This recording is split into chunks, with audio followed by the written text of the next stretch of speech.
Good morning, Chatty House. I think Warren got the belt. Hey, congratulations, Warren. Happy Wednesday, everyone. Good morning, good morning. What's up, Katrina? What up, Tyler? Hey, Steven, what's good, bro? Michigan, what's good, bro? Coach Molly, let's go. 4-0. Hell yeah. Let's do that. The 49ers had no one claimed. Correct. Yeah, according to Mayoko. Yeah, Pelissero put out the whole list. What up, Russ Dog? Good morning. Wheezy's here. Hello. Scooter's here. Hi, what up, dog? Johnny G, good morning, good morning. Happy Aloha Wednesday to you. Calling it Aloha Day every day is so funny. What's up, Casey Tucker? David. Hey, hello. Chris Ochoa and West Sack. Good morning. Did I get Adam? Adam L. Hey. Oh, sorry. Hey, what's up, G? Nick B. Ew. The Falcons looking good with yeah. We gotta talk about this today, Tyler. All right. Lock in. Here we go.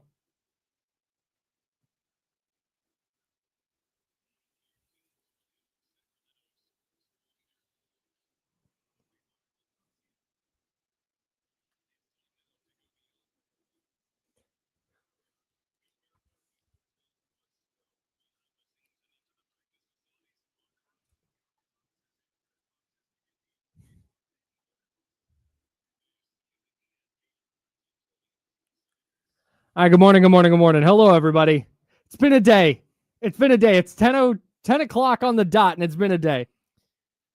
My lovely wife is having her Jeep is relatively old, little Jeep Renegade, and it's starting to get to the point that it needs some major repairs and fixes and stuff. And so it's been leaking a little bit and it's been making some weird noises. So we finally took it in. And took it in yesterday, and she worked from home yesterday, so she dropped it off. Her mom came and picked her up, brought her home so she could work. I get home yesterday thinking that we're gonna go pick up her car, and she calls the dealership because she hadn't heard anything, and they were like, "Oh yeah, we got to keep it overnight." No worries. Okay. Say, I can take you to work tomorrow. She works 26 miles from our house, so I thought, okay. I looked at the GPS yesterday from her office in Concord in the East Bay to Sacramento. Now, if you know the way commute lines typically run, it's a lot of people working in Sacramento and driving home to the Bay. Excuse me, people working in the Bay and then driving home to Sacramento. Yeah, living in the Bay, working in Sacramento. Living in Sacramento, working in the Bay. And it was like an hour 40 at like 5:20. And so I'm like, cool. I'm going to be going against traffic at that time of morning. And an hour 40, I mean, we're probably looking at about an hour and a half. I'll be good as long as we get there by about 7:30. Yeah. And she goes, great. I go, what time do we need to leave to get you to the office by 7:30? She's like, and I go, how about 6:30? That way you might get there a little early, but it's fine. We can stop and get coffee. It's cool. And she goes, great.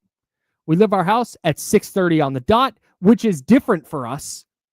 We are very much that, hey, we got to leave at 6:30. At 6:38 kind of family. Yeah.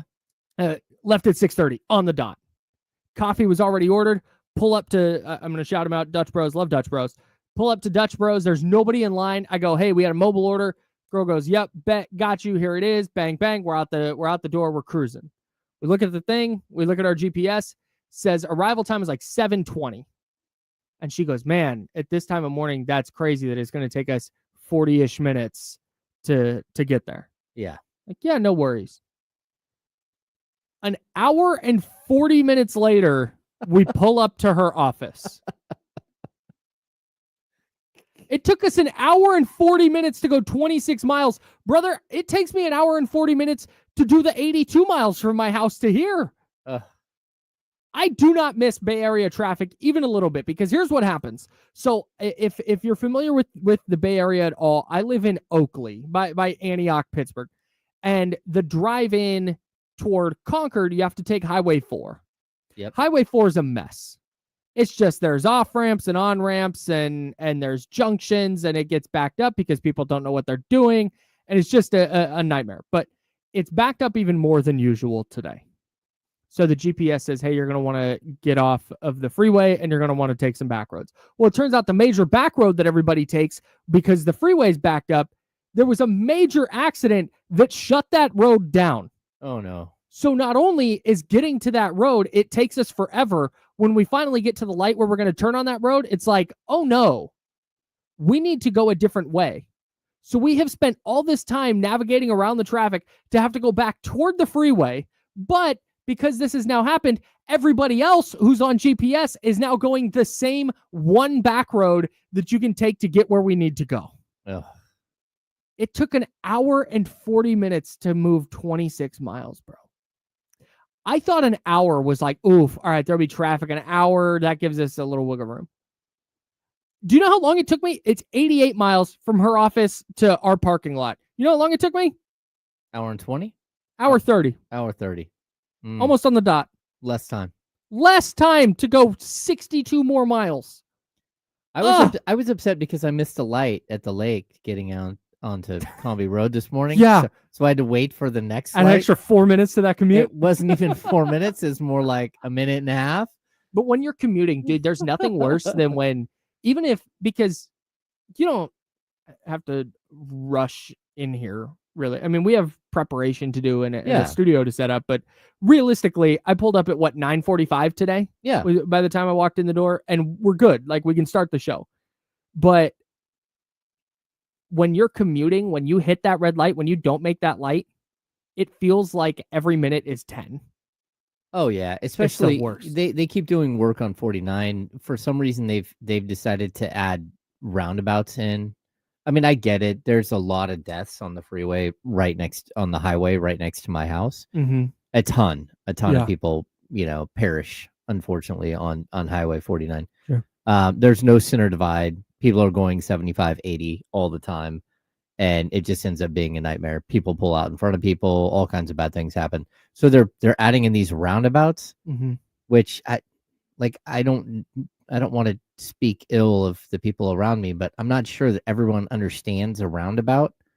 It takes a certain amount of intelligence to make your way through a roundabout for some reason. What I don't get with roundabouts is there's two types of person at the roundabout. Yep. There's I'm going to come to a stop because I'm not totally sure. Yep. And then you get the people, and that messes everything up. Of course. Because now you don't know who's going where. It's just you're just supposed to move. If everybody's doing the speed limit and everybody's just okay, hey, I've got to go to the right, but there's a person to my right who's already in. Okay, I'm going to yield to them, but you don't have to stop. No. You got to look out. You got to be safe if somebody's, you have to have your eyes open. Totally. It's pretty basic. Totally. Yeah. But that gets messed up by the people who are like, I'm just doing 100 through this thing. Oh, yeah. I'm just hauling ass. Everybody out of my way. It's not that hard. You just go into the roundabout, and if you need to go straight, then you just go straight. Mm-hmm. If you need to hang a left, you just keep going. If you need to flip a U-ey, you just keep going all the way around. Yeah. It's not that hard. It doesn't seem that hard. Yet every time. But this is a highway where everyone is literally going, 65, 70 at a minimum. Mm-hmm. And so all of a sudden there's these giant roundabouts, and they're putting two. There's two within like a mile and a half of each other. Sure. So it's just massive construction where they have to widen the road. They had to shave like 20 feet off a giant hill, push it all the way back. And then it started leaking down the hill. So they had to like spray stuff on it. It's been a bit of a mess. It's like a year and a half into the project. Great. But at least my commute this morning was super smooth. Like, love it for you. Both of the new roundabout lanes and one of the roundabouts was open. So it's just like sail right through. Cruising. Love it. Yeah. But if overall, just to make this very clear, we're pro roundabout if roundabout means fewer auto accidents. Oh, yeah. Okay. So roundabouts, like from what the stats say, they cause more accidents. Less high but the accidents. fatalities drop to Sure. nothing in those areas. Sure. So that's All right. I guess that's the That's a positive. win. That's a huge win. That's a win. All right. He's James Ham. I'm Kyle Madsen. We're the Insiders. We're hanging out with you until noon. We have a ton of NFL news to get to today. Yeah, there's lots. We'll talk cuts. We'll talk signings. We'll do all that jazz. We'll have day 52. In fact, you know what? We'll just get out of the way. Kuminga Watch. There's nothing on the Kuminga Watch front. Day 52. Okay, moving on. So I want to actually start. We'll get into the 49ers and Raiders in a little bit, but I want to start with this Rashee Rice suspension, which was announced by the NFL today, a 6-game suspension. And given the nature of the auto incident that he was involved in, I don't think 6 games is unfair. But there was a pretty massive conspiracy theory about the Rashee Rice suspension, because the last reporting we got about this suspension was, oh, hey, they're going to wait to do the disciplinary process until the end of September. And when you started doing the math, you went, okay, that's the Chiefs' first 4 games. And their first 4 games include a primetime game, a game against Baltimore, a Super Bowl rematch against the Eagles, and their Friday national TV season opener in Brazil against the Chargers. Yeah. It's like, oh, he's just going to happen to miss those 4 games?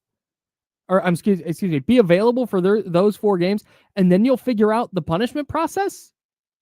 Meanwhile, Demarcus Robinson got suspended yesterday, even though his incident happened way after Rashee Rice's? Oh, yeah. Like, what a strange thing to happen. It's uncanny. And so it just became people I know who are very much like, I'm not going to say in the bag for the NFL, but they're very much like, there's no conspiracy. There's no, like, people are overreacting. They were even saying, this is weird. This doesn't look right. This doesn't, right. There's something fishy. Even if there's not anything fishy, this certainly looks fishy. And lo and behold, hark, Rashee Rice suspended today for 6 games. He will miss the first 6 games of the Chiefs regular season. A big shout out to the NFL for doing the right thing here. Yeah, you know what? We can. Live studio audience. Applauding that. Sure. Yeah. And like, look, no one was killed in the Rice accident, but he was out there being an idiot. Yes. Driving recklessly, like racing with 2 cars that he owned. He was in one of them. They caused a major accident. Someone got injured, but not, I don't think they were maimed, just injured. And he pled guilty, to 2 felonies, right? Yeah. Yeah, I mean, like, you should be, I think so. Yeah, it's 2 felonies. Yeah, you should be suspended 6 games at a minimum. So, I mean, like, look, you have to have some sort of, you have responsibilities as a professional athlete. Yeah. And, it's not to drive 140 miles an hour on a regular everyday freeway and cause a major accident. Yeah, man. It's the right thing for the NFL to do here. Yeah. Make sure you get that suspension down. And send the message that even if, like I said, even if there was no foul play here with the NFL waiting 4 games to decide, even if there wasn't, it just reeks. And nobody's going to complain that Rashee Rice got suspended now. No. For 6 games. That's kind of it. I mean, the Chiefs might be bummed. The Chiefs are probably pissed. Yeah, they're bummed. Because the Niners got a huge advantage with Demarcus Robinson being suspended when he did. Yeah. Because, well, he got suspended a while ago. Like last week or 2 weeks ago. Yeah. Kyle Shanahan confirmed that. But they were going through the appeals process. So the NFL in the 11th hour announced that he is suspended for the first 3 games, which meant the 49ers didn't have to roster him. He just went straight to the suspended list. Okay. What the Chiefs now have to do is they were rostering Rashee Rice, expecting to have him for the first 4 games. Now he has to go on the suspended list, and they have to find a wide receiver to replace him. Yeah, it's tough. And maybe they knew this was coming. Mm-hmm. I'm sure they had some kind of word that, hey, FYI, this is coming down. And I'm sure they maneuvered their roster accordingly. But still, that sucks. They have to make an extra move when the NFL could have just yesterday before 1 p.m. Pacific said, hey, you're not going to have him for 6 games. Yeah, it seems a little weird that they did that the league, the league kind of messed with them. Yeah. I totally agree. Got a couple of moves on the 49ers and Raiders side today. No 49ers claimed off waivers, but they did claim Jacksonville's defensive tackle Jordan Jefferson off waivers. The Raiders claimed a linebacker Brennan Jackson from the Rams. That news just came down as we were getting started. I haven't done a ton of research on Jefferson or Jackson yet, but here's what I will say about this. And our guy Tyler Jennings in the chatty house mentioned that Sebastian Valdez, no 49ers claimed. So Sebastian Valdez, defensive tackle, who had a really undrafted free agent or undrafted rookie, had a really nice camp, flashed a few times in the preseason. And when you look at the Niners defensive tackle depth, you're like, man, they could, just kind of an upside UDFA. We talked like Isaac Jones with the Kings. Man, just play that guy and see if he can fall backwards into Keon Ellis. See if he can fall backwards into a quality player. Yeah. And they cut him, and there was some concern that Valdez would be picked up. Here's what I will say about this, though, because this happens every year, where undrafted rookie, late round rookie has this good camp or maybe performs really well in the preseason and then gets released and gets signed by another team. And there's inevitably a meltdown from some portion of the fan base. It's like, oh my God, how could you let that guy go? He's gone and now he'll never come back. This happened last year, 2 years ago, 2 years ago. Over the last 2 years, the 49ers had a cornerback named Deshaun Jameson from Texas, undrafted free agent. And then Jarrett Kingston, who I think was a 6th-round pick offensive lineman. Deshaun Jameson was waived and claimed by the Carolina Panthers. Uproar. Oh my God, they need a defensive back. He was good. How in the world could they let him go? Jarrett Kingston looked like a potentially versatile offensive lineman who could really maybe play all 5 spots. Gets waived, claimed by the Panthers. Oh my God, they're messing up their offensive line again. Yesterday, both Deshaun Jameson and Jarrett Kingston got waived by their respective teams. Jameson was with the Steelers this offseason. Kingston was still with the Panthers. They both got waived. That was 2023. 23 for Jameson, 24, I think, for Kingston. Yeah. Or was he a 23 draft pick? I thought it was 24. 24. 24 draft pick. 24. Right. So over the last 2 years, they've had that happen. It's been like, oh, what are they called? Like, it's fine, man. It's very, very rare that a player gets waived or released, catches on elsewhere, and goes on to become an all-pro. Yeah. It doesn't happen that often. It's okay. But for San Francisco this year, none of their players got waived or picked up off waivers. Yeah. And it sounds like Valdez is coming back, according to Matt Barrows. Actually, Valdez is coming back, and what's one of the other guys that they cut? Let me see. I just saw another is expected to return. Oh, Junior Bergen. Yeah, sure. Is expected to join the practice squad. Yeah. So any high upside player that you think might potentially, I don't think you can afford, if you're the 49ers, to let any receivers walk away, but we'll get to that in a little bit. The 49ers receiving core is a mess. Yeah. But they made a signing today to try and bolster it a little bit. We'll talk about that next. He's James Ham. I'm Kyle Madsen. Together, we're the Insiders on ESPN 1320, sponsored by Jiffy Lube at Sacramento Sports Center. Hey,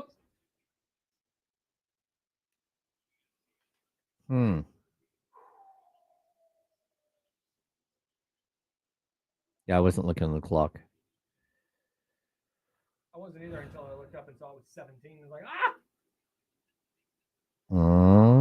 like, Patriots claim Tommy DeVito. Carter Bradley and Tanner Mordecai revert to the 49ers injured reserve list after both were waived / injured and not claimed.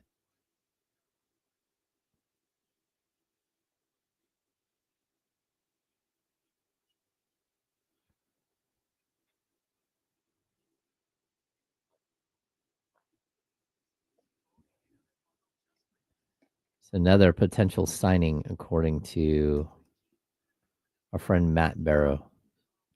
who's that? Curtis Robinson intends to sign with the 49ers practice squad. So Curtis Robinson is back. Matt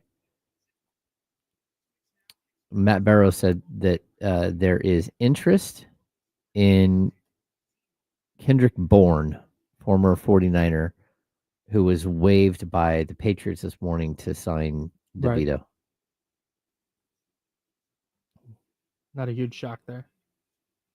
Yeah, actually, both Mayoko and Barrows both have that. There's high interest in reuniting with former wide receiver Kendrick Bourne. Just released from the Patriots. What a mess.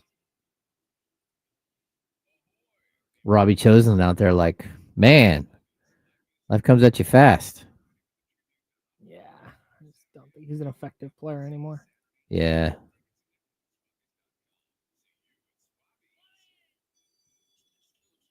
Hmm. 3 minutes. What's going on, Chatty House?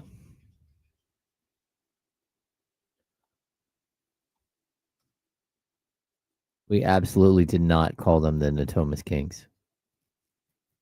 Just saying. You're right, Bronson. Great point.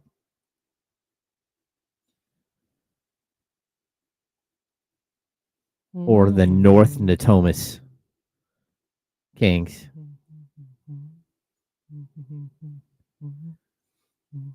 Yeah, this is securing a Bagley. This is why most of these guys think it's happening with that he's gonna join the Niners.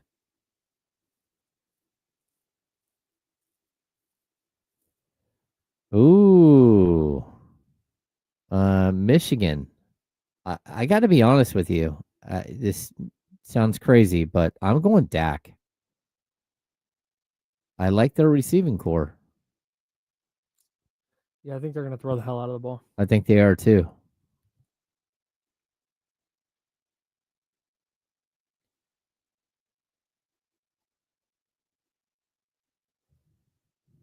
Maybe, but also, Oh, I mean, yeah, former 49ers running back Jeff Wilson is signing with the Dolphins practice squad. good for him.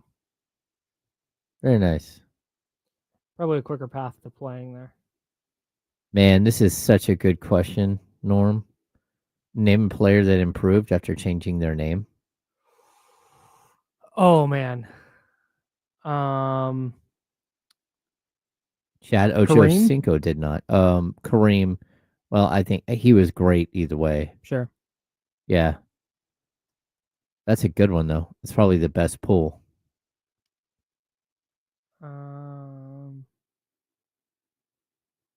Giancarlo Stanton has not improved. No.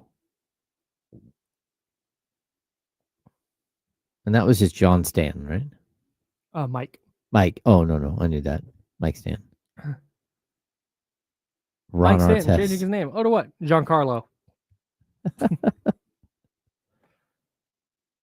No, Ron Artest did not get better when he changed to Meta World Peace or Panda's Friend. Did Josh Hines Allen get better? Here we go.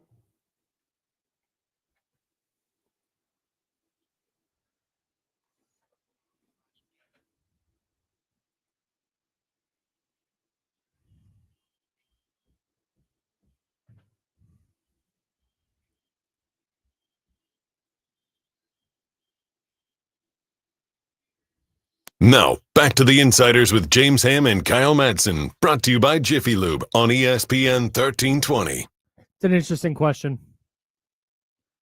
Has any athlete ever gotten better once they changed their name? Yeah, it's a great question. Someone did bring up Mahmoud Abdul Rauf, who was Chris Jackson. Okay. Olivier Sejois became Tariq Abdul-Waheed. Sure. King shooting guard. Mm-hmm. He did not improve. Okay. No. I think Chris Jackson was pretty incredible as a college player. Yeah, that's what's tough about this is like Kareem is the name that I brought up and some people in the chatty house brought up. But like you said, it's not like Kareem was some nobody. Oh no, he was awesome as Lou Alcindor. Yeah, he's the greatest college player of all time. Yeah. So I don't count that necessarily. And I don't know if there's ever been a player who was just kind of a nobody, changed their name and became awesome. Yeah. It's not that I'm No, I can't Not think this- of anybody. coming to mind. Boy, and Kareem had 2 really cool names. Yeah, he did. Yeah, Lou Alcindor is like really strong. badass. Yeah. Yeah. Kareem Abdul-Jabbar, also an awesome name. Yeah. I know this is this is not like a original take. It's just a take that I would like to say while I look at his basketball reference page. I don't think he gets enough credit as what's the I don't know how I want to frame this. So One of the greatest players of all time. Yeah, like people Yeah. go, oh, it's Michael or LeBron. Like those are the two. It's like Wilt. you got Wilt is in there, but this dude, Kareem, from the 69-70 season through the 85-86 season, was a top 10 MVP finisher in every year, and he was top 5 or better in every year but 2 of those. Like, that's insane. Well, and that's after I think he made his through his entire college career at UCLA without losing a game. I mean, it's just ridiculous. Yeah. Third in MVP voting, Rookie of the Year, All-Star, Second Team All-NBA, Second Team All-Defense. Followed that up with MVP, All-Star, First Team All-NBA, Second Team All-Defense. Followed that up, MVP, All-Star, First Team All-NBA. Followed that up, second in MVP voting, All-Star, First Team All-NBA. I'm 4 years into his career right now. Oh my gosh. That's insane. Oh, what a ridiculous player. Yeah. His college stats are absolutely crazy. The most amazing thing about his college stats, his freshman season at UCLA. Yeah. In 21 games, he averaged 33.1 and 21.5. And then he regressed every year. 33 and 21 as a freshman? As a freshman. Yeah. Is that minutes and points? That's points and rebounds. His senior season, what a bum. 24 points and 14.7. Trash. He regressed every year as a scorer. Then he gets to the pros and just like, oh my gosh. Yeah. Man, that's amazing. This isn't just any athlete who has a different name than their like, Buddy Hield did not change his name and become better. No. He just goes by Buddy Hield. Well, and the Buddy Hield thing is the most amazing thing ever. Why he goes by Buddy. It's because his mom loved Bud Bundy. Hilarious. But there was a drug dealer down the street named Bud. Sure. So she called him Buddy instead of Bud. Like, I mean, there are a lot of television characters out there that you might want to like name your kid after. Sure. But Bud Bundy? I love it. Just that's full commitment to the bit. I agree. That's outstanding. The what was I gonna? It had to do with people changing their names, and I can't remember what it was. Dang, that's a bummer. It had to do with Buddy Hield, I think. Oh, his original name is awesome. Yeah, Shavano Rainier Hield. Yeah, Shavano Hield is still going to be an awesome player. Yeah. Salute to Buddy. I'll remember what I was going to say eventually. All right. Speaking of players with 3 names, the 49ers are signing Marquez Valdes-Scantling. Aaron Wilson from KPRC2 in Houston reported super late last night that Valdes-Scantling was choosing between the 49ers and the Steelers after being waived by Seattle, or released by Seattle. He's not subject to waivers, but after being released by Seattle. And the 49ers are signing him. And this is exactly the kind of player we talked about yesterday. San Francisco's 53-man roster, their initial 53-man roster, there will be moves coming. But it's Jacob Cowing, who's out for like 6 weeks. Juwan Jennings, who may or may not be available week 1. We don't know. He has a calf injury, but also he's sitting out because he wants a new contract. That's a weird situation. Jordan Watkins, the rookie, not going to be available for week 1. And Ricky Pearsall and Sky Moore, who was available for a late round pick swap 2 years from now. Like, that's the receiving core. Yeah, it's not great. So if Juwan Jennings is healthy week 1, you go, okay, Jennings, Pearsall, you're good to go. Valdes-Scantling is the exact type of player that I thought they would bring in. Yeah. And it wouldn't surprise me. You brought up Kendrick Bourne during the break. He was released by the Patriots. Yeah, the Patriots released him, and he asked for his release, so he has something lined up, and there is strong indications it could be the 49ers. Yeah, because they need a player who knows their offense, who's been playing football, who can step in and play day 1. And Bourne should be able to do that. He knows the language. He started with the 49ers. I think it was 2017. He was an undrafted rookie. Yeah. So those are just veteran back end of the roster guys that you feel okay if they have to play 10 or 15 snaps. You don't feel so good if they have to play 40 or 50 snaps. That's right. And I think they're just going to load up on players that you feel good about 15 or 20 snaps and hope that you can get through until Demarcus Robinson comes back and maybe until Brandon Ayuk is healthy. What I'm hoping is that Kendrick Bourne changes name, just adds again to the end of his name, and then maybe is better than he was before. Christian Born Again. Kendrick Bourne again. Kendrick. I'm sorry. Kendrick Born Again. You want him to change his Bourne identity. Yes. Yeah. We're going to just keep making jokes. Yeah. No, but I like Marquez Valdez-Scantling's fine. He's better than Sky Moore. Yeah. 2-time Super Bowl champion Marquez Valdez-Scantling. Former Chiefs receiver. Just keep collecting former Chiefs receivers. Yeah, if you can't beat them, just join them, I guess. Sign their cast-offs. Yeah, when they're no longer effective. Yeah, I don't know. I look at the Niners receiving core, and we've talked about this a little bit kind of throughout the offseason, but it's definitely a mess. But at the same time, this is where Kyle Shanahan and Brock Purdy, you figure it out. Yeah. To me, what having a beat up receiving core like this means, and I think that Patrick Mahomes and Andy Reid have kind of given a blueprint for this, is it means your numbers may dip if you're Brock Purdy. Like your passing stats may come down, and we've seen that with Patrick Mahomes. But the bigger deal with Mahomes and Reid and what the Chiefs have done, particularly over the last couple of years, where again in 2022, Mahomes was 5,250 yards, 41 touchdowns, 12 picks. But then in 23, 27 touchdowns, 14 interceptions, 4,100 yards. Last year, 3,900 yards, 26 touchdowns, 11 picks. But the offense has looked dramatically different.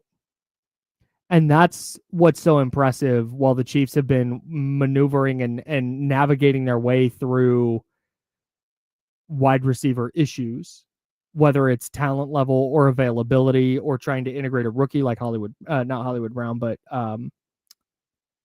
he's on my freaking dynasty team and I can't think of his name. Which team? Their draft pick from last year. Uh-oh. The Chiefs. Fast guy. Oh, Xavier Worthy. Thank you. Good Lord. They're bringing back like Juju Smith-Schuster. Like their receiving core hasn't been very good. And then they bring in Hollywood Brown. He immediately gets hurt. Yeah. But they make it work with Mecole Hardman. They make it work with Marquez Valdez-Scantling. And this, to me, the challenge is on Kyle Shanahan in this way. You have to adapt your offense, and you have to be able to play these guys and maximize what they're doing. If your goal for Marquez Valdez-Scantling is, hey, you're going to line up as the X receiver and you're just going to beat a cornerback and get open and we're going to throw you the ball, that's not going to work. That's not going to work. You have to figure out a way. Marquez Valdez-Scantling is the active leader in yards per reception. You have to figure out a way to get him open in the deeper part of the field because that is where he's going to be at his best. If you're Brock Purdy, you have to make sure that, okay, it's MVS and Ricky Pearsall as your top two receivers in week one. You got to make sure that you're looking for George Kittle. You have to make sure you're looking for Christian McCaffrey.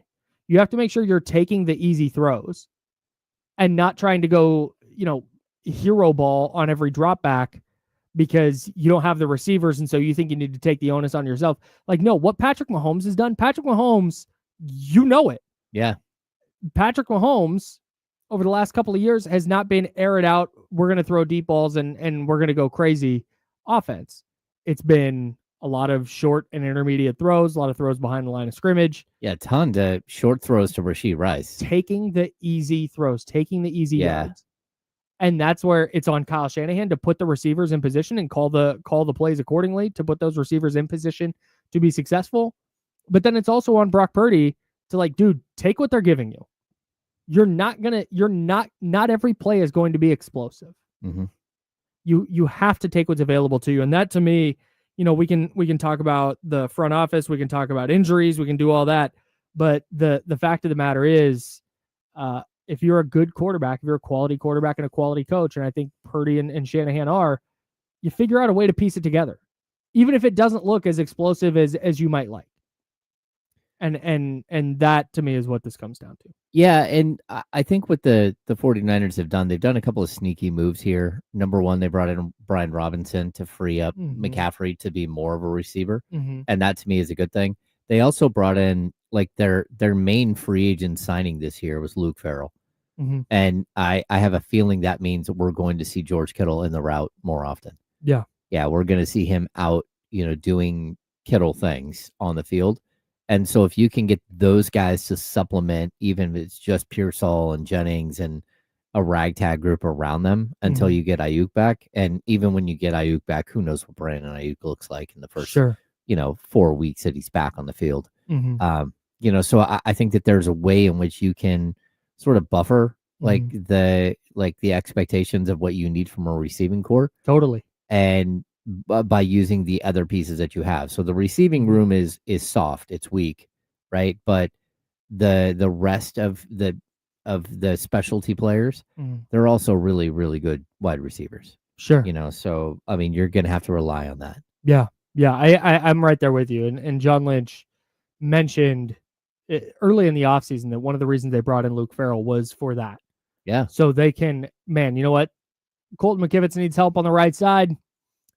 You can put a tight end over there and still have George Kittle out catching a pass instead of having to stay into pass block, which he did like 12% of the time last year. Yeah. Which is way up from like 7.5% the previous 2 years. Right.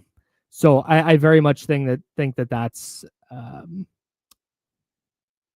in their plan offensively. And I think that's a smart thing to do. In fact, I wouldn't be surprised if we see it maybe even more than they intended.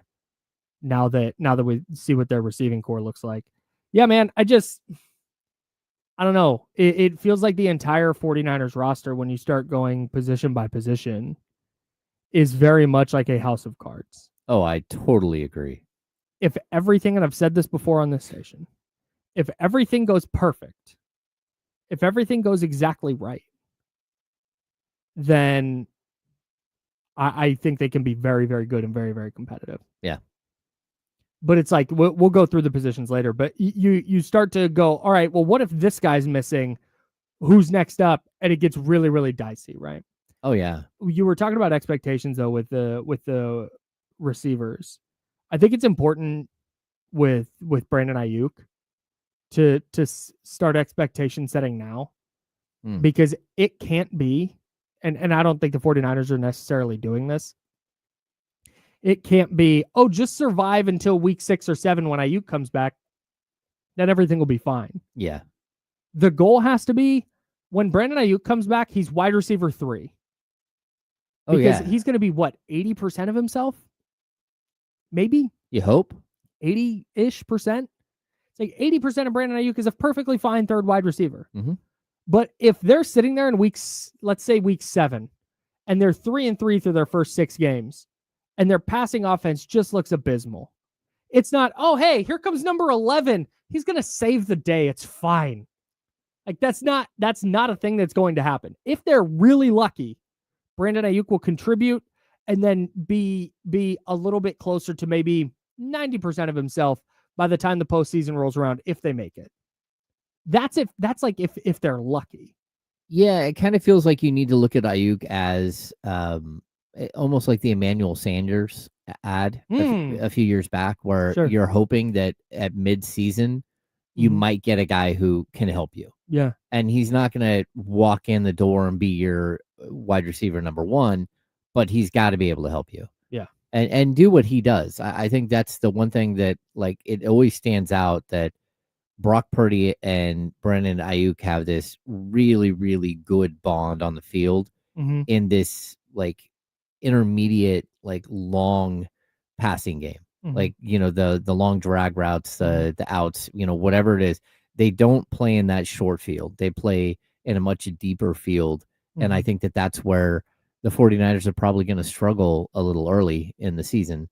And even I was kind of surprised. Okay. Go ahead. Just real quick on that. I'd hope not, if you have George Kittle, who's very good in that area of the field, and Christian McCaffrey, who's really good in that area of the field. Well, McCaffrey's really good short. and Kittle's good down the seams. Kittle's good everywhere. No, he is. But like the long drag route across the middle that a 25-yard throw, that's where, again, I think that Purdy and Ayuk just kind of lived. Yeah. It's like they have a really, really good connection in that area of the field. Sure. So, and the 49ers have, who did they have last year that they brought in, who played like a veteran wide receiver, like what they're doing? Chris Conley? Yeah, Chris Conley. Chris Conley ran those routes. And you saw him have big plays like in the playoffs running the route or in the past, running the route that Ayuk ran in the past. And so I'm hoping that they're able to find that person to do that job. Pearsall, man. I hope so. Pearsall is very, very good in that area. Yeah. Bottom line, if they can't scheme open and figure out a short passing game to make life a little bit easier on Brock Purdy and to take some of the onus off of their wide receivers, then TC's right about Kyle Shanahan. Straight up. Yeah. If you can't say, hey, here's a way that we're going to generate 6-7 yard throws. We have a 2nd and 4. We want to run a little play action, just get a first down. If you don't have that in your bag and you have not accumulated the players who can get you those yards, yeah, what are we doing here? Well, and it's not like this is a secret. Yeah. You knew like months ago that you were going to have this issue. Yes. Maybe you didn't know that Jennings was going to be beat up. And even if you did, you should have at least worked on the contract by now and tried to make him happy. Yeah. But yeah, really, really awkward situation. Yeah. All right. We'll keep digging into this. The 49ers have a major, major problem. We'll dive more into their roster after final cuts. We have some King stuff from yesterday that we didn't get into. We got into the Doug Christie expectation stuff, but there's more layers to that we'll get into here over the next hour or so. That's James. I'm Kyle. We're the Insider, sponsored by Jiffy Lube, and this is ESPN 1320 at Sacramento Sports Center.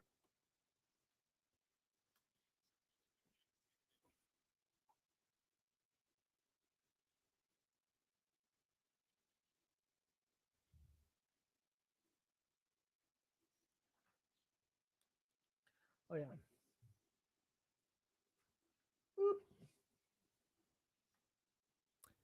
Hey yo. What are we doing here? What's happening?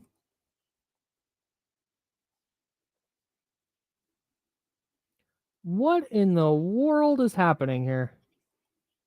What is happening? I have no idea. You're not going to fall for the banana in the tailpipe? Crazy. Great movie. An incredible movie. Hey, Drew.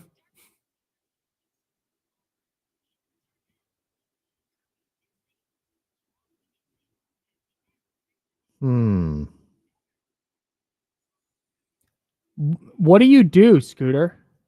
Because it's been a wild morning at work is very different based on what you do for a profession.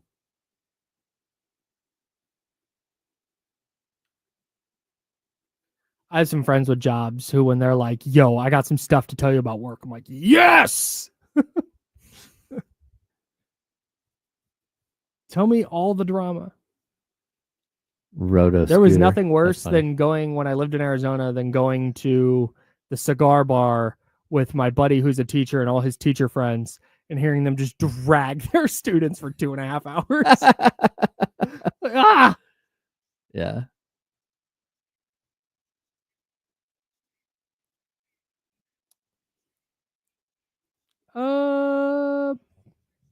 No, I don't think they can get to 500 to finish. Yeah, it'd be pretty impressive. I mean, how many games are left?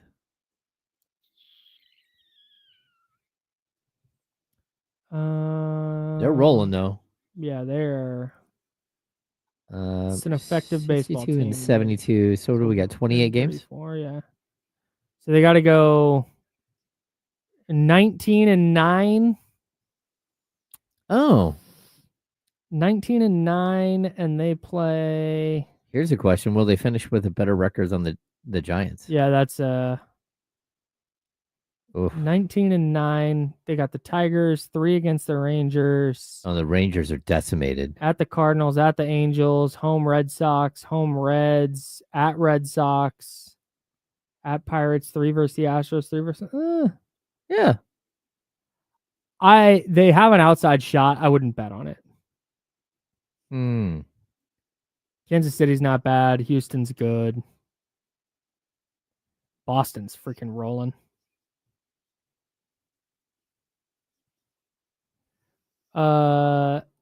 The A's no longer have the worst run differential in the American League West. Oh. What are the Rockies at? How bad is it? Minus 344. Oh. The source, Chiefs Rice accepts 6-game suspension. He was given a 6-game suspension.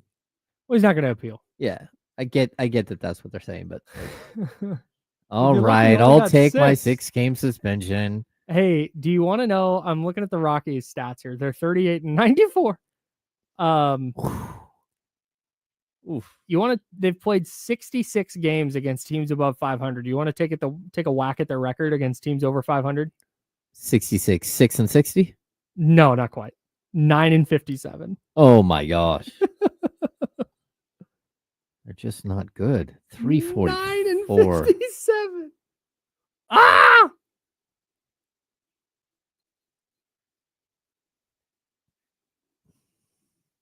Nice. Hell yeah. More people should go. Oh, it might be tough. It might be tough scenes for our guy. 30 seconds. Oh, yeah. They're tracking down that Angel squad. Rice is like, I'm appealing the 6 games. The NFL's like, good, here's 10.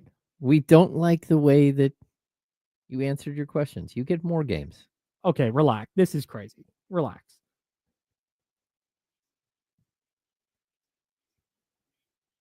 Here we go.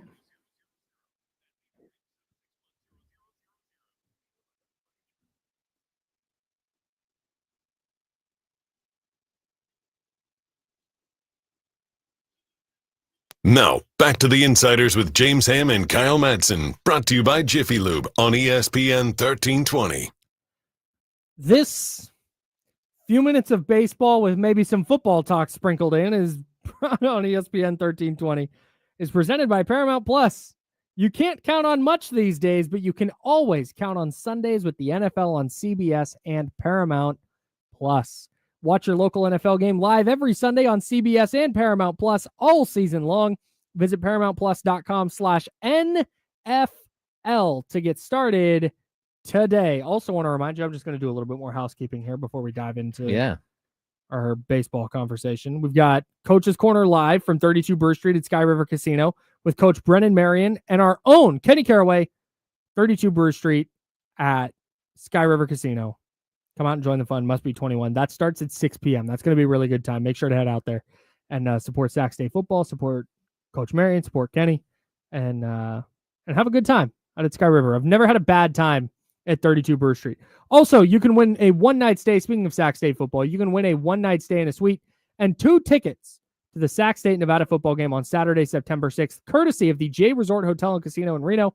To win, just enter on the ESPN1320.com contest page. Prizes courtesy of the J Resort.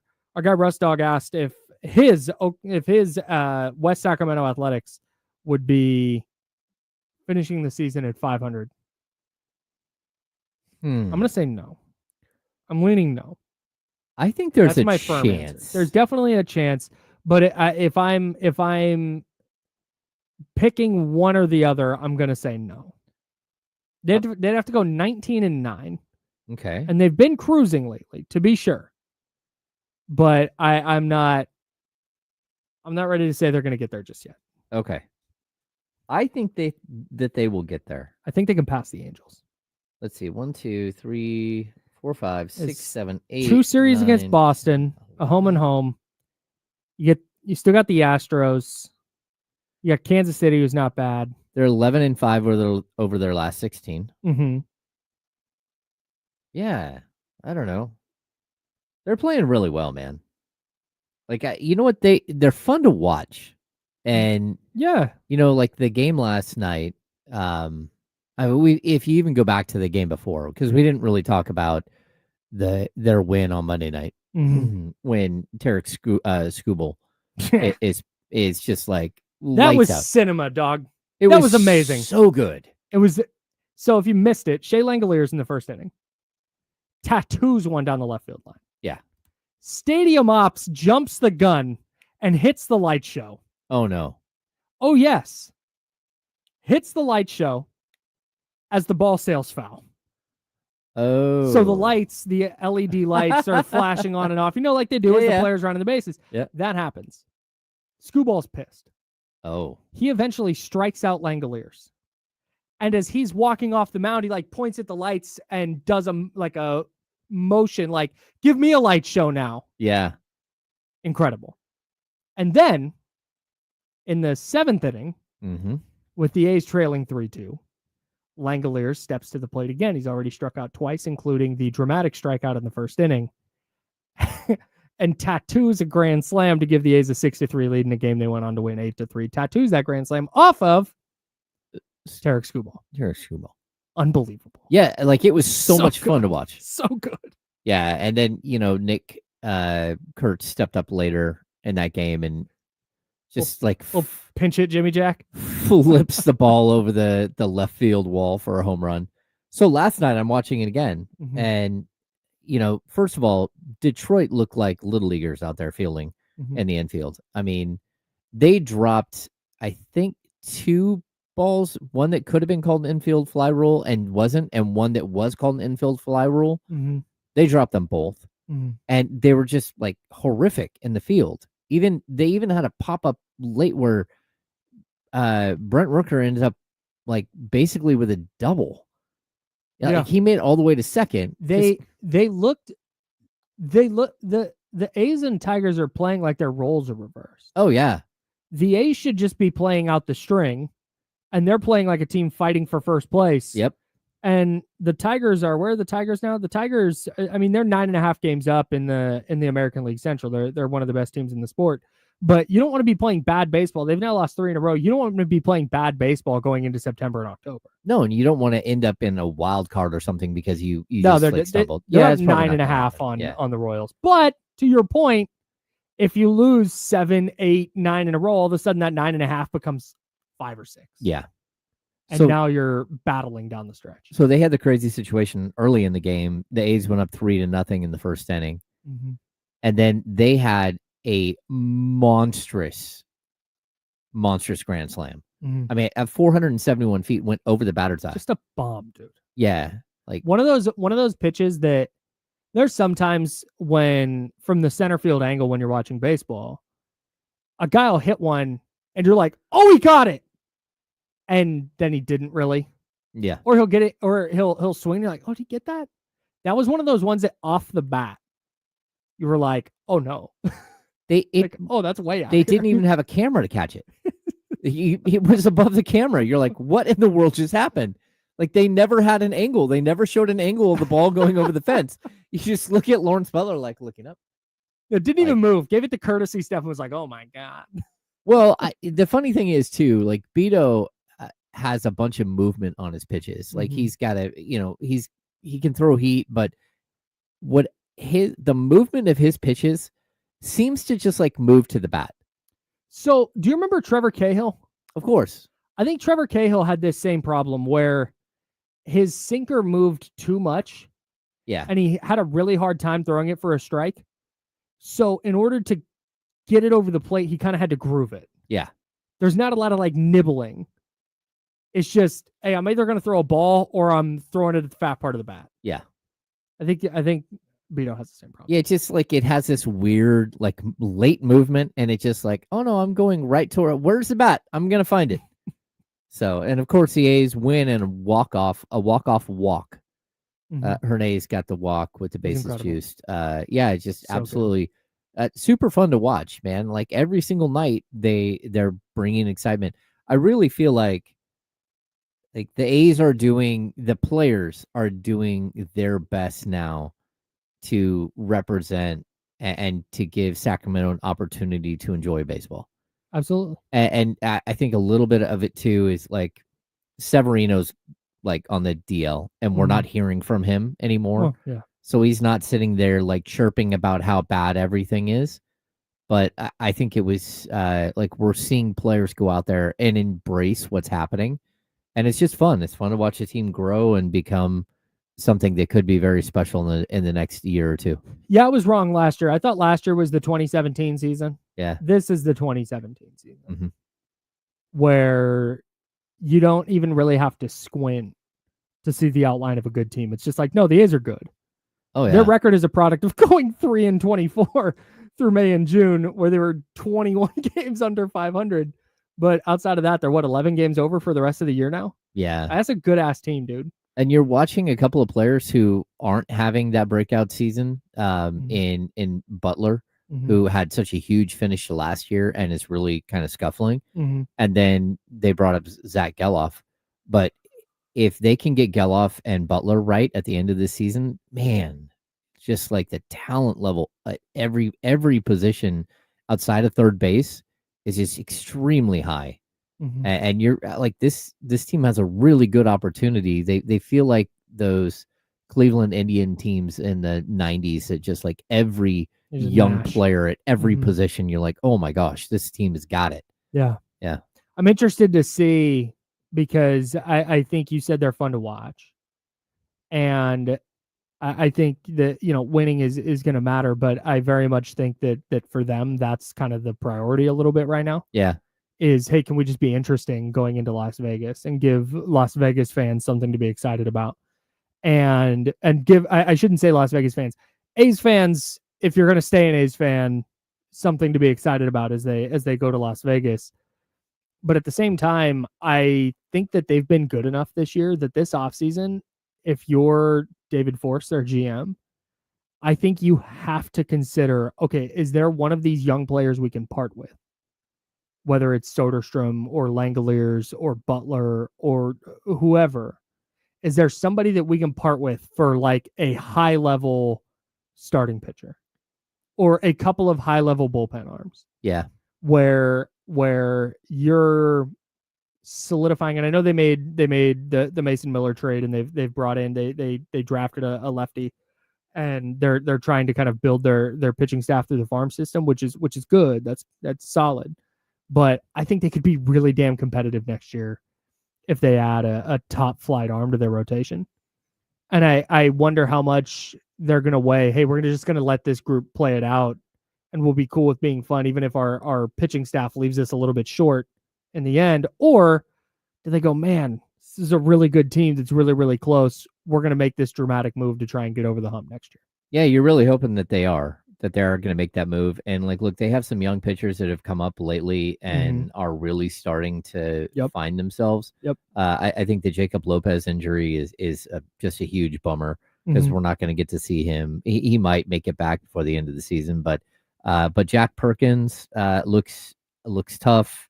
Luis Morales looks like a future ace. Like, they have guys that they're bringing up, and you're just sitting there like, okay, let's see what you got. Let's see if you can figure it out. Even last night, Eduardo Nunez came in and pitched late, and actually, was able to get through an inning. So like, I like some of the young pitchers they have. It's just a matter of like, can you bring in a real like solidifying force? Can you do the spirit of the John Lester move, but actually have it work out? Yeah, or even the spirit of the Severino move. Sure. And have it be where somebody is there and understands the situation and is buying in 100% and leading a young pitching staff. Sure. Because I think between him and Springs, like, you have the veterans there, but they're both looking more like fourth and fifth starters, and you're going to need to find someone who's better. Yeah. Yeah. The payroll stuff is going to be interesting because Severino's getting paid. That'll be fascinating to watch.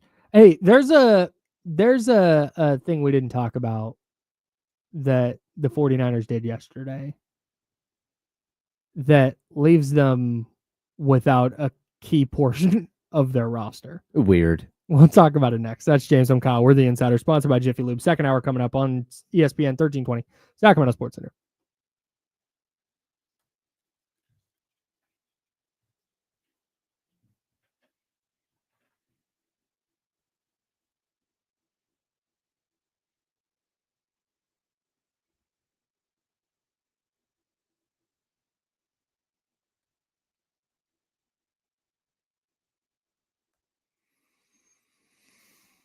What's going on, everybody? Never go full Lester trade. Yeah, Polo. That Lester trade. Oh. The Lester trade, didn't they also get It was the right idea. didn't they also get Rich Hill in that deal? Oh, they might have. And Rich Hill still pitching? Dick Mountain salute. Yeah, like I liked the idea of the Lester trade, but yeah. Be right back.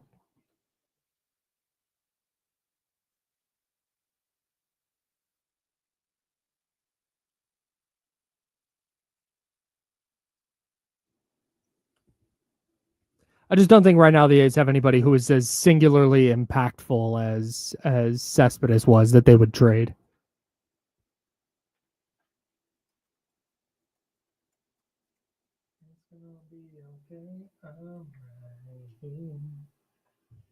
Hmm. Stay for, oh, stay here.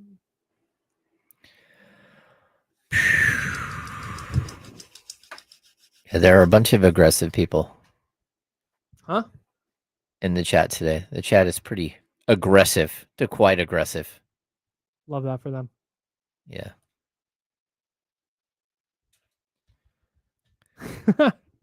Your name says go it stop all. by Brian the Garden Guy's house.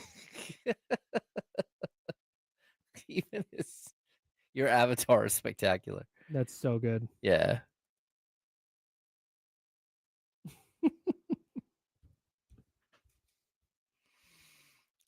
You guys don't calm down, I'm gonna pull into Higgian and shut down the chat. Oh no.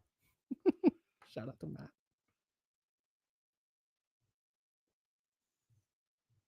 One minute. Look. Guys. The chat's been too aggressive. If it doesn't calm down, I'm gonna shut it down.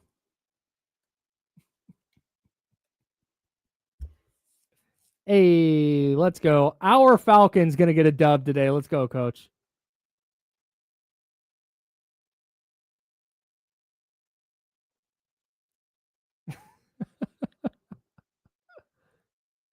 If they shut down the chat, if Odyssey said, "Hey, no more YouTube chat, we're shutting it down," I would quit.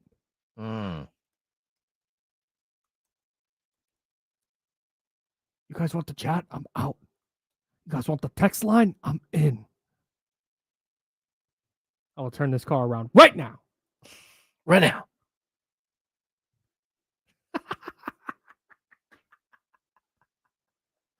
Oh, it's so funny. This is facts. Yep. Hey, this is just. Thing. They had. Here we go.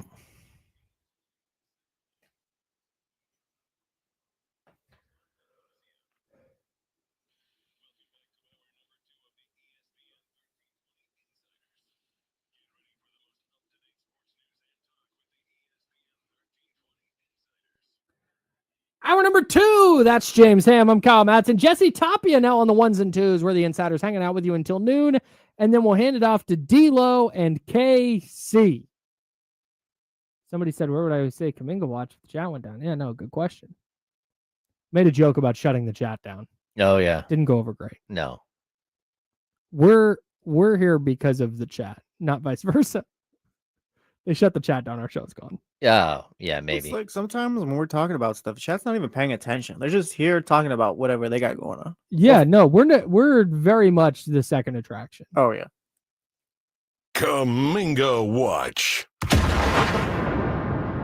Day 52, nothing going on. All right.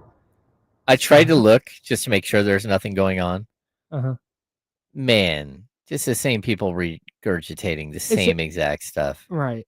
And I'm guessing it gets clicks. I guess. So you're Jonathan Kuminga update. The update is that nothing has happened. And I almost feel like it's like, hey, can you have ChatGPT just rewrite this article again? Hey. Like, I don't know. But it's not like you can't check that. You can. Yeah. Like, how much of this article is original? 8%? No. May or may not have had somebody. Never mind. I'm not going to. throw anybody under the bus. All right. Don't do that if you're writing. under the bus? If you have a writing job, Yeah.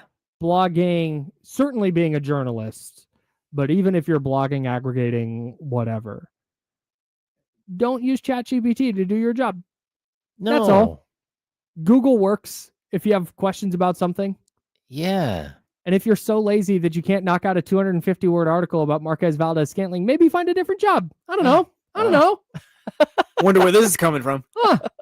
If you want to write about Brock Purdy's contract being signed and you want to ask ChatGPT to write it for you, make sure that ChatGPT doesn't say that Nick Bosa got traded and Deebo Samuel got released. I don't know. Just make sure. Oh. Just for example, maybe the thing says like Nick Bosa got traded to the Browns. Maybe it says that. Oh, wow. And then you post it. And then you without proofreading? Oh. That's tough. I don't just making it just throwing stuff out there. Just Whoever making- this making up hypothetical person is, go take a lap. For Oh, life. that's exactly For what they're life. doing now. I told one of my various bosses, I was like, hey, if this isn't dealt with correctly, I'm out. Like if we're gonna be cool with this and be like reward this behavior, Oh, yeah. I'm out, dog.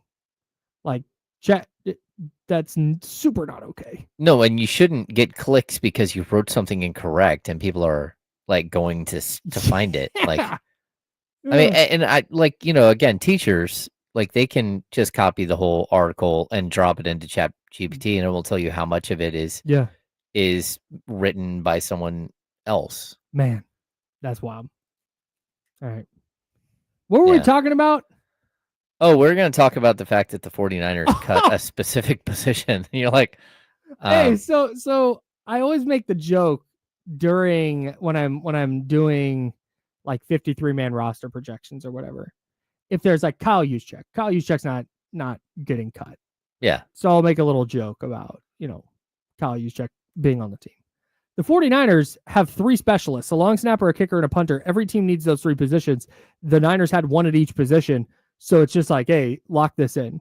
They don't even have good ones at all 3 of those positions, but they have a guy. Well, yeah, they have players on the roster, to be sure. And then yesterday, the roster moves come out, and they're like, the following players have been released. And it's like Robbie Chosen. Okay, fine. I think Jonathan Garvin. Like, just a bunch of randos. And it's like, punter, Thomas Morstead. Like, wait, what? What the hell? So here's what it was. And here's what it is. So teams are allowed, and I'm going to try and simplify this a little bit. So when roster cuts get made, you can place 2 players on IR with a return designation. Okay. You only get 8 return designations for the year. Okay. So if you place that return designation on 2 players at final cuts, they don't count against a 53-man roster. But now you only have 6. Yes, they eat 2 of your return designations.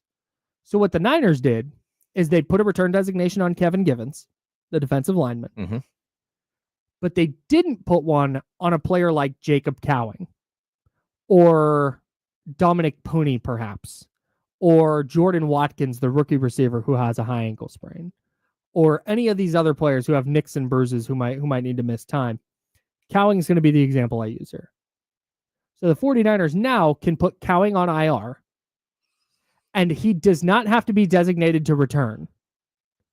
They can wait because he's out up to 6 weeks with this hamstring thing. But if he has a setback or whatever, or maybe they're just all set at receiver and they don't want him, so they're just going to stash him on IR for the year. Okay. They don't have to give him a designation to return. Now, if in 6 weeks he's like, hey, I'm good to go, I'm sprinting, I'm doing all this stuff, and they're like, great, we need you, they can put that return designation on him and he can come back. When he goes to IR, the 49ers have a roster spot open and they can just re-sign Thomas Morstead. Okay. It'll be a little more complicated than that because unless of someone their claimed waiver claims and all that. Well, no, because he wasn't subject to waivers. He's a 16-year veteran. He gets his outright release. Oh, okay. So you don't even have to worry about that. They can sit him down and go, hey, Tommy, whatever. We're going to release you in this kind of, we got to do these maneuvers. And he's been around for almost 2 decades. He knows the drill. Yeah. So he gets technically released, but knowing he's going to get re-signed probably today when the 49ers make their next batch of roster moves that include players going on IR, et cetera, et cetera. It still looks weird. It does. It looks very strange looking at their roster. It's just like punter, none. Yeah, It's like Kyle Shanahan's so confident. And that They're must not mean gonna punt. he's at a league minimum contract then, right? Oh yeah, he's not making a lot. He's 39 years old. Yeah.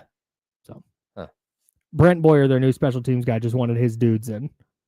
And so Thomas Morstead's been with the Jets the last 2 years, so they brought him in. Okay. That's the extent of it. But yeah, it was funny watching the hand wringing about it yesterday. There are people like, God, stupid organization. Like, all right, man. Whatever. They've done some stupid stuff, to be sure. Yeah. There's plenty of stupid things that you can drag the 49ers for, but this is not one of them. Thomas Morstead will be on the roster week 1, I promise. And if he's not, it'll be a different random punter on the roster week 1. They're not going to not punt. All right. Hey, if they had to cut a punter or a kicker, would you rather them cut the punter or the kicker? Well, in this situation, I'd rather them cut the kicker. Huh. But the kicker is under contract and makes a bunch of money. I mean, because he was a 3rd-round pick. No, sure, but I mean, it's kind of negligible. Yeah. Would you rather your team not be able to kick field goals and extra points, or would you rather them not be able to punt? Yeah, we're not punting. We're doing Madden this whole game. 1,000%. Yeah, I totally 5, agree. Go Yeah. for it. 4th and 10. Go for it. The only question I have is like, all right, you've got a 4th and 17 at your own 10. Like, that's a tough spot to be in. Live life on the edge, brother. That's a tough spot to be in. It would change your play calling entirely, though. Tua, we need you to kick this football down the field. A lot of pooch punts. Okay. I think I'd rather go no punter. Yeah, I'd go no punter. Excuse me, no kicker. Really? Yeah, because once you're in field goal range, like if I've got a 4th and 17 and I'm on their 45, like, all right, let's go for it. What if there's 2 seconds left and you're down 2? Hail Mary time. I'd way rather need to deal with that situation than, hey, I've got 4th and 9 on my own 20 and I can't punt it. You can throw a really long interception. They're just gonna knock it down. They're just not gonna catch it. All right, I'm gonna need the receiver to catch it. We're gonna Bobby Boucher this, where you're gonna put it right in the defender's chest, and then I need you to tackle him right after that. Oh no, I fumbled. Oops. Our ball, we recovered. First down, us. I think that there's a way that, like, Solve that. I think I could get a punter to kick a field goal before I could get a field goal kicker to kick a punt. Oh, that's interesting. See, I went the other way. I figured it's probably think I easier to agree. punt as a kicker. I think you can find someone on your roster that was a kicker, or that was a punter in high school. I bet Kyle Juszczyk could punt. Yeah. I bet Juszczyk could punt.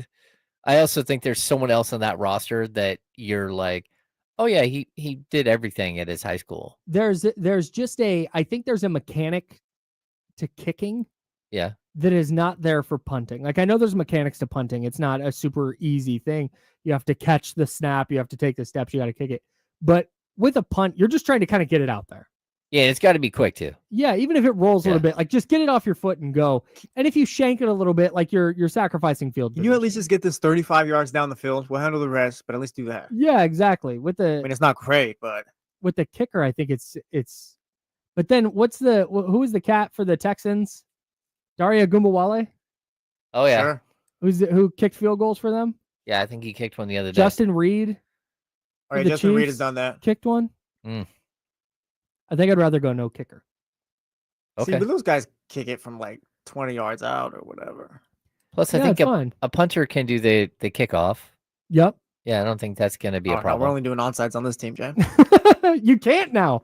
Oh yeah. huh? You can't do onside kicks unless you're trailing with less than like 10 minutes to go in the fourth quarter. Oh. Or it might just be trailing in the fourth quarter. And you have to Habits, my declare beautiful it. game. And you have to declare it first. Good call from Kyle Renetta. Wes Welker kicked for the Dolphins once. It's a great point. Didn't Doug Flutie do a drop kick? He did a drop extra kick. I remember point? that game. Yeah. I was a kid. I had no clue what was happening. The That Bills was or the Pats? the What Pats. was It that? was Patriots Dolphins. Yeah. Oof. Oh, it was against the Dolphins too. I was a kid. I was like, wait, like how many points did they get for this? Just all pissed off. It's one. Like, it's trash.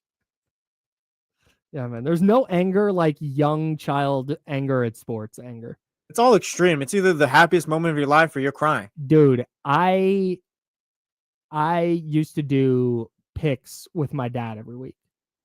We would do every game and we'd do our confidence points, right?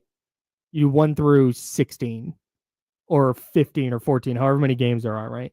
So 1 is like, man, this is Chiefs Eagles in Kansas City. I don't feel good about this one. This one's going to get a 1.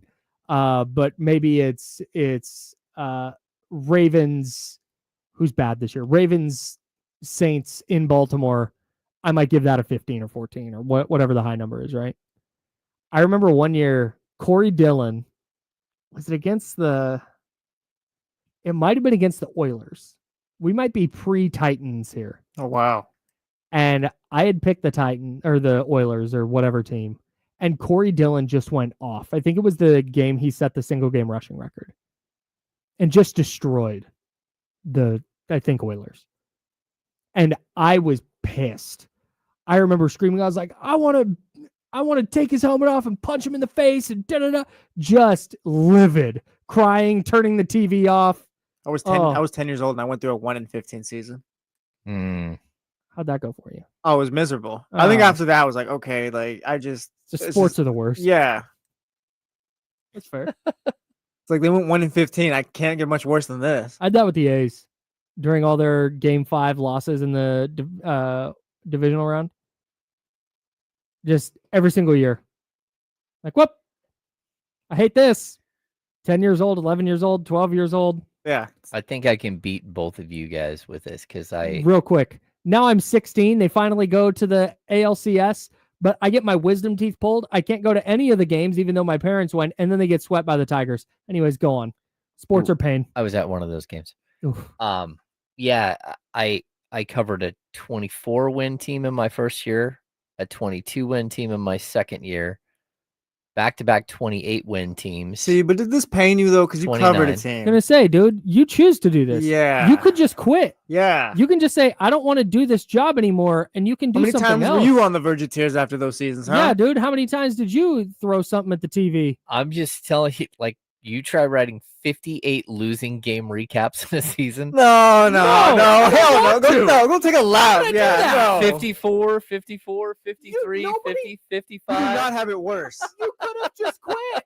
You could have just said, I'm not doing this one today. And you were paid for this, by the way. Me and Kyle sat here voluntarily having our hearts broken. 10. Yes. Mom, no, they're Crying. gonna win I'm this year. 250 Okay, games under 500. This guy, You hear this guy? I got paid to do this over here, but I had it worse than you guys who did it for free, and your tears were free. Yeah. Or you guys who got nothing out of it except sadness and despair. I think that's why I'm nihilistic, is because of sports. Yeah. Nothing matters. Are you going to be Life is pain. Existence is pain. a nihilist in like if they make a remake of The Dude, The Big Lebowski? Yes. The nihilist. Yes. I am 1,000%. married before I see my football team win a playoff game. That's tough. I win. That's tough. All right. On that note, we're going to step aside for a minute. We're sponsored by Jiffy Lube.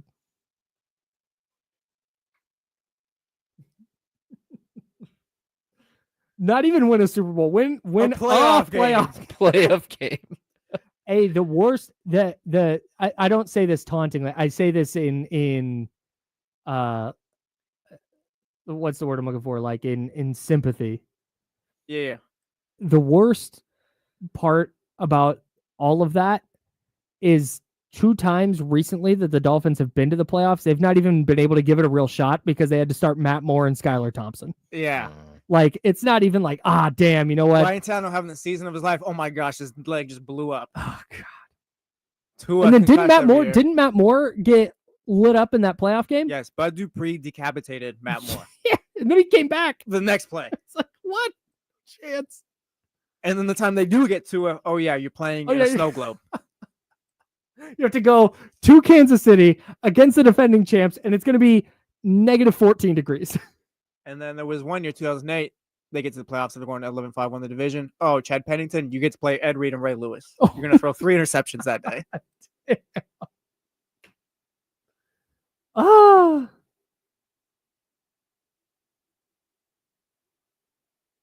Shout out Chad Pennington, wherever you are. Salute. Chad Pennington. And while we're at it, shout out Cliff Pennington. Former A, right? Yeah. Recorded the final out of Dallas Braden's perfect game. Oh, nice. Do you want to know what else is nice? These page views the last couple days. Yeah. Vivek Ranadive is in wherever this is at. He's watching Dennis Schroeder play for the German national team. Hell yeah. That's big time. Yeah. Well, Nick, I bought a house. Shout out to me. And when I got my job in San Francisco, and then I lost my job in San Francisco, and then I got this job. But when I bought my house, my interest rate was extremely low. Actually, when I refinanced my house, my interest rate was extremely low. And to move now, I would be getting less house and paying way more money. And my wife would then have to be the one with the commute. Unless she found a job, a different job, which she is not inclined to do. So that's why I live 82 miles away. Since you're being nosy. There it is. Wow. Clyde Edwards-Helaire has gone back to the Kansas City Chiefs. Because that worked the first time.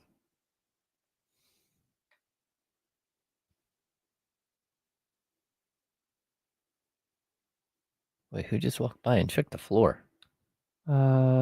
It in my periffs looked like Damien.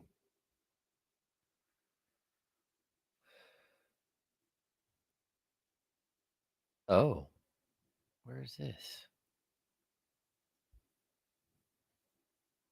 Oh, we might have something for Kuminga watch. Oh, nice.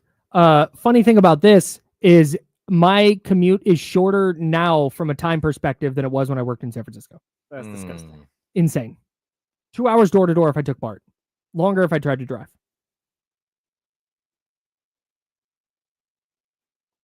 Now I'm pretty reliably an hour 40, hour 45.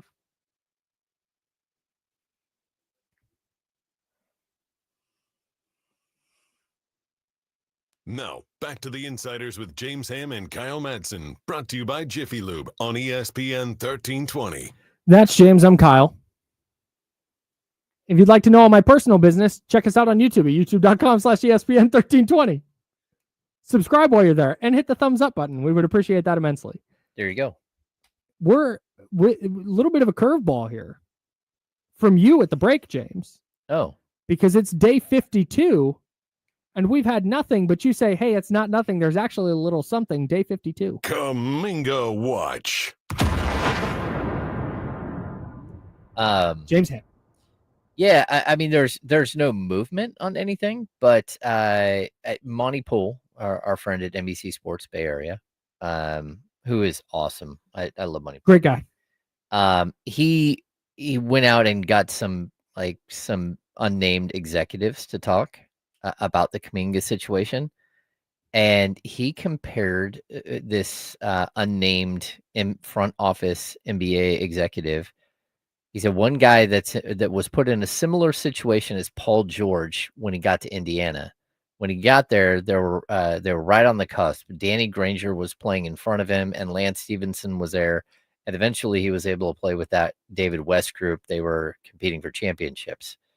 So, I think that's an interesting comparison to compare him to young Paul George and the way that he was stuck behind or stuck in a situation that wasn't conducive to his playing style. Yeah, so I don't know. So there's not much more than that, but I think it's an interesting look at Kuminga and how, some people might view him from the outside. Very specifically, the Kings might view him from the outside. And I know like BJ Armstrong is a really big fan of Kuminga.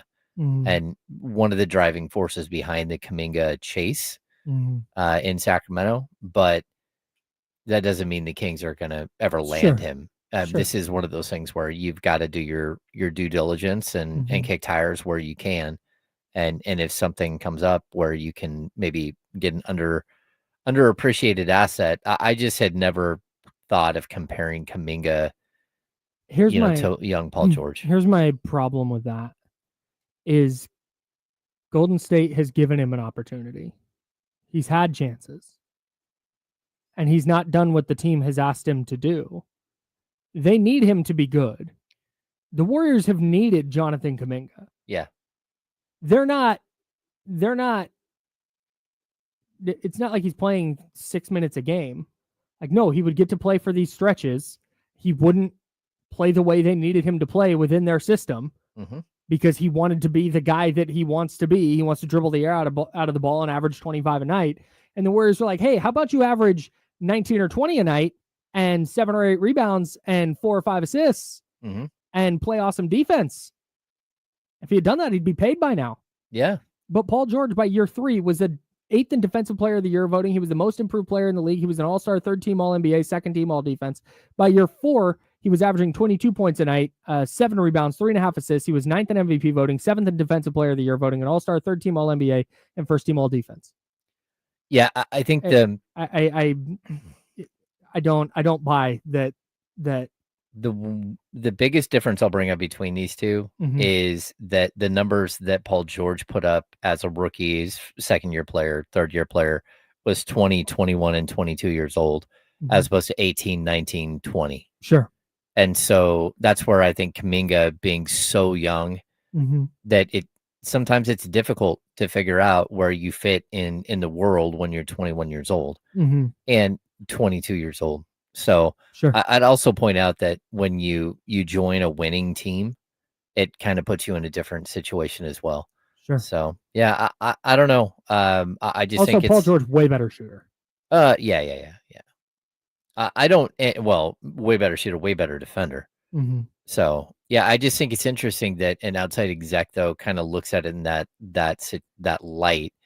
And, there are other players like that who start out one spot and then go to another spot and actually find, I think Shea is the biggest example that we see in like the modern NBA where, he's part of, again, a Paul George trade, but as a rookie, was getting some minutes, 26.5 minutes a game, but averaging 10 points a game. If you could project Shea off of his rookie season at an MVP that he would eventually become an MVP, I'd tell you're crazy. Right. Yeah, because if the Clippers thought that, they would have just held on to him and developed him and had him become an MVP. Yeah, of course. Even if that cost him the Kawhi Leonard sweepstakes. Yeah. Yeah, no, I 100%. Yeah. I was trying to look. Danny Granger was 35 minutes a night for that Pacers team in Paul George's rookie year, averaging 20.5, 5 and 3, we'll call it, shooting 38.6% from 3. Yeah, I don't know, man. It's tough. And I've said pretty much everything I'm gonna probably think about Jonathan Kuminga. Didn't Danny Granger's name come up in a comp to Nick Clifford? It's just interesting because I haven't heard Danny Granger's name all that much in the last decade. Was he an injury guy? Yeah. I feel like Danny Granger was going to be awesome. Oh, yeah. Knee injury, I think. 79 games in 2010-11, and then 62, 5, 41, and 30. And he was out of the league. Yeah. Tough. He was out of the league quick. Yeah. He played 10 years, but like I said, the last 3 years he played a combined 76 games. Yeah. I mean, look at that drop off from 20 to 18.7 to 5.4, 8.2, 8.3, and 8. Yeah. Yeah. And that reached a height. What do you average? 25.7? My page shut down. Yeah, 25.8 points was his career high. Most improved player, and that's in 08, 09. Yeah. He was just really, really good. And then the next season, 24-1. And I believe that's a strike shortened season. No, that's the next year. That was 2011, 12? 11, 12. There we go. That's where he averaged 18.7 and was just never the same. And look, he's 28 years old and then just like career quickly fell apart. Crazy. So I want to get to something we were talking about yesterday, and that's James Ham. I'm Kyle Madsen, and we're the Insider, sponsored by Jiffy Lube. Jesse Tapia is alongside, and we've got the handoff coming up with D'Lo and Casey in about 20 minutes. So we've been talking about we talked a little bit yesterday about the expectation for Doug Christie this year, and how that's going to kind of fluctuate based on how the season goes. But I think this idea that Kenny continues to bring up, and I don't think I think he keeps bringing it up because he's right, is that the Kings this year, the focus is trying to win games. Mhm. They have looked at the landscape, they've looked at their roster, and they go, hey, the best path forward is to try and win as many games as possible this year. And I think that's I part of me thinks that that's the right thing given their situation. But I also it kind of flies in the face of everything I personally feel and believe about team building. I'm of the mind that if you're not getting better, you're getting worse. I don't think the Kings have gotten better this offseason. And I think it's been largely lateral for me anyway. And I don't think that winning game services anything outside of, well, you just kind of made the best of this year. So that's going to be an interesting thing to follow. No, I'm with you. It's like this tightrope that everybody has to walk.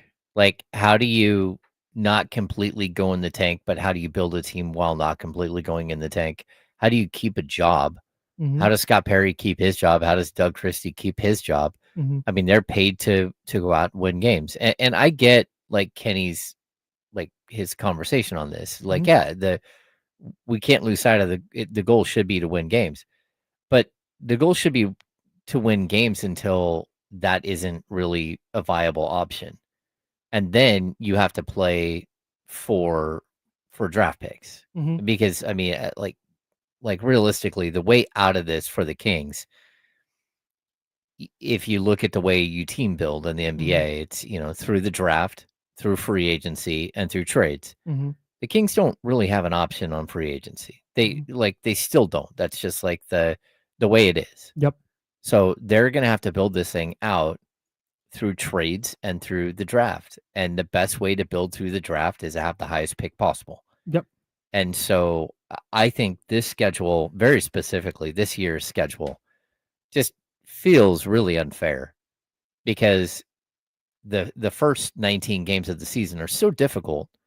Like just the track that they're on, that first 20 games, let's just say 20 games. And if you come out of that like 6-14, or you come out of that first 20 games at 5-15, or even if you're 8-12, you're just fighting an uphill battle the entire season. And yes, there are breaks late in the schedule where they can actually make up ground. But the question is going to be, is that the right thing to do at that moment? Or is it to run a bunch of young guys out there and try to play for the future? Yeah, man. And that's a little bit why I wanted to talk about this, because to me, maybe the Kings are trying to win games, but that's not Doug Christie's biggest challenge here. I don't think. I think the bigger challenge is, okay, if that's the goal, you're trying to win games. And I think that has to be the goal when you have Domantas Sabonis on your roster, when you have Zach LaVine on your roster, when you have DeMar DeRozan on your roster. Yeah. Those guys are not going to be like, yeah, hey, we'll burn a year.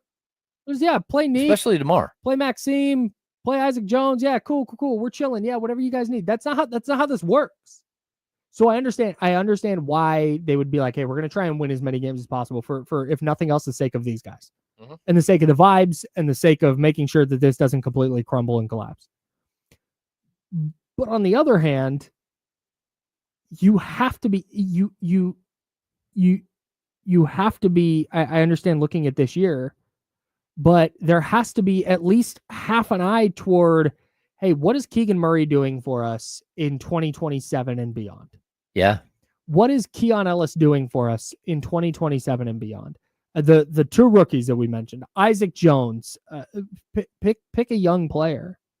What are those guys doing for us? And yes, you have to focus on winning this year, but you're also trying to thread this needle where you also have to be doing right by those guys and their development. Yeah. Because you don't want to get to 2027 and, man, you know what? Keegan Murray is just what he is. And maybe he is, but we've not gotten an opportunity to see anything different. And so this is just what it is. And this is what he's going to be. And you know what? Keon Ellis was pissed with his role, so he's gone now. And we're going into year 2 of Neek Clifford, and it's still like, oh, okay, yeah, he's awesome in summer league, but we don't really know what we're getting in the regular season. Like, if you leave this year, even if you win 42 games and make the play-in tournament again. And if you leave this year going, yeah, hey, all the young guys are still a huge question mark, but luckily you got enough out of Sabonis, Levine, and DeRozan that you were able to win 42 games. Like, all right, that just doesn't do it. And again, maybe I'm looking at this the wrong way. Maybe Kenny's right, and I've lost the plot. But to me, the plot is to win a championship. Yes. And maybe that's wrong, but in my mind, that's how this works. And the Kings aren't going to win a championship this year, in my opinion. Well, still play the games. Still play the games. Yeah, just in case. They're not going to win a championship with 80% of this roster. That's it.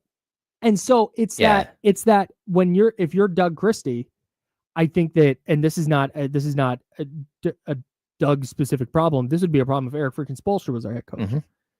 Threading that needle is going to be really damn hard. And so, yeah, Doug last year had a just brutal situation that he got dropped into. Fully understood. But I don't think it's going to get a lot easier this year.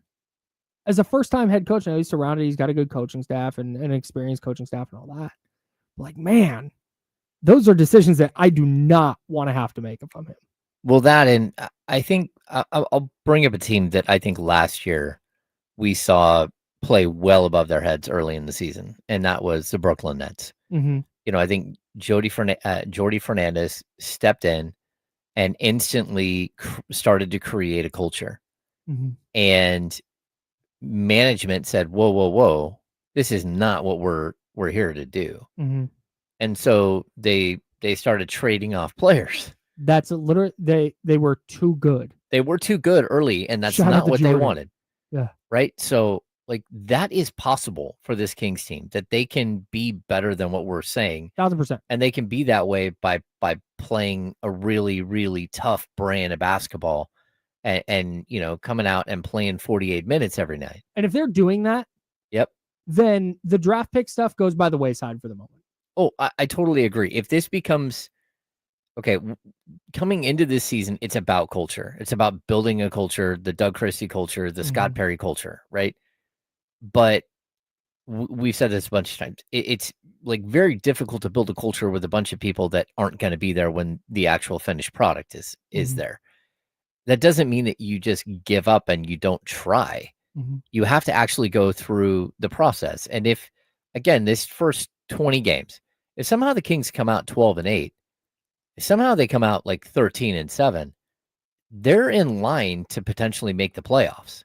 Like, yeah, they still have to get through the second quarter of the season, the third quarter of the season, but that fourth quarter of the season is where they can pick up some major, like, and we talk about like if they can go again 13-7 in that final 20 games or 14-6, and you take that with the 12-8 in the first half, all of a sudden you're at 26 wins.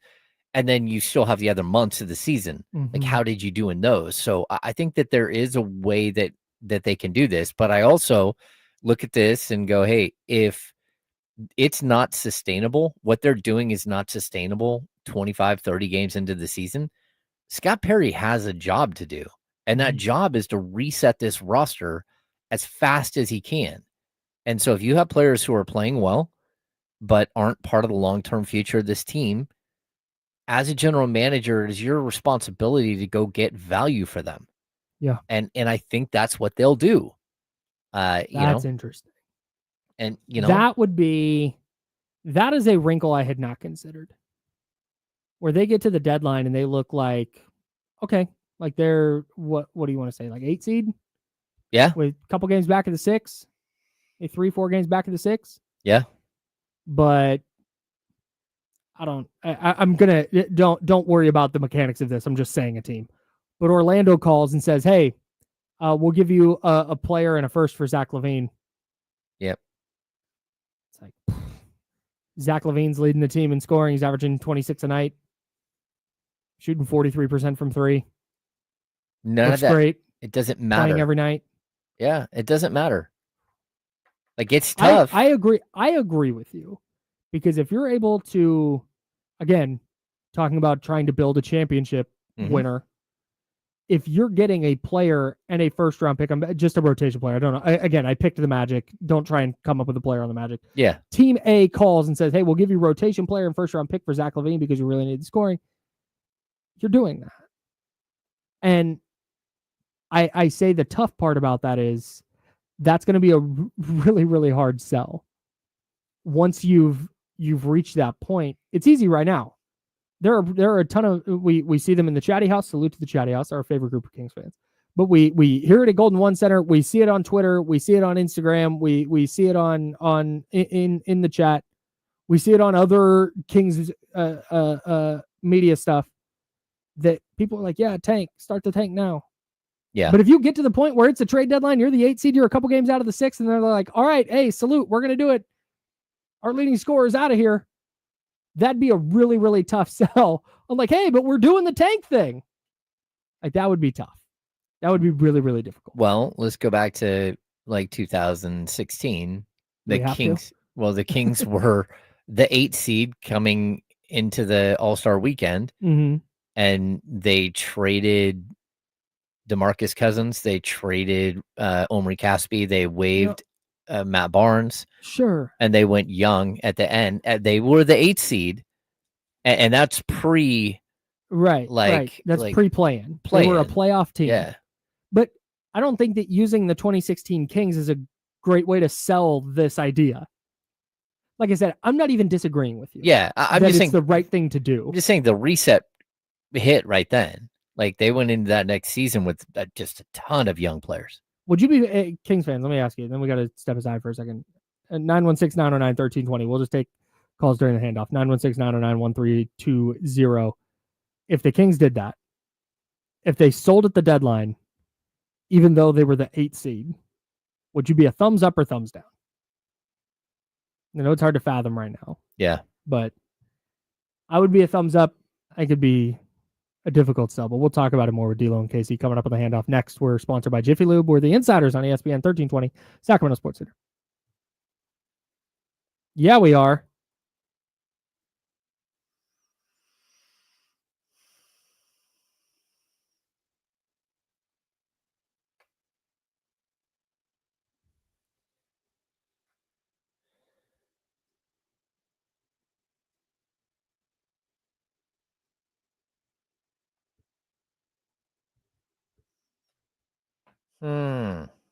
Shout out to my guy Luke tapping in.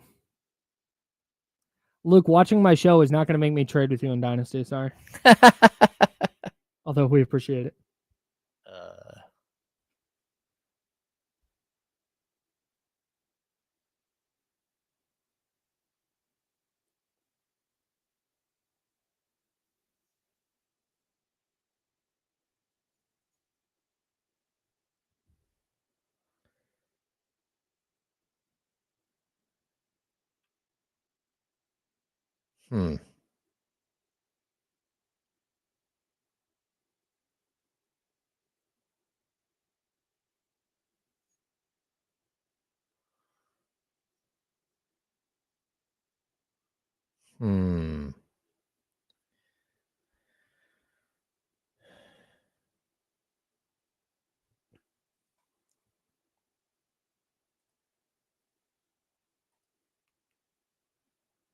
Oh, I remember this.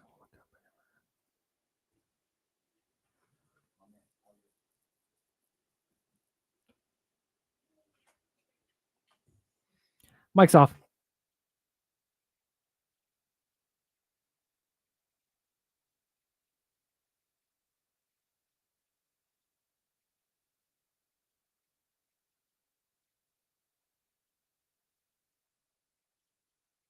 You're just going to do.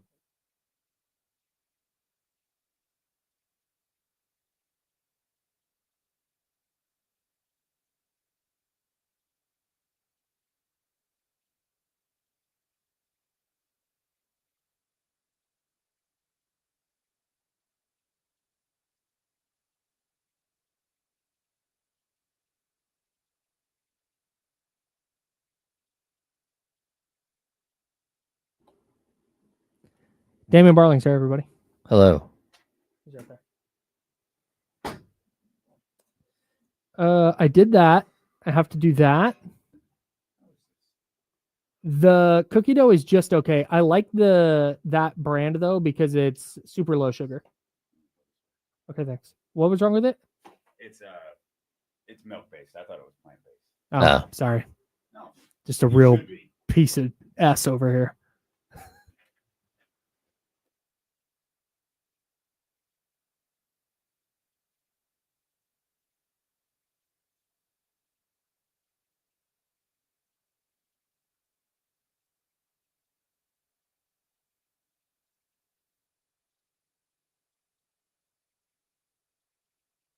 All right, we're back. Vic Tafora said, I'm told the 49ers are signing former Raiders running back Sincere McCormick to their practice squad.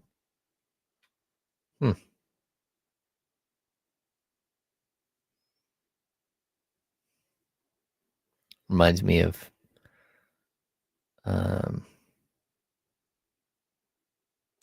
Stand By Me. Sincerely, guys. Sincerely. Verno. Ask me how many times I've seen Stand By Me. Never? Of course not. One of the great movies. But everybody always says about every movie I've never said or never seen. that's a little older than you. Stand By Me. Which one's Stand By Me? Who's in that? Will Wheaton. Young River Phoenix, River young Phoenix. Jerry O'Connell. Yeah, Jerry O'Connell. Yeah. Who I ran into at the Delta Lounge at LAX. Oh, really? Of course. Who would? Young. Rich people hanging out together. No, stop it. Oh, man. Corey Feldman. But there you go. What? Both Young of the Kiefer Corys in it? Sutherland. Yeah, Sutherland? Keith Sutherland was in it. Yep. Jack Bauer salute. Jack Bauer What's- was so great. What's the movie with Morgan Freeman? And he goes, "You smoke crack, don't you?" Oh, I don't know. What movie is that? Lean on Me, Lean on Me. where he's the teacher. Yes. Yeah. That's what I thought Stand By Me was. Oh, no. Used to call me Crazy Joe, now they call me Batman. Stand By Me is about the 4 kids who go looking for a Y'all dead want to go body. see a dead body? That's actually Boys in the Hood. But Yeah. so. Instrumentals in my mama's Christmas party. Troubles. Yeah, on yeah, my yeah, yeah. mind. Leeches. I still Yeah. smell Leeches in crime your all over underwear. the crime. Smokers repeatedly mind my second That movie Johnson, made me that think one leeches wanted would to murder steal you. Hit the pipe and stop feeling it. If a leech is ever on me, I'm done. You're out. I I've can't come believe- across plenty of leeches since that movie, just a far different kind. Well, Yeah. damn. Yeah. I It would have is. never. We got 10 seconds. This is a Stephen King movie. Different Was seasons? it? I don't think Oh, I yeah. knew that. Oh, Or yes. maybe I just We're back. forgot that.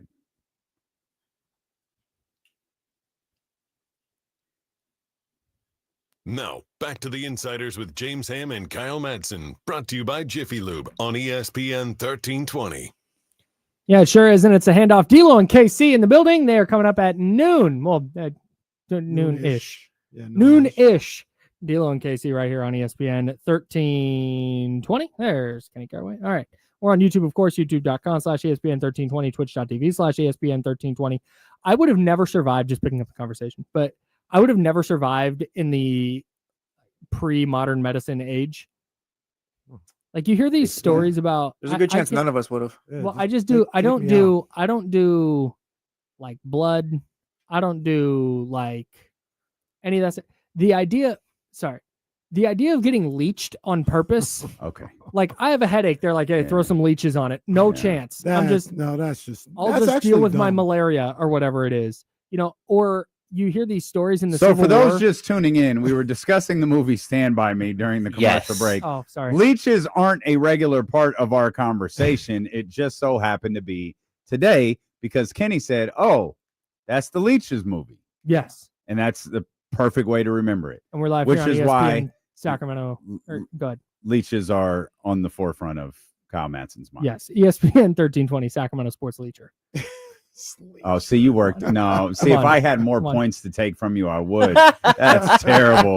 That is terrible. The Boo! now No, but you hear these stories real quick about in like the Civil War.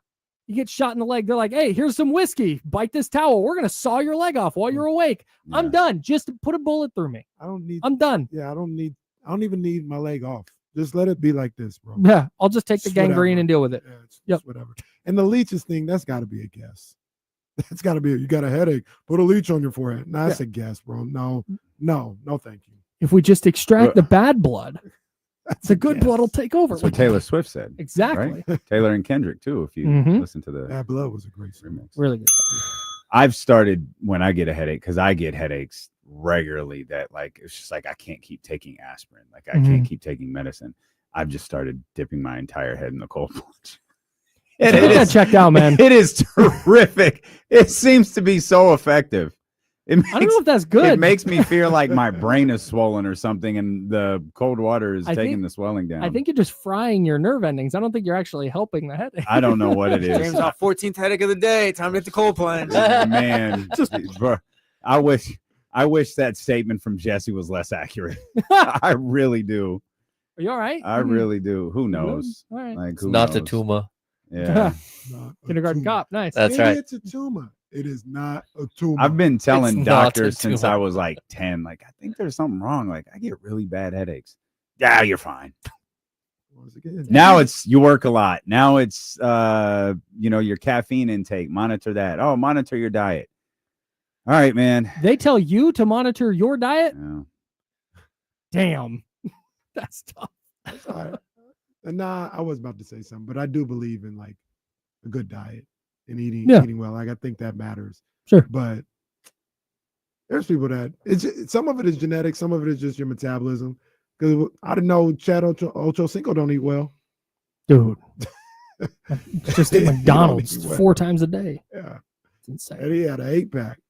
Insane. He's fortunate though. Like I don't think I could have McDonald's 4 But times that's a the day way and you have look. to- Like, you don't know what that stuff is doing to your insides. Yeah. Oh, yeah. Very Like true. that type of stuff is that stuff always gets me. Like, you might be in great shape, but that stuff is doing something to your insides. Yeah.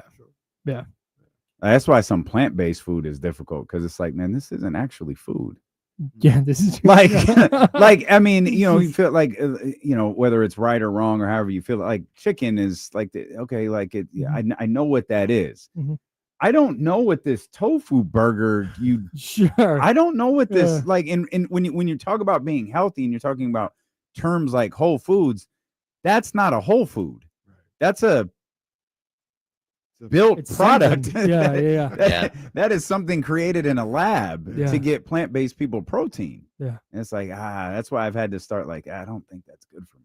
Give me a good Hmm. steak. Love Give a me good steak. steak. We ain't playing Love a around no steak. more. Just give me a steak. Yep. What we doing out here? Shout out Chef Q if you're listening. Shout out Hell Chef yeah. We We're love hitting Chef that Q. Friday night.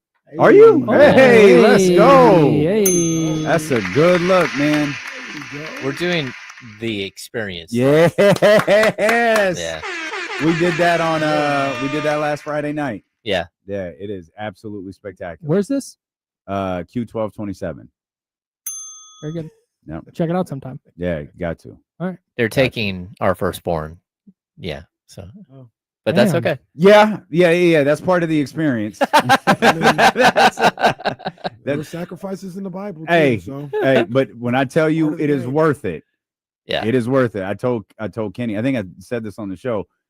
We had another dining experience that is often talked about in this city. Yep. Not even close. Oh, Like they okay. do not compare. Because I've done Not that even at close. quite a few times. I'm not, Not even surprised close. either.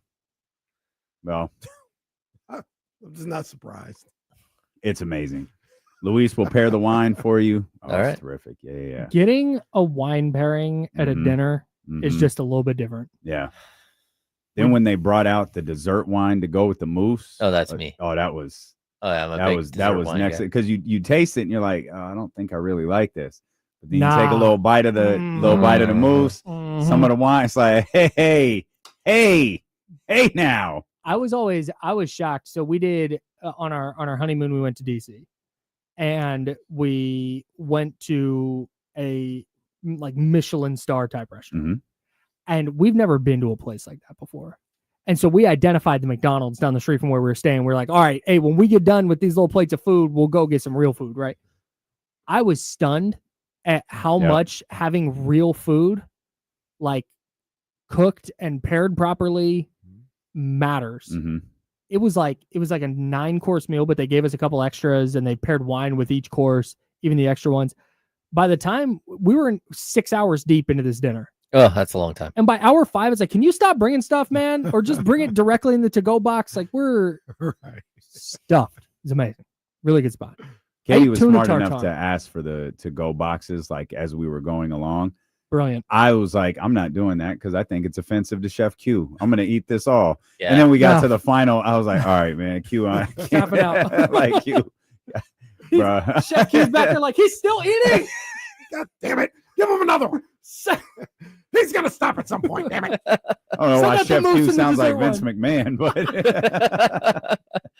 it's better than them sounding like Jerry Jones. well, that's very damn. true. That's true. Very, very There's true. nothing wrong with that, guys. Right.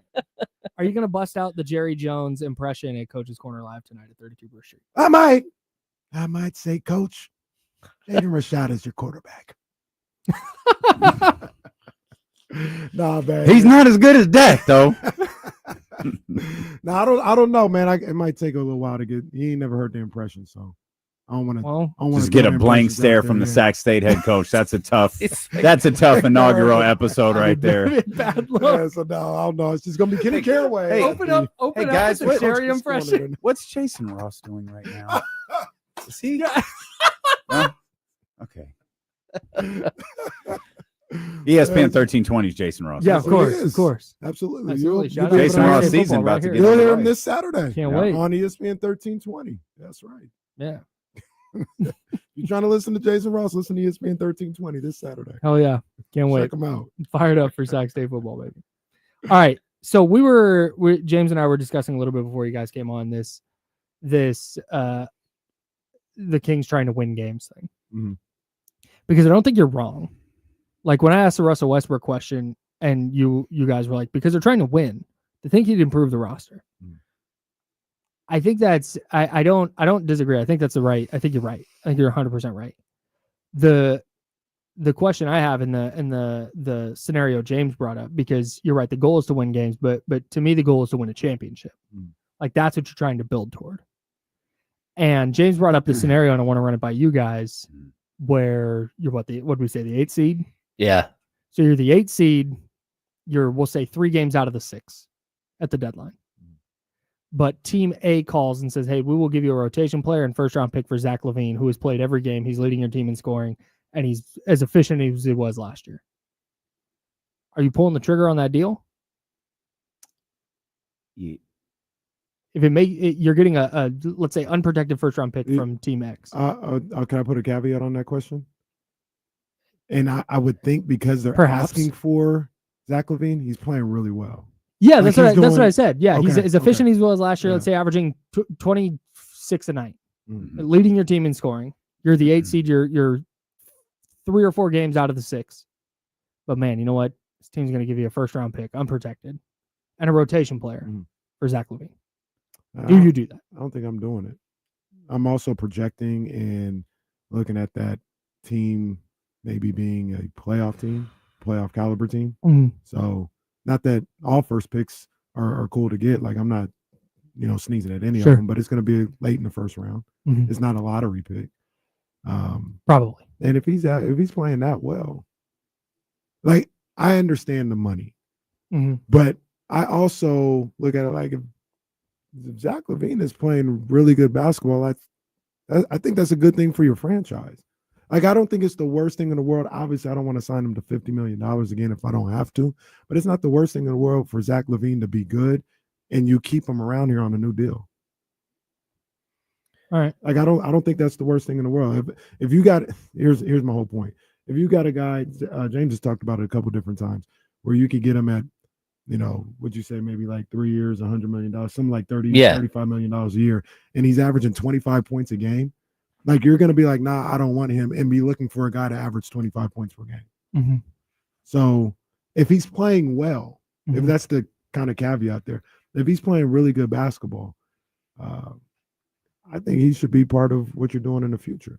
I think this whole argument with when games. What if it's Domas? Domas what? Same deal. I'm keeping Domas. Hmm. If he's playing that well, like if he's All right. looking like a good basketball player. Oh, yeah, I'm keeping Domas.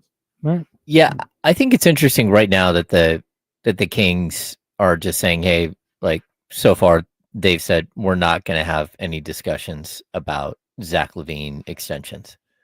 Like because if like maybe he's just like flat out would say no, but if I could get him to opt out of the 49 million next year, but give him a 3-year 100 million, that would make so much sense for this team. Because even then, I mean, it makes him tradable again.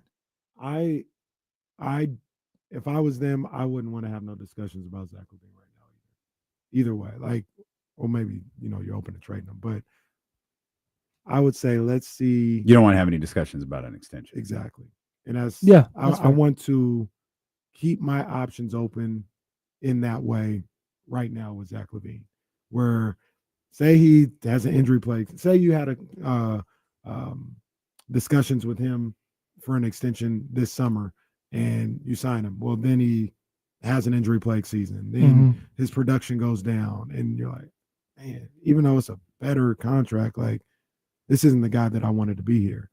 Whereas if that happens right now, your path is a little clearer. Your path is a little, all right. Yeah, Zach, you're an expiring. This is going to be our last year with you. Or if he's having a good season, now let's revisit, that extension. I wouldn't want to do anything with Zach LaVine right now, as far as like extension wise. I don't think Zach would take the deal I'm offering. I don't. If the Kings were to say, hey, Zach definitely wouldn't take the deal you're offering. Yeah. You don't think you'd take a league minimum? No, I don't know if James thinks he's worth that. No, I said it. No, I think he is. I said a 3-year, $100 million deal. If you were to opt out of his $49 million next year, but 3-year, $100 million. Yeah, that's tough. You're getting an extra 51 million on the overall package. So, I mean, just saying. Oh, you're also listening to KIFM, ESPN 1320. What's that? It's not even that. No, because I was going to do it not read. KIFM. Well, look, okay. Everybody else gets to read, but I don't get to read. Commend. I was trying to do it not reading. No. So, we got to get this right. You're listening to ESPN 1320, 98.5 FM, KRXQ HD2. ESPN 1320, always live on the free Odyssey app. Now the legal part's taken care of. This is a debacle. This is a disaster. I don't want that point. Take it. I don't want in this game. Kenny just says words at 12 o'clock now. It's just being spiteful now. He's like, I'm gonna get the ESPN 1320 part out, and then whatever else happens after that. You're listening to ESPN 1320, legal ID. Well, 1320. I'm Kenny. All right, this is the King's Talk. Hey, just pull the mic away, Jesse. I declare legal ID. I get the point for it. I just started off. Take it away, Jesse. Say the rest. You got it. Matter of fact, minus half a point.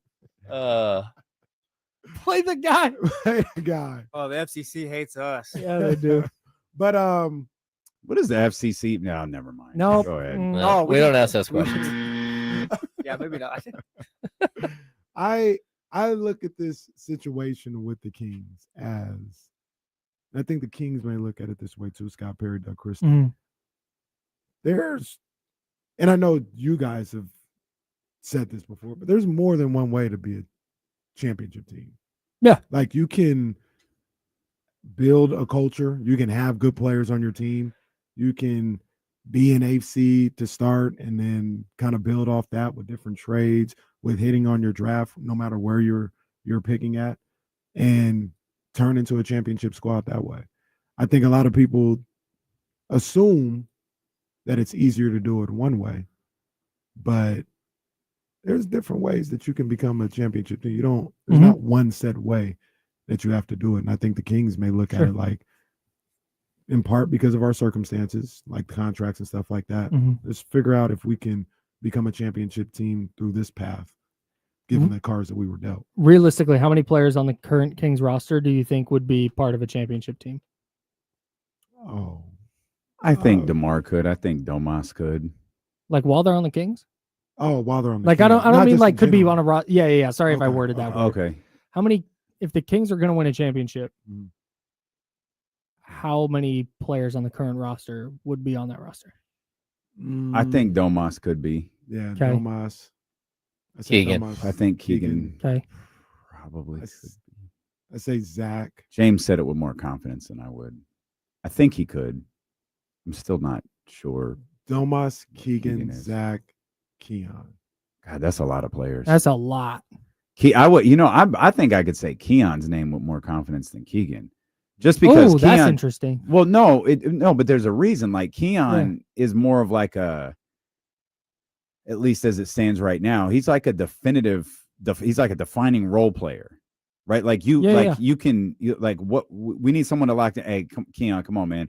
If you need someone to start games for you, 10, 15 games for you, he could do it. Keegan is he's an 82 game starter, and I don't know how to define Keegan Murray yet. I feel like I can define Keon Ellis. The defender. That's the first thing that's going to come to your mind. He's a defender. I don't know what word you use to define Keegan Murray right now. A little bit of a Swiss Army knife. I kind of look at. But Keegan. does that define you though? I mean, you could do a lot of things, but being a Swiss, does that define? I think of him like a Harrison Barnes. You can't define Harrison Barnes, but it feels like you're always looking for a Harrison Barnes, guy that can guard, can score a little bit. Yeah. He's not gonna demand so much in the offense where it's gonna ruffle the feathers of maybe the better players around him. He's just gonna play his role. But as an 82 game starter, would he need to be more than that? I don't. Ooh, I don't think so. talk about Keegan. So. Yeah. Depending on the players you put around him. No. That's the thing. I don't think so. And if you're a championship team, you probably acquired players that are better than Keegan. You'd have to. Yeah. So he could just play that little 82 game role. I don't want to say a little like that, but he can play that role, master that role, and you've got about 3 other guys that are better than him doing their job, carrying things. So I think he could. I think he could in the right situation. I have a separate question, if that's okay. Does anyone else have anything on this? Go ahead. Does that have a separate? If Keegan Murray just has Harrison Barnes' career, is that a win or a loss? Depends on. Well, I think it's a win. I think it's a good thing, but if we're grading on the curve that a lot of people tend to have for other players, that's a bad thing. He's a number 4 pick in the draft. It feels like it would be not that Harrison was drafted 7th. Yeah. I don't know. 4 feels. That's a pretty high pick. I think the thing for me with Keegan is Harrison Barnes did not have a bad career. Harrison Barnes had a really rock solid NBA career that a lot of guys would like to have.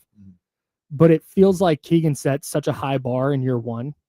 Where it's like he hit all these threes and man, the defensive upside, and oh my God, he comes around as a scorer. Like we were talking about him scoring 18, 20 a game. It was like, oh, if he just never gets there and he's Harrison Barnes. Still think he can, by the way. Sure. I'll just die on that. I've died on many hills before. I think I might die on that one. Yeah. Sure. And I don't disagree. But if it with that first year in mind, if he is quote unquote just Harrison Barnes, it would feel like, oh man, he never quite got to the ceiling that he could have. Yeah. Well, even if he didn't have a bad career, but we would say he never got to the ceiling. If we got to be fair, he never got to the ceiling we set for him.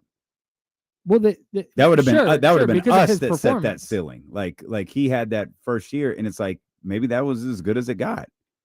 And he averages. That would be disappointing to me.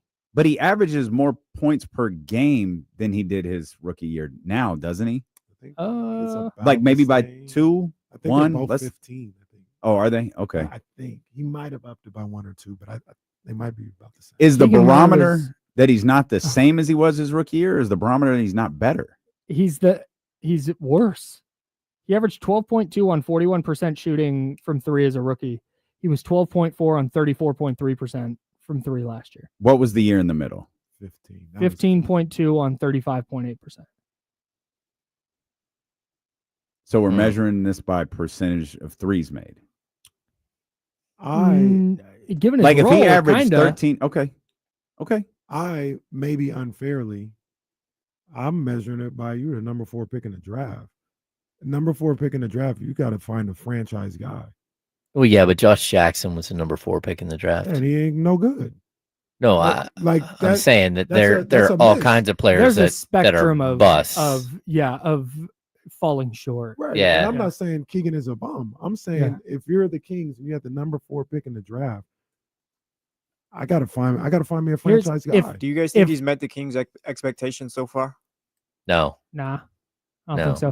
Because if you went back to that draft and Monty McNair's on the clock at 4, or Wes Wilcox or whoever, and you said, hey, he's going to be Harrison Barnes. Mhm. He's going to have Harrison Barnes' career. I don't think they take him. I agree.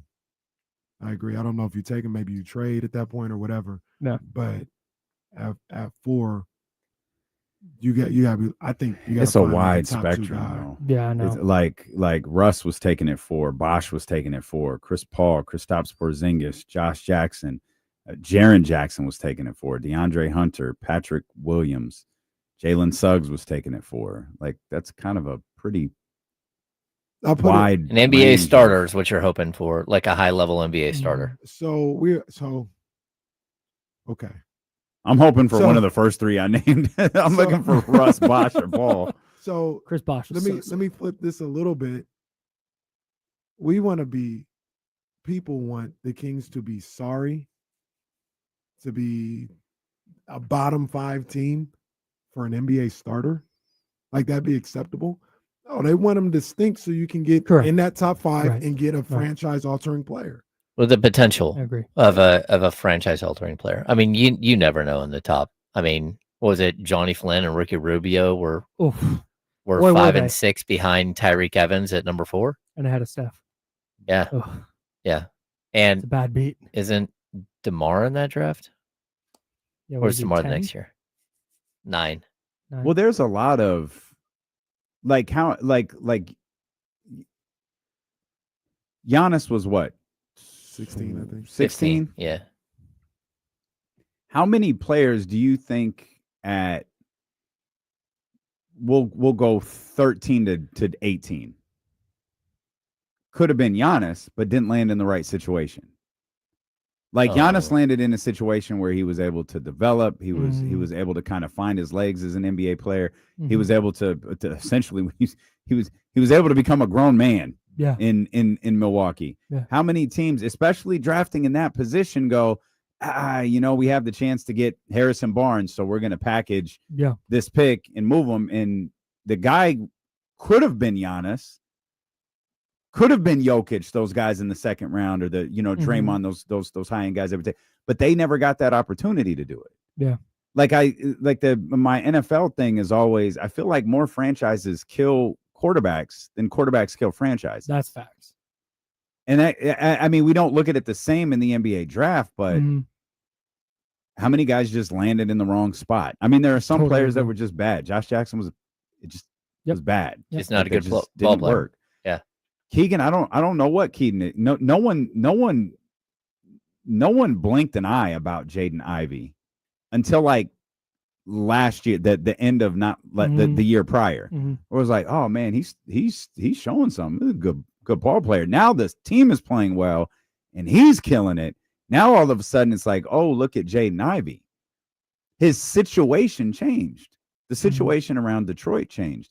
Maybe Doug is the change Keegan Murray needs. Maybe there's a certain level. That'd be tight. Maybe of- Keegan didn't find the little stuff with Mike cute. Sure. As much like I did, as much as conversation as it got on our shows, maybe Keegan was like, F this dude, man. Sure. It absolutely could have been. There's a certain level with the eye test of skill that you see sometimes, that you look at guys and you say they're being held back. They could be doing more. I can see the things that I'm not saying this is exactly what it is, and I'm 100% in favor of this, but you see that with Jonathan Kuminga. You see his skill level, and you say, man, if they gave him 30 minutes a game, I think he could do more than what he's doing. Mhm. Just by looking at the raw ability of what he can do. He may not understand the game to a high degree. He may not play winning basketball. Like, those are things we'll find out when they play more. But you just look at his skill set. You're like, man, he could be a 20-point per game scorer. He's got everything. He can handle. He can Mhm. attack. He's got size, all this other stuff. Those are things that I don't necessarily see from Keegan Murray. I don't look at Keegan Sure. Murray and be like, man, the skill set is just crazy. They need to give him more opportunities. Mhm. I would make the argument that Keegan Murray is exactly the type of player that the Golden State Warriors have been begging for Kuminga to be. And it doesn't matter if you're scoring 20, if you're scoring 16, or if you're scoring 12. Do everything else. And that's where they're begging him. The reason why Keegan Murray plays 36 minutes a night is because, or 35 minutes a night, whatever it is because he's extremely valuable and does everything that you want him to do, except for take on the scoring role. That's a big except. I think you were about to say the same thing. I was going to say that's perfectly fine. I'm not disputing that that's what he brings to the table. But when you talk about somebody holding them back or franchises holding them back, I don't think the Kings are holding back Keegan Murray. Well, the difference is Steph's not here. That too. Like, to me, that's the difference. Like, you can ask Keegan Murray to do this in Golden State when Steph is there or when Jimmy Butler is there. That you can't ask a guy on a team that doesn't have Steph and Jimmy Butler to do that. Like, sure. No, we need you to be a little bit better. And if it was still De'Aaron and Domas kind of running things and you needed Keegan maybe to just be a little bit better at this, that's perfectly fine. But De'Aaron is gone and Domas is going to do what Domas does. Yep. It's going to be 19 to 20 points per game. It's going to be a double-double. 14 to 20 rebounds. Yeah. But he's going to do it on 12 to 13 shots. Yep. If your team needs him to take 19, he's not going to do it. He just won't. So someone has to. And Keegan.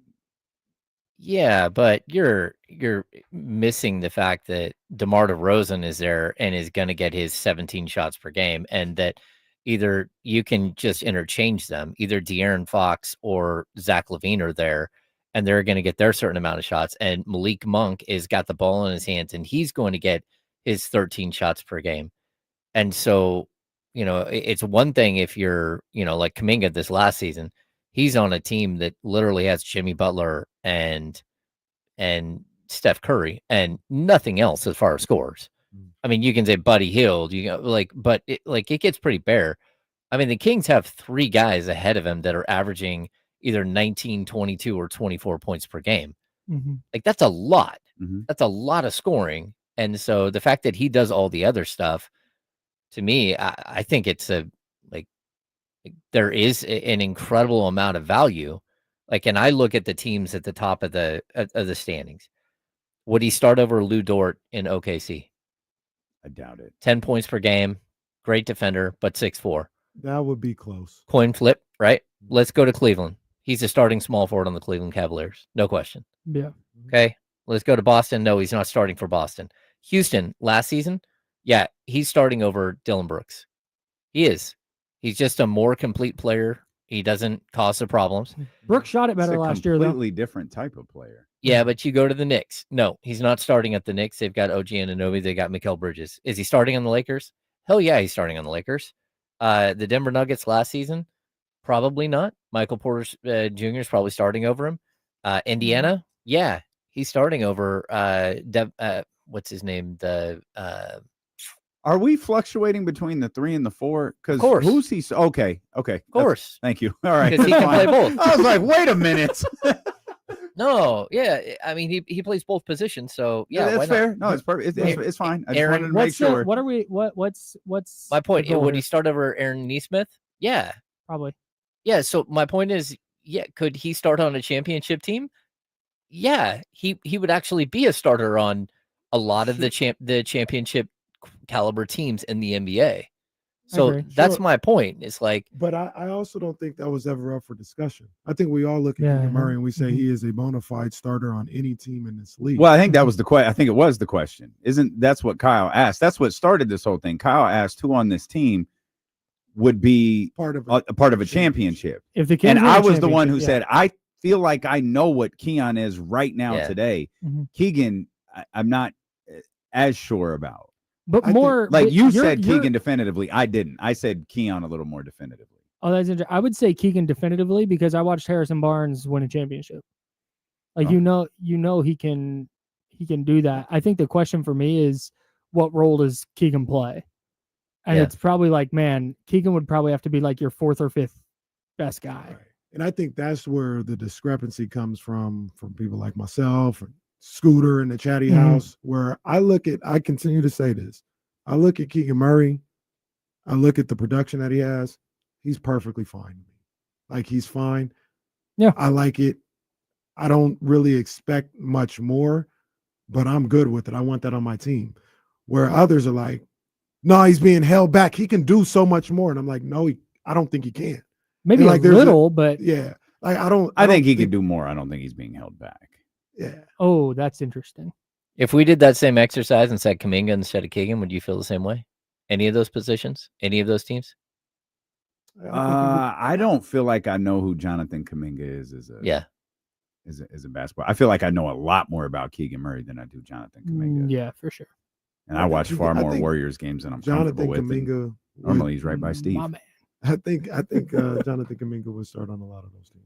And he's 4 years in compared to Keegan's 3. Is he being held back by the Warriors, though?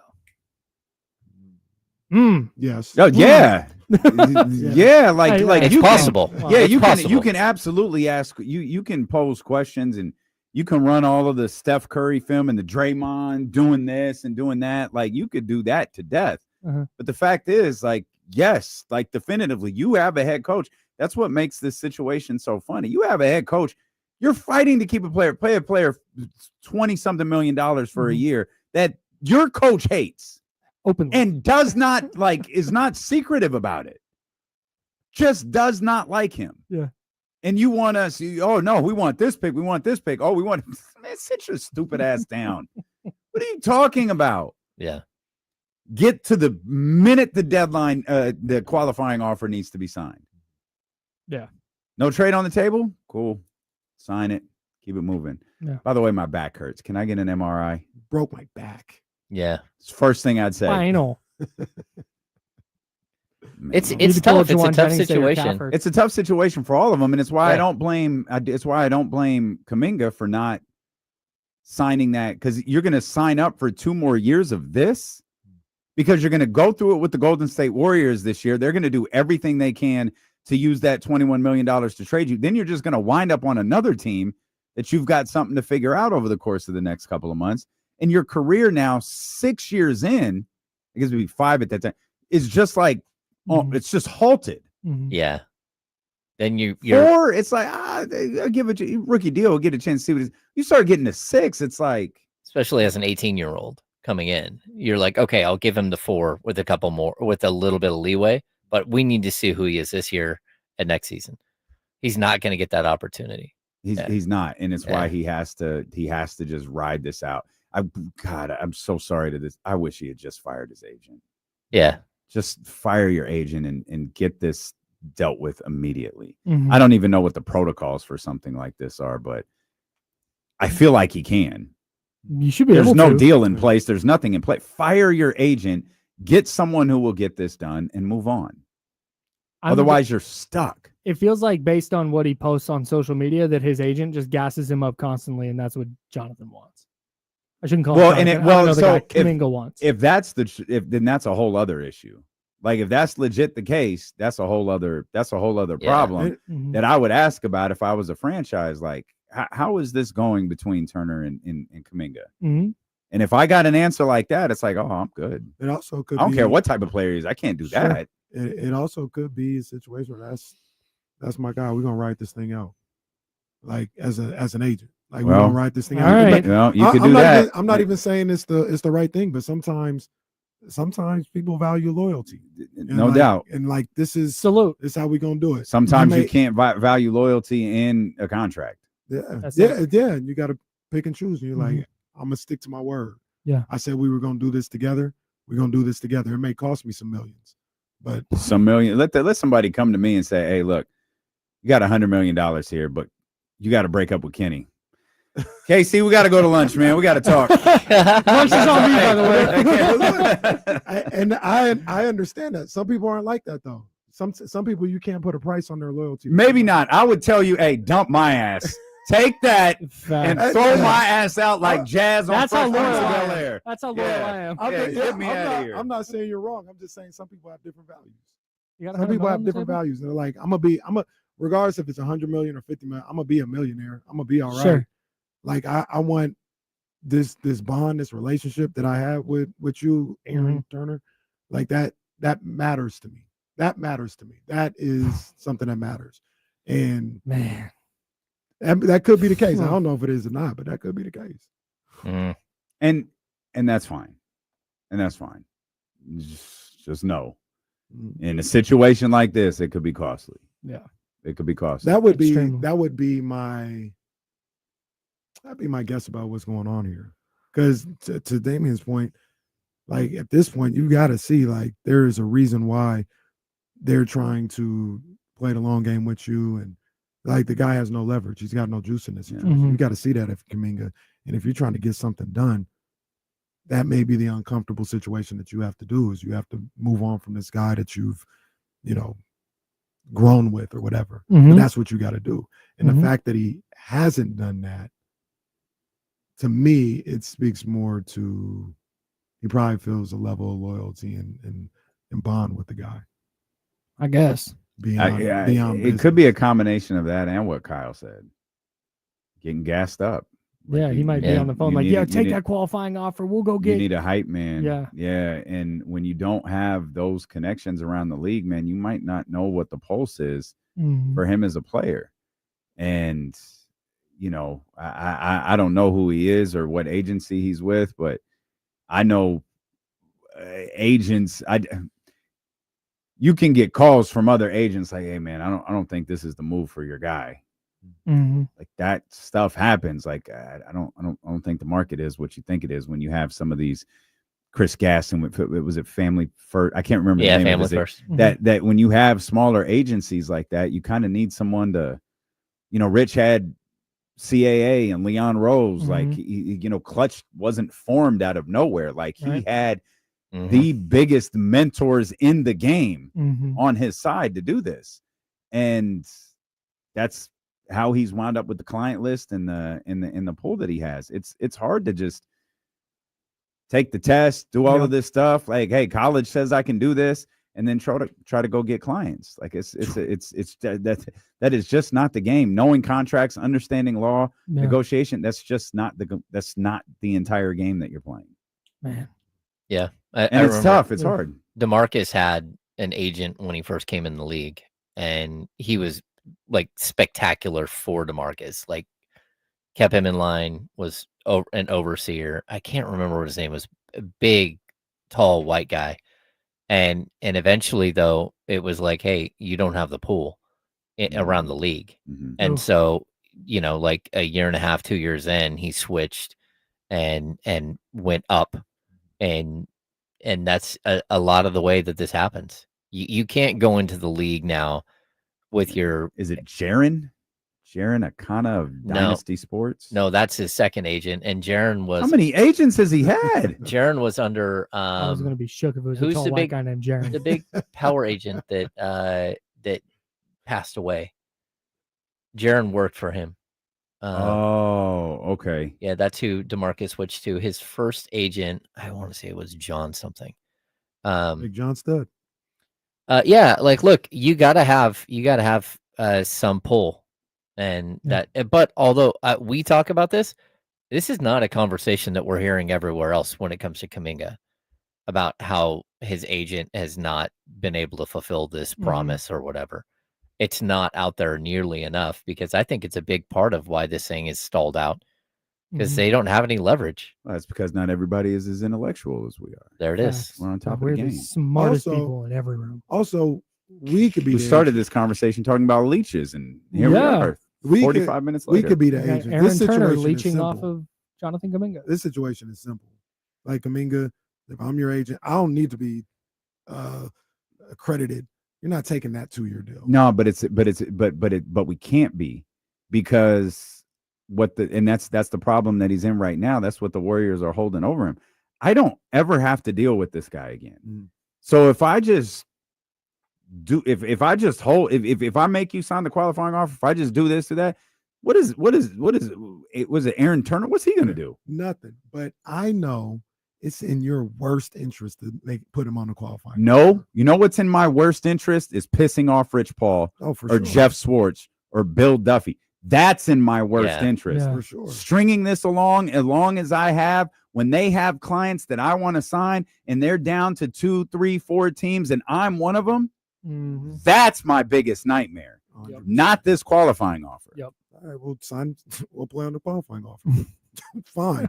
If you ain't worried about me, then don't worried about me. Play him on the qualifying offer and go about your season. Sure. We'll do that, and that's where they're at. But then, you're right, man. And I never have to deal with you again. And neither does Jonathan Kuminga. And that's right. But you know who you do have to deal with is every team that watch you botch this. Yep. Yeah. Kuminga Watch. Drink water, be nice, people. D'Lo and KC next. Good work, Chatty House. Appreciate you guys. See you tomorrow.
My bad. What's up, guys?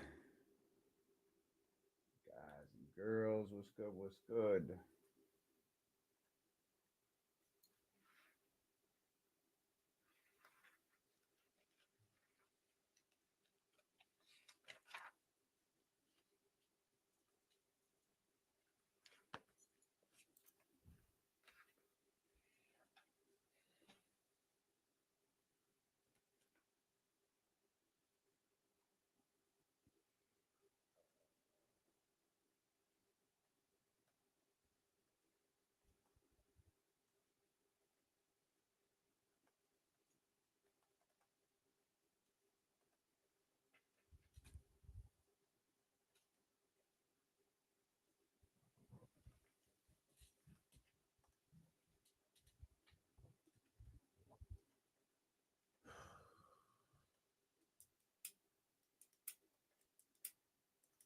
Starting Cowboys and Eagles is a good look. Oh, that's gonna be That's a good That's look. gonna be fire. That's That's a gonna be a hell of a way to good kick look. off the season right there. That's gonna be a good look. I wonder. Yeah. We got them screaming D-Lo, KC, D-Lo, KC, D-Lo, KC, D-Lo. We got them screaming D-Lo, KC, D-Lo, KC, D-Lo, D-Lo. We your number one spot. We your number one spot for some sports, huh? Got the city going crazy when we work, huh? We top 2, but we ain't 2, we in first, huh? And when you need the real, we is who you search, huh? D-Lo, KC, D-Lo, KC, D-Lo, KC, D-Lo. We your number one spot. Let's go, baby. Hey. One more time. We welcome in here to the Wednesday, August 27th edition of D-Lo and KC. I'm Damian Barling. The ultimate needle mover in God mode himself. He's Kenny Caraway. Yes, sir. Acknowledge me. And we are live. From the worst slums of Sacramento. Alongside of What are you doing with man. him? How we roll, man. That's how we roll. We are thrilled that you are here with us. I just said to Kenny, starting the Eagles and Cowboys. That was a good look. That's a great look. That's a good way to start the season. I mean, we're 8 days away now from the start of the NFL season. I'm hyped for this weekend, assuming YouTube TV will allow me to watch it. Today's the day, ain't it? We get Texas and Ohio They got to State. come with the deal. I thought It's it said today? by the 27th. Oh, is that it? Okay. Well, Jackasses better figure it out. you idiots have till the end of the day, because I will drop your ass so quick for something called Fubo, it won't bother me a bit. Y'all better get this right. I've been instructed for 2 things. All I need is Bravo. If Bravo is there, it doesn't matter what else is there. These dummies. And this happens. Oh, they're going to get this resolved. Absolutely. This is so Absolutely. stupid. These idiot carriers. We thought it was all dead with the cable companies. This is just essentially streaming cable. That's all we're doing. We think we're being smarter in this. We are the dumbest species to ever exist. Hey, let's not do these cable packages anymore. We'll do all of these different streaming services. Cable package was what, $120, $100 something dollars? Got up there. Yeah. Man, now it's $82. I was reading something from Awful Announcing the other day that said it went from like $39.99 to $82.99. YouTube TV did in a span of like 4 years, 5 years. That doesn't even seem legal.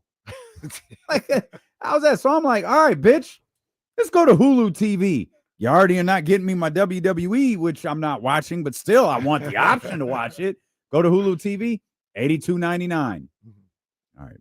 Yeah. All right. And for me, This is it's already that's a good price because I wasn't paying that for cable.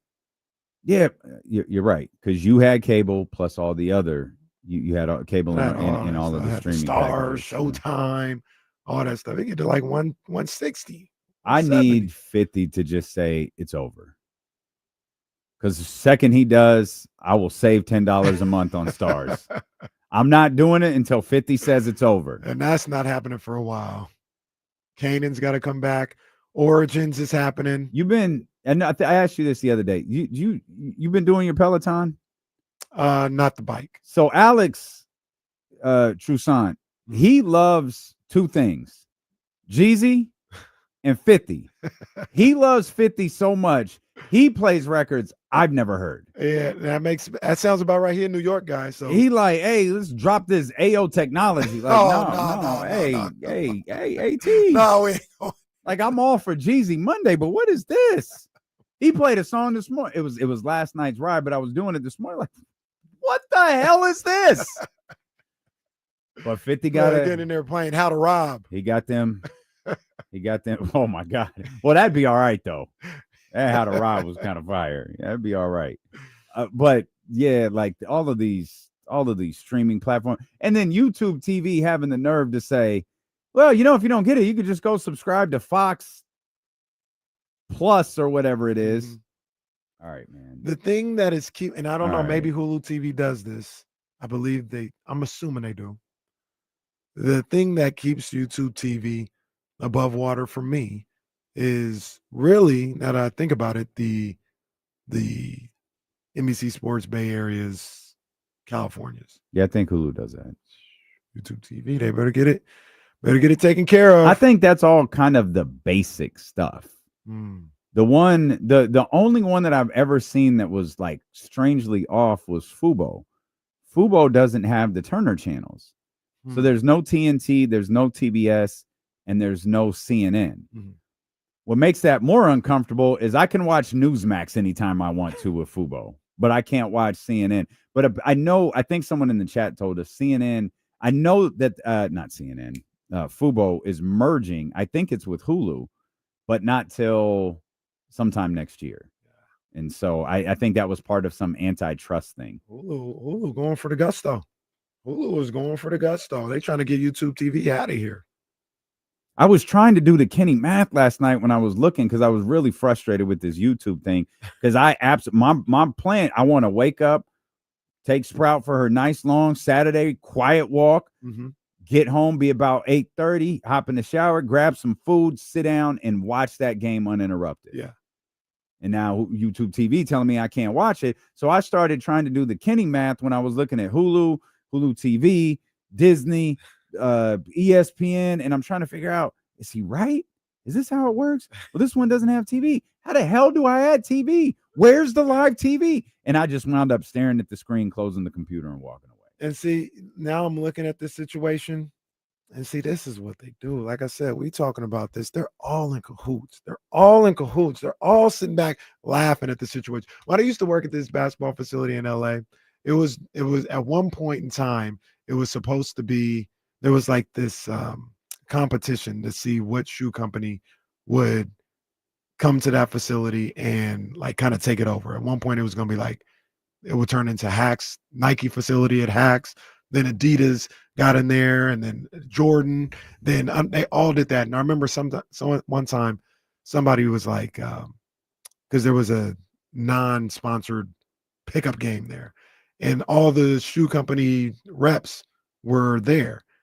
And they were like, did you see all those guys? They're over there laughing, having a good time, talking about who's going to get the spot.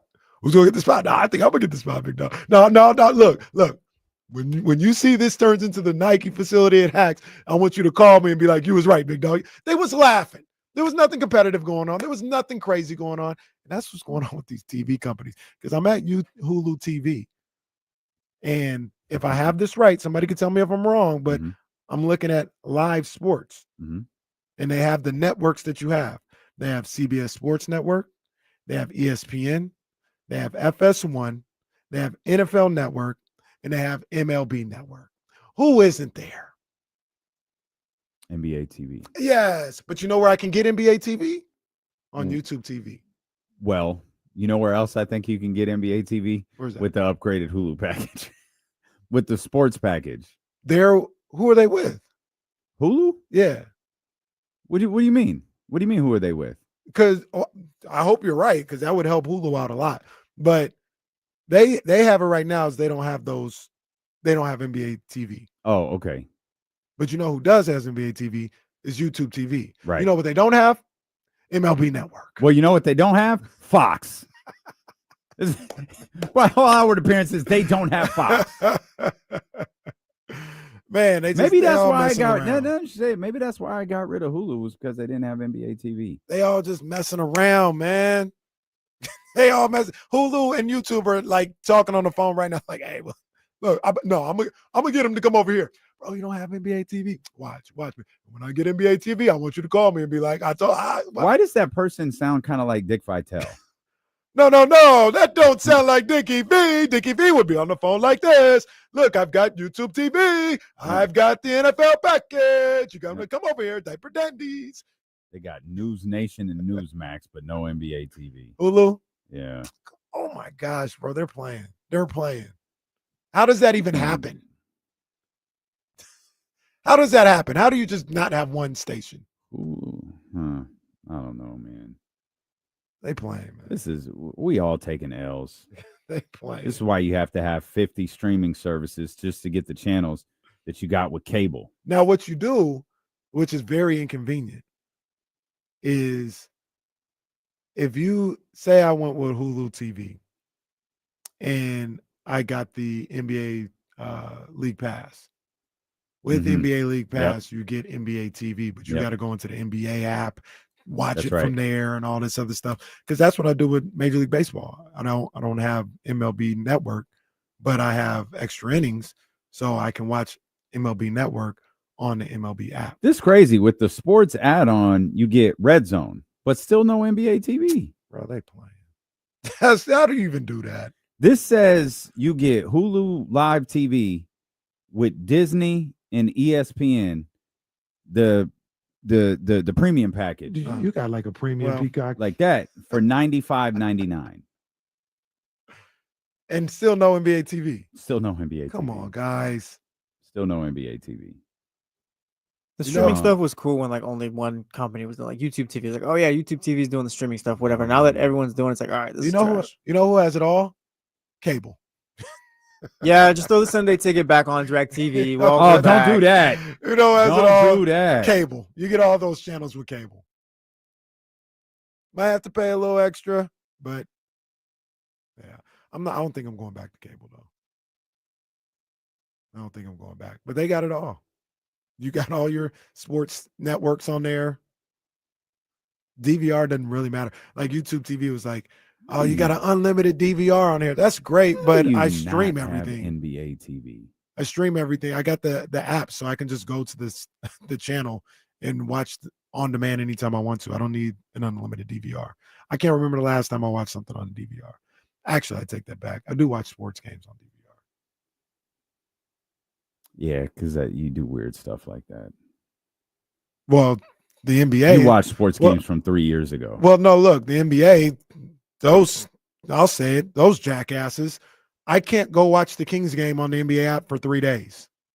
Oh my God, that is so infuriating. So I need the DVR. That's fact. No, to you're go right. watch the Kings You're game. 100% right. Yep, got to go back and watch. Got to go back and watch the Kings game last night. Can't do it on the service that I pay $120 for. It's ridiculous. Do you think there's anyone out there still using their TiVo?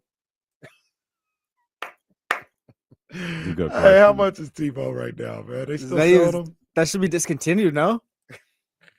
Oh, I bet it's not. I bet TiVo is not disconnected. There's a TiVo. I mean, There it is. TiVo.com still in effect.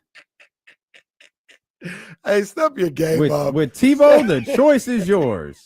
Step your game up. They got them on eBay like old PS3s. Step your game up if you got a TiVo. You imagine going to somebody's house and there's a TiVo box there. Oh, don't worry. We can restart the game on my TiVo here. Goodbye. I'm sure. So they got a TiVo streaming device and they got a TiVo like for cable. Aren't all cable boxes now built in with a Yes. DVR? Pretty much, I think. Damn, the streaming services are built in with the DVR. The YouTube and Hulu. TiVo is Hulu. TiVo is really close though to like that like Kleenex tissue thing, right? Mm. Because if someone were to say, "Hey, you," well, you could do this on a streaming service. Yo, I got to go to the. I TiVo'd the game last night. We can go watch it. I I think people interchange TiVo. I don't with think you can DVR. do that anymore. No, it is, but I would ask you, why are you saying that? Yeah, you might get clowned for saying you TiVo'd something. Why are you? I know what a TiVo is. I know they started the game. I get all that, but why are you calling it a TiVo? Not 2005 anymore. DVR is where it is. Okay, I was just asking. I'm a broadcast journalist. Don't get hot at me. Even though DVR is that the name that like YouTube TV uses? DVR. Well, I think that's what it's Digital digital video video. Yeah, recording, like I yeah. think that's Yeah. just the Yeah, Comcast What it didn't is. invent that. That's Can't lie. Right. If someone tells me, "Oh yeah, come over, I TiVo'd the game," I'm never going to your house in my life. Like, no, bro, I'm not going to your house. Psycho. Yeah, you talking about TiVo? No. come over. I TiVo'd the game is hilarious. Oh, Tyler's like, man. you could just say you recorded it, man. One of my great DVR TiVo, it can't be TiVo because I didn't have TiVo, but one of my great stories, great experiences of all time was in college. DVR was still new to the cable game, Mm-hmm. and we had like a late practice or something like that, and it was the same day as the Texas USC national championship game.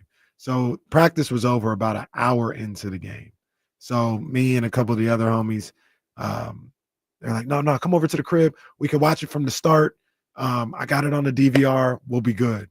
And I DVR'd the game. We were watching it. We got all the way up to like the fourth quarter, I think, when Lindell White got stopped on fourth down. Mm-hmm. And something happened where it was like, oh, this recording's about to end, but don't worry, I recorded the next show. So we'll just pick it up from there when Jeopardy comes on. Like, we'll pick it up and it'll pick it up right there. The recording was about to end. I said, oh, don't worry, let me switch it over. I get out of that recording, and the channel is on the national championship game as Vince Young is holding up the trophy. I'm like, wait, what the hell? I forgot about that too. Hell? When you record stuff, you would have to hit like record 45 minutes after That's show right. ends, Yeah, just in case. yeah. Listen, what the hell? Why is it on? And the cold part was I didn't leave it on ABC. I left it on like something different. Somehow the tuner or whatever turned to ABC, and as I said, exit recording. Probably to record the game. Yeah, Vince Young holding up. I said, bro, what? That was obviously, I never forgot it. That's tough. You had people over? Just like 2 or 3 guys. They ain't talked to you since, have they? Now that you mention it. Yeah, that's a tough look. That's a tough look. And of course, on ESPN.com right now, the 5 stories that explain why Arch Manning was built for this moment. Oh, sorry, YouTube TV users, you're not going to get to see it. Hey, Jesse, you mentioned this before about Travis and how Travis is one of those young football players. Travis Hunter. Yeah, my bad. That you kind of grew There's up another Travis who's in the news the last couple of days. Wow, Just make sure you're aware of that. Let me make sure I'm talking about Hunter. Everybody knows. But like, yeah, we've known Travis Hunter since he was 13 years old. Mm-hmm. Is Arch that? Yeah, we knew Arch in high school. God, I don't know what school it was, but he had the green jersey I on. feel like we know him before high school. Yeah. So that's the culmination. Then when he gets to the NFL, we've been knowing Arch since he was 12, 13 years old. Mm-hmm. He's as close to like LeBron levels of, LeBron it will always be different because he doesn't have a famous, family. But yeah, like we've known Arch. They've been talking about Arch forever. Now, is Arch good or is he? No, I don't want to say he's legit. Good. Okay, he's good. He's next. Like the story was, and this can always get blown out of proportion or whatever. The story was always Cooper was the best quarterback, and Arch is Cooper's boy. Yeah, and it's like, all right, well, that's not Cooper, but y'all said he was the one, so let's see what his boy does. And he's the truth. Arch in a couple of games, he was on the bench for Ewers last year, and that's just what it was. And then Ewers got hurt, I think, and Arch had to start 2 games, and it was like, are we gonna go back to? Yeah, that's it. We were talking about that. Like, why would they? It was low key. Like, Quinn Ewers' draft status might be cut because he might not play again. He came in killing. Arch was killing last year when he played his 2 games. Like he went for, I think he threw for like 300 yards in one of the game, had like a 50-yard touchdown run. Maybe it's crazy. Maybe it's Ryan Day. I feel like they're gonna beat Ohio State's ass on Saturday. I do too. I think they're gonna win the game. I don't know if they'll beat their ass, but I think they're gonna win the game. But Ohio State's favored, surprisingly. I mean, they're the defending national champions. National champs in the horseshoe. They it's not like they had a bad recruiting class. Like they have a squad, but boy, they've built up Texas to be the monsters here. I think that game and my boy Joel Klatz is great college football podcast that I always listen to. Now that is my boy. You guys talking about Bill Simmons, Joel Klatt? That's my boy. I tap into my boy Joel Klatt. You tap into Bill Simmons too. What are we doing? Well, he's not my boy though. Okay, he's not my boy. Joel Klatt did like the 10 best players in college football this year a couple weeks ago. Okay, I think 5 of those players are in that game. Oh, I believe that. I think there's 2 defensive guys on Texas. I can't remember the safety or the cornerback on Ohio State, Jeremiah Smith and Arch Manning. 5 of the 10 best players, according to Joel Klatt, are going to be in that game on Saturday. Hope we get to watch it. It'd be nice. Oh, I'm going to watch it. Oh, well, hey, look. It's just going to be a question if I'm watching YouTube TV or not. Hey, look. You see, I ain't been worried. I ain't been worried. You need to get like me, big dog. I ain't worried. Well, I'm gonna watch the game. I'm gonna watch the game. That ain't YouTube TV. Do what you need to do. I don't care. I'm watching the game. Now here's the killer though. They need to get it together because I might have to watch it on my phone. I think Reese has a game that morning. So yeah, they need to handle that. They need to handle that.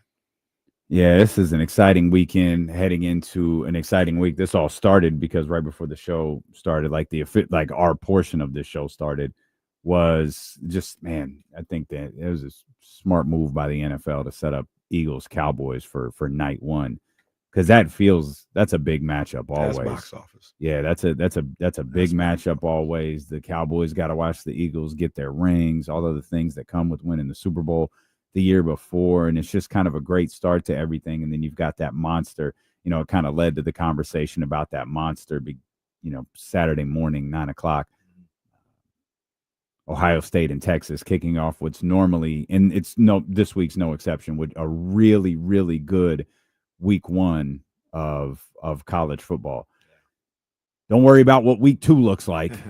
But week 1 is like, if you wanted to sit around all day Saturday and be entertained, you absolutely could. Absolutely. And college football has done a fantastic job with this Labor Day weekend and having all weekend be full of big times games. Obviously, you got Saturday is lined up, but then Sunday you got Notre Dame and Miami on prime time, and then you got Bill Belichick's first game on Monday night, man. So I love the opening weekend in college football. They do a fantastic job with it. And also, LSU Clemson. I was like, we're missing one on Saturday. LSU, you've got Ohio State and Texas in the morning, LSU and Clemson on Saturday night. The Miami Notre Dame game that Casey just mentioned on Sunday, and then the long-awaited debut of Bill Belichick and UNC, and some more people out here in Sacramento. Big game in FCS. Sac State, South Dakota State in South Dakota. It's going to be a tough game for my boys, man. It's going to be a tough game, man. So that's going to be on ESPN Plus. You can listen to it right here on ESPN 1320 as well. ESPN 1320, Jason's Ross is going to be on the call. So sometimes it's the 13 and sometimes it's the 20. One of the, we've actually pitched to the people who run the company. We need to get rid of 1320. It's just beating Kenny's ass. Let's just beat ESPN Sacramento. It is destroying my man over here. He doesn't like the 13 or he doesn't like the 20. We got it. I think I like the 13. 13th round, so I'm tapped in. 13th round. With so 13 is good. Maybe not the 20. Maybe not, but it can all stay. But yeah, I think that's a 4:00 start. So you got the 5:00 game going on. But I'm definitely tapped into Sac State. That's going to be a hell of a game. Yeah, it is. It's going to be a hell of a season for those guys, and it starts with your conversation with Coach Marion tonight. Coach's Corner at 32 Bruce Street at Sky River Casino. It continues tomorrow when Coach joins the both of us at 1:20 for what will be weekly visits from Coach Marion here with D'Lo and KC on ESPN 1320. So we're just getting started. We've got a lot of different things to discuss. Fascinating. We never really know what Kyle and James are going to want to talk about before we get here. It was an interesting conversation about the Kings and who they have on this team that could be championship contenders. And I think there are some things that we could dive into there as well. Interesting night in baseball. We'll talk about that. We're just getting started. James will be back with us in the 3:00 hour. We'll open up the phone lines for you, the Elk Grove Kia Talk line here at 916-909-1320. It's D'Lo and KC, brought to you by Sky River Casino and Sacramento Sports Leader, ESPN 1320. You got prize picks ready? Yeah. I'll do that right after the break.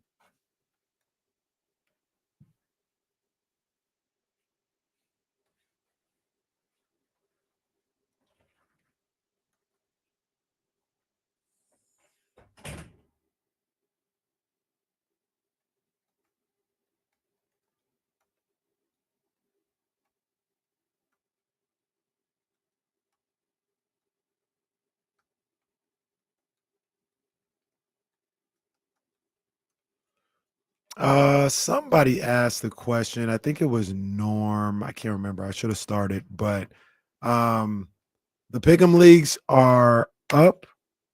If you were in it last year, you should have got the notification that it is ready to go. So the college football Pick'em league is up and ready to go. Make your picks for week 1, and then the NFL joint is up and ready to go. Obviously, you got a little more time to make your picks for that one, but they are ready to go. Ready for you guys to lose to me for yet another year. Has anyone ever lost to you? Everybody. Everybody be beating their ass in these pick'em leagues. Michigan, I'm gonna be honest. I don't know who this guy is. Like, we picked him up, but I don't know. Like, sure. Michigan trying to scout for. Well, he was a Colt, so that's why Michigan's saying. But like, I don't know. Welcome to the squad, I guess.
We want to dive back into the Kings here in just a couple of minutes. I say back into the Kings conversation because we had a great one with James and Kyle to start things out during the handoff. If you haven't tapped in for that yet, the show essentially begins now at 11:45, and the insiders don't necessarily run 2 hours anymore. They run 2.5 hours. Dealing with KC don't really run 4 hours anymore. We run 4.5. So it's been a lot of fun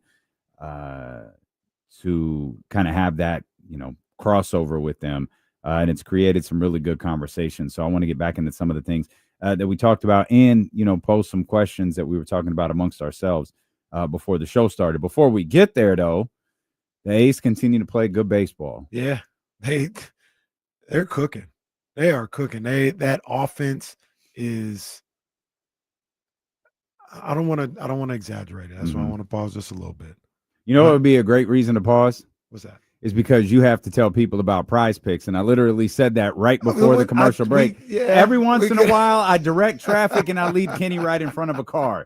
Every once in a while, it's just like, hey, come on, Kenny, you're good. Cross the street. And a Mack truck hits him. That's my bad. Go ahead. People got money to make. Yeah, well, it's all good. And we definitely got a couple dollars to make. And you guys already know Prize Picks is the way to go. We talked about the game earlier. Texas, Ohio State, that we may or may not be able to see. Who knows? But I got a lineup ready for that game, ready to go. My main man, Arch Manning. I'm a Arch Manning believer. Yeah. I got him in the lineup. I got him at 30.5 pass attempts. I think it's going to be lower than that. Sark is going to try and run the ball, try and control the game on the ground before he makes Arch throw the ball 30, 40 times on the road like that. So I'm going less with 30.5 pass attempts. Jeremiah Smith, maybe the best college football player in the land today. They got him at 5.5 receptions. If Ohio State wants to win this game, yeah, it needs to be more than 5.5 receptions. They need him close to 10, if you ask me. Julian Sayin, the new quarterback for Ohio State, got him at 1.5 pass touchdowns. Give me less on that. Give me less. I don't think that's going to happen at all. And my man Q, I'm going to just call him Q Wisner, the running back for Texas. They got him at half a rush or receiving touchdown. That's a demon. I went more on that. Went more, man. So make sure you stay tapped in with me. I'm going to be posting it on the socials for sure. You can download the PrizePicks app, make your own lineup. Make sure you put in that promo code, KIFM, to get $50 instantly with your first $5 lineup. $50 goes towards the PrizePicks, your profile, your lineup, whatever you want to do with it right there. But you get it no matter whether you want. It's not $50 that you go get lunch with. Yeah, no, you can't. You're not getting a check for $50 if you put it in there. But you could turn that 50 into $250 if you're smart. Absolutely, man. So put in the promo code KIFM to get $50 towards your PrizePicks lineup, your first $5 lineup. You must be present in certain states. Go to prizepicks.com for more details. PrizePicks, run your game. Man. Back to back for securing the Bagley. Zay wasn't even in the running today. So I don't know what's going on with him. But I don't know. Bagley, maybe he's working. Maybe he's earning a living for him and Jasmine. Who knows? Securing the Bagley is not playing around, Zabo. So you might want to stay tapped in. You might want to stay tapped in. Better not find out he was at work. Oh yeah, God forbid. God forbid Zabo be at work. Earning a living. Contributing to his 401k. He could earn a living by playing PrizePicks. Let's not encourage that. I was going to say, that's true, Kenny. I'm on the same thing as you. I was like, yeah, I'm going to leave that one alone. Let's not encourage that. Zabo says, so sorry, I guess. He's here. Yeah, he's here. Let's be honest. Like half of these people quit the league a week ago. They're going to transfer over, and these numbers transfer over when it becomes How many people are going to screw up the new tagline on Tuesday? No, see? BRL. See, maybe we do that. Like, you got to abbreviate it and then throw in the 3 exclamation marks and the 3 fire emojis. Yeah. Did we ever find out what the BFWL? Oh, my God. BFWL. I guess we never found out. I have no clue what that could possibly be. It's a random ass. And why were you keeping track of it? Why didn't we get score that day? Like, that's right. How come no one got a point? Oh, you know what it is? You know what it is. And I don't know why. I don't know how we were going to do this, but it's the Baker Family Wines League.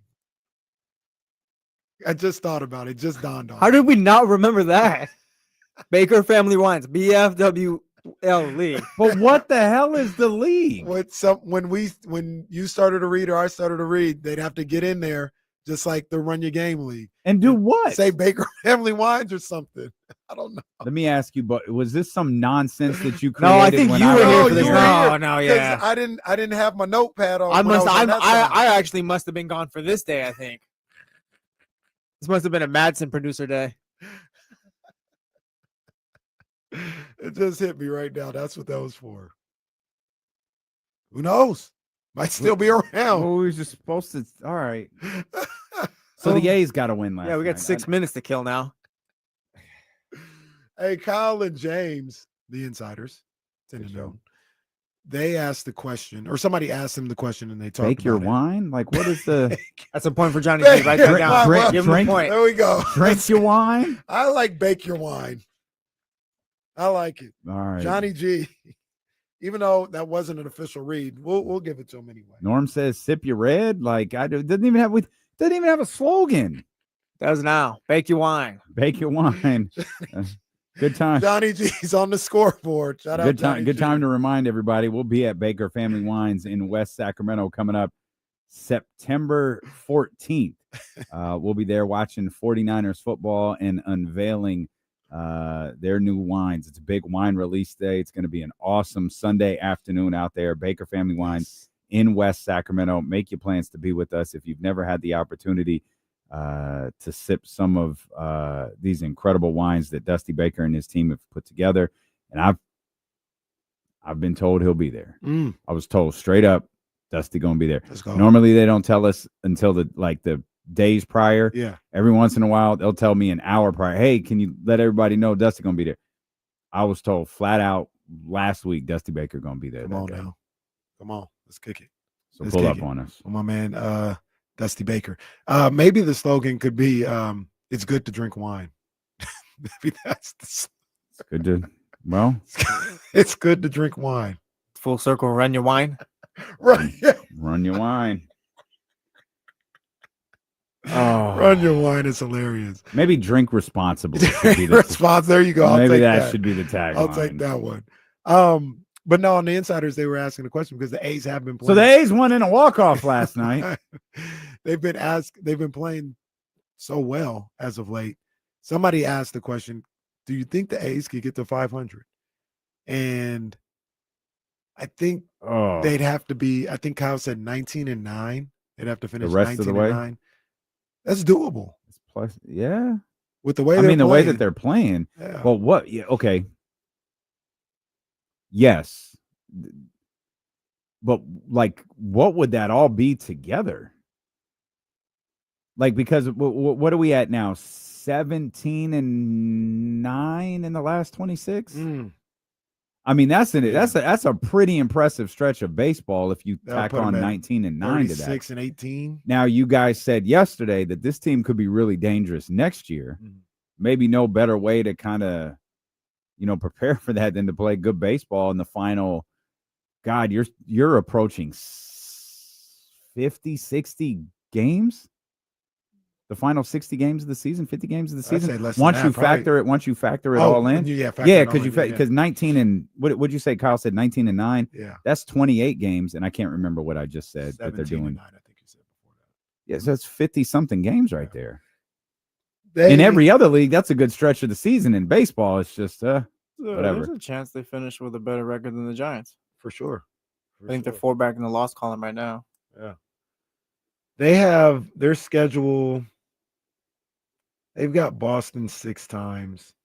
They've got Houston 3 times. They've got Cincinnati 3 times. And I think Kansas City is solid too. They might be trying to get into the playoffs by the time they play them to end the season as well. So I think they play too many good teams to have a 19-9 stretch from here on out. So I don't think they'll get to 500.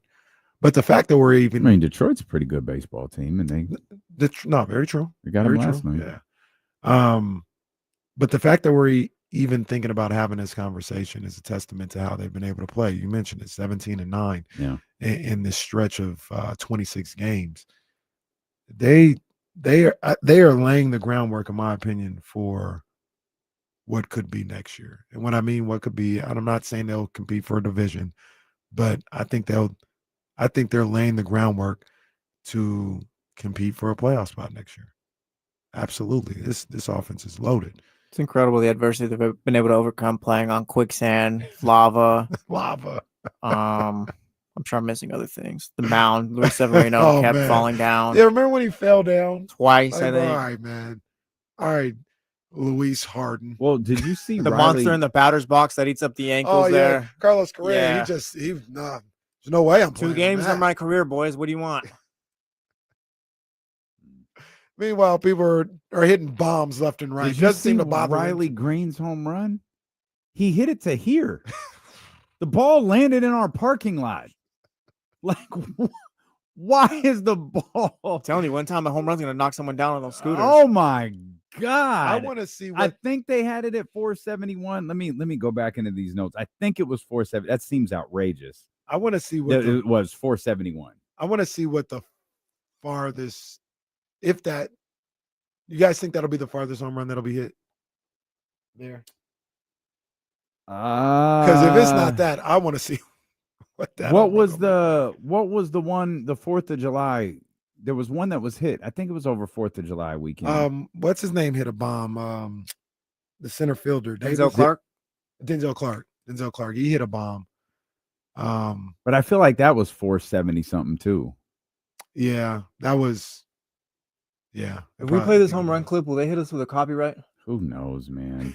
Major League Baseball hates fun. I mean, he got it over. This is what I was like looking at for Nick. Yeah, Kurtz. his was what was that? Nick Kurtz. 471 was Denzel Clark. Yeah. This is what I was looking, because Kurtz hit one on that batter's eye, like high up on. That's a high fly ball. Look at this. Hit it over the batter's eye. That is launched. Absolutely launched. Monster. I still say, and they say it was like 410 or 420 or something. Tatis's homer to left. They need to remeasure that one. that looked like it went about 450. Bomb. Crazy. It was a bomb, man. A's win again though. Oh, Play tonight, looking for the sweep. Well, that's fine. We need to take a break. The Giants came to game on, I think, St. Louis and Cincinnati. Their home record is just it's abysmal. It's an embarrassment. It's to be honest so with you. bad. It's You know what's funny? Okay, I'll tell you when we get back. We'll come back. We'll talk about the Kings, and I'll tell you what's funny. And it's Kenny that's funny. And I'll explain why. When D'Lo and Casey return here on Sacramento Sports Leader, ESPN 1320.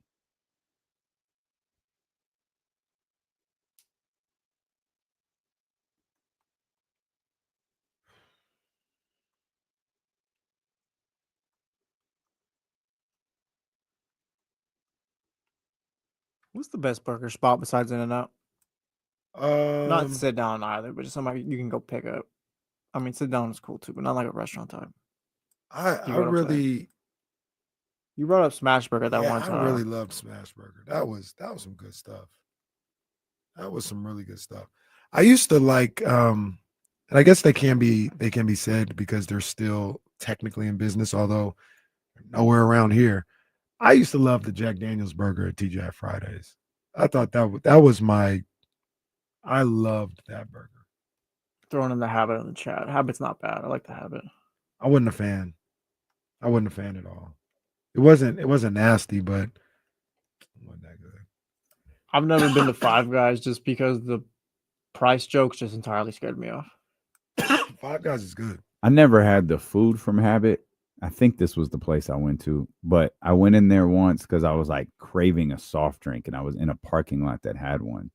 And that was the first place I ever saw that had that giant touch screen where you click like, I want a Coke Zero, and it has like 50 different flavors of Coke Zero that I've never even heard of before. Yeah. I love those. Fire Wings has it not all Fire Wings. The one in Laguna has it. The one at Delta Shores does not, and I don't know why. Disneyland has it. Disneyland serves exclusively Coke products. And we got into a discussion. We were at Disneyland. Who do you think pays for that? Do you think Disney pays Coke, or does Coke pay Disney for the exclusivity? I would say Coke pays. That's what I thought. Yeah. That's absolutely what I thought.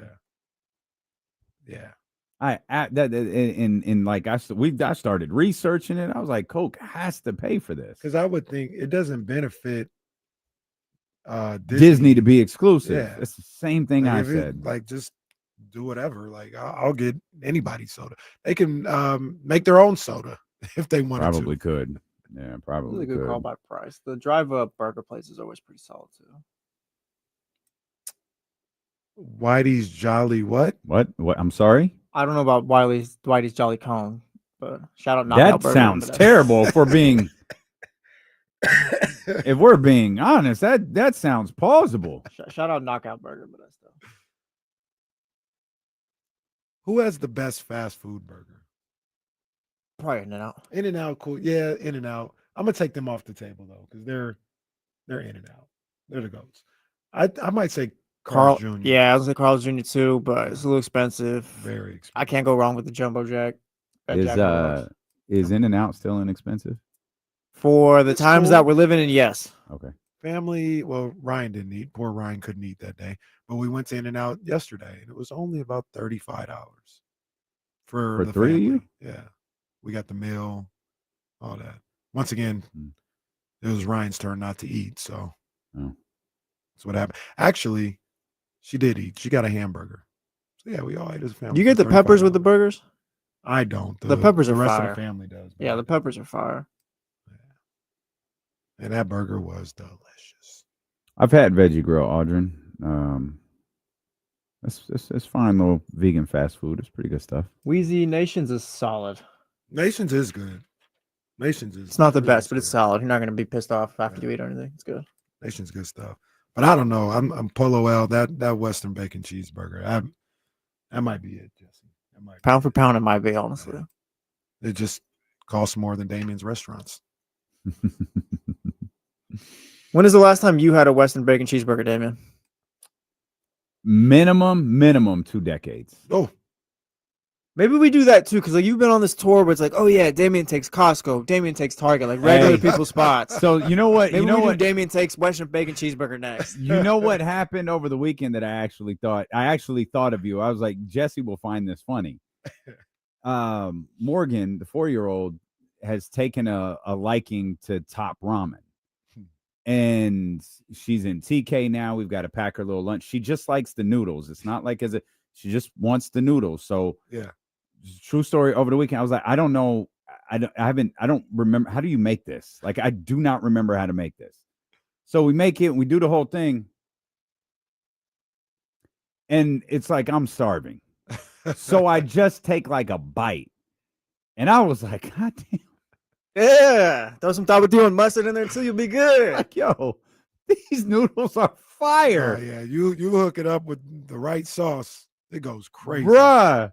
And then I'm like, I don't want to look at I don't want to know what's in here. No. All I know is, again, I've had Top Ramen before, but you asked how long since a Western bacon cheeseburger. If it's been 2 decades since a Western bacon cheese, it's probably been 2.5, 3 decades since Top Ramen. And I took that bite. I was like, oh my God. And I start in case like, oh, it was good, right? And I start walking around. I go, oh, Jesse's gonna get a kick out of this. Hey, you pair that with a tuna sandwich, bag of chips. Oh, that's the best meal I ever had in college.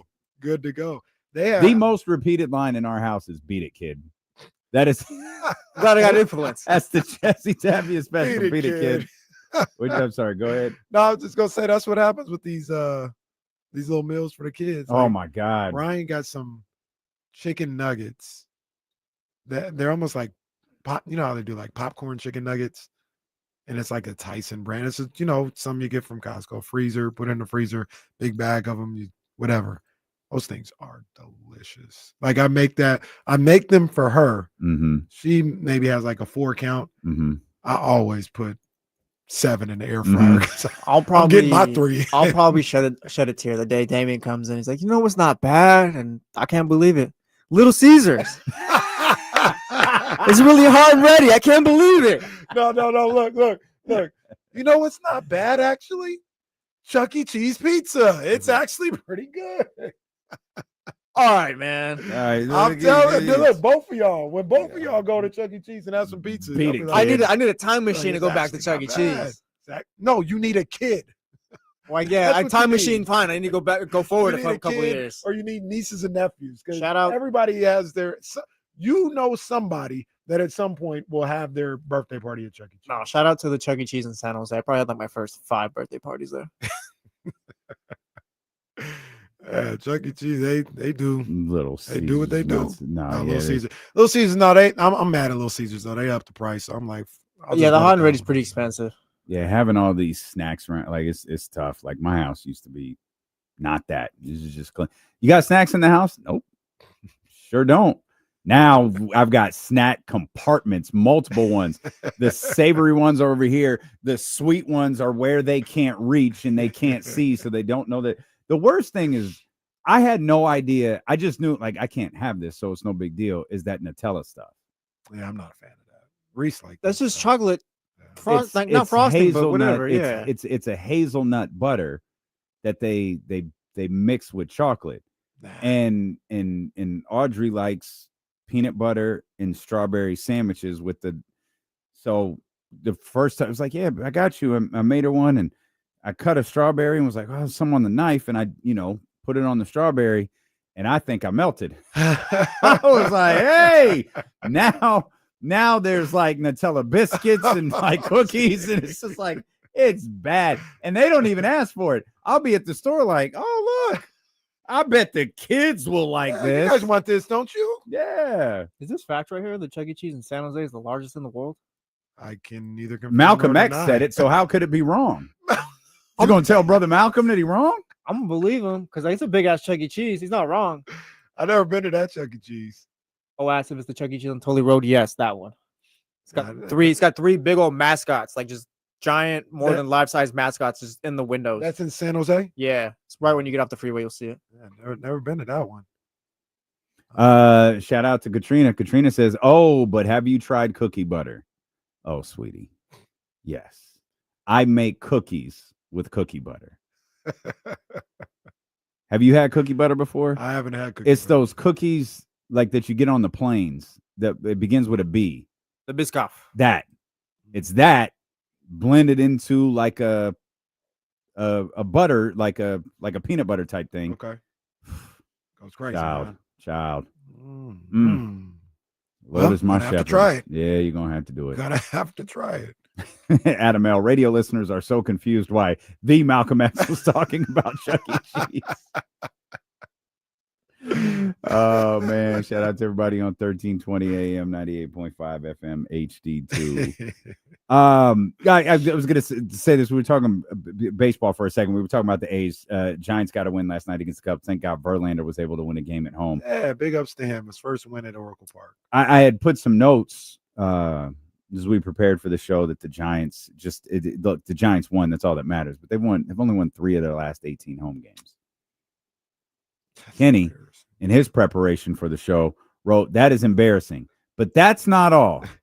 Because if Kenny had a signature, his signature would be SMH. Just shaking my head when I read that stat. He doesn't just include that on Twitter. No. He includes that in our notes.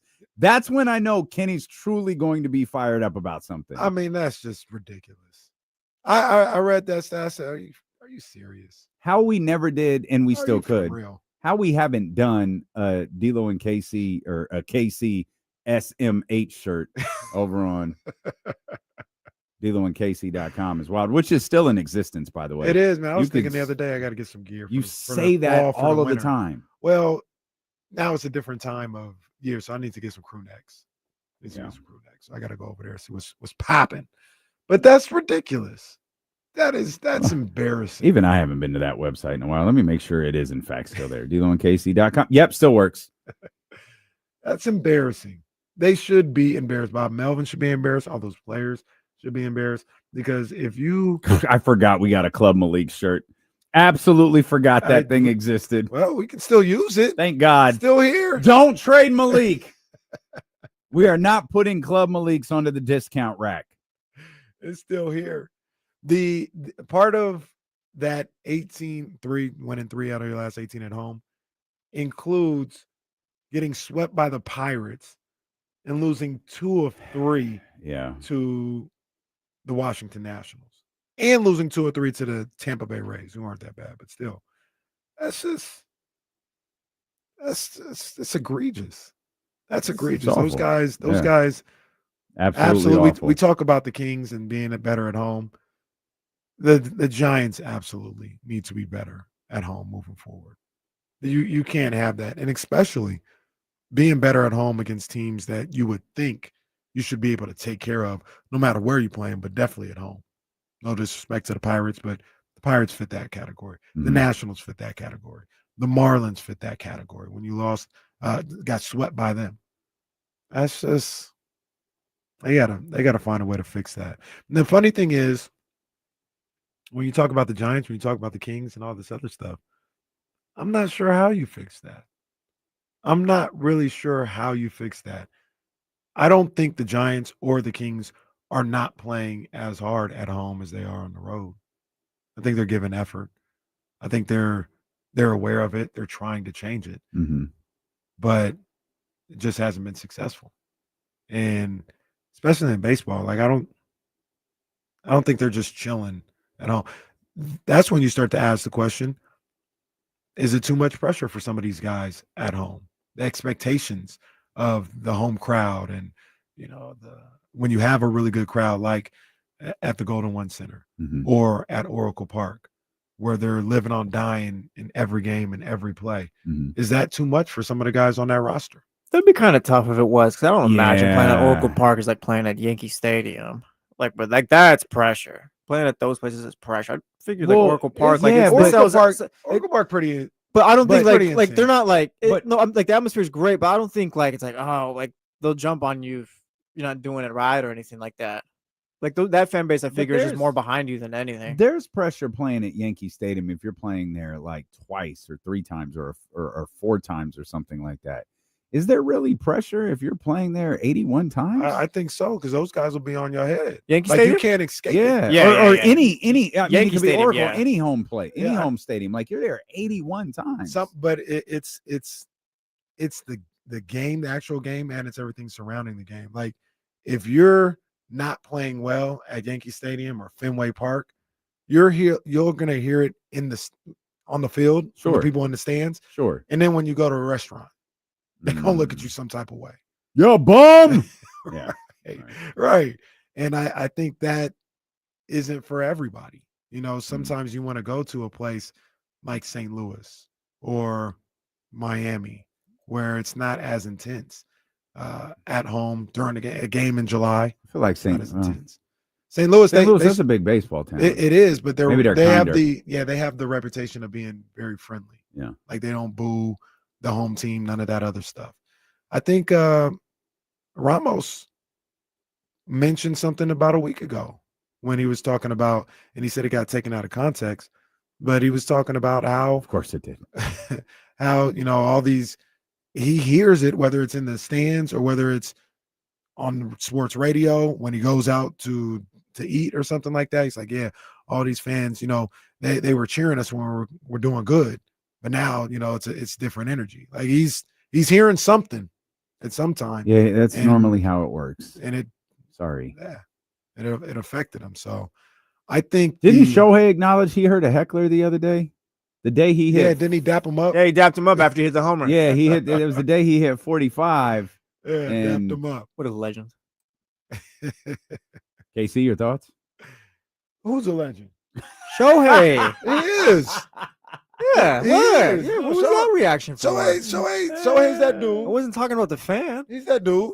Shohei, that dude. Yeah, I wish he played a field every now and then. He does. He pitches. Yeah. Schefter. You see when they got him out of that opener role, he got shelled. Baby steps. We just got back from Tommy John. No, he's an opener. Pitch him 3 innings max. Is that a thing? The opener? An opener? Yeah, that's new baseball. Unfortunately. Was he Rey Mysterio out here? It's a new baseball. Unfortunately. Red Sox had an opener the other day. Giants Farhan used to have an opener, and I was like, get this out of here. I remember the starter by committee thing, but we've got a full on. The Dodgers had an opener that did that in the World Series, I think. Yeah. Well, I thought that was because they ran out of pitching. A little bit of both, I guess. Yeah. But yeah, like now we'll see teams or all right, you're gonna throw an inning or two. I will say this. I don't like the opener. I'm old school. I want my starter going 7 innings, and that's New baseball stinks, if we're being real. It does, but if you believe like, hey, getting off to a good start matters. Like the whole idea of it is use your bullpen in the beginning in the game and use your starter to close the game, essentially. As opposed to flipping that. Like I got my starter who's going 7 innings to start the game, and then I got my bullpen doing. But aren't you asking him to do the same thing? Yeah, you're just that's the point. Like you're doing the same thing. You're just flipping when you do it. Which, all right, like I understand the logic. I don't agree. I don't. So in this scenario, when does the starter come in? Like the 3rd or 4th inning. Oh, okay. And he may go through 9. Yeah, he may go from the 4th to the 9th if he's cooking. I got you. Sometimes they'll go full bullpen all game though. Yeah. Sometimes they'll definitely. 1 inning here, 2 innings, Yeah. 1 inning, 1 inning, 1 inning, like that. All-star game. It's an all-star game exactly. rotation. Exactly. See, Polo's got it right here. The bullpen games are scary because the moment one of your guys gives up 2 runs, you're cooked. Because the whole entire bullpen's gonna fall apart after that. Right. I hate the bullpen game. I really do. But yeah, that's having the opener. That's what Shohei is now. Bring it back to when guys were throwing 115 pitches, complete games, arms falling off, all that. Yes. Jesse wants carnage in his baseball. I can't respect you as a starting pitcher if you're not going 7. Oh. Let's go. Can you respect the starting pitcher who got their first home win? I can, because he's in August. That's crazy.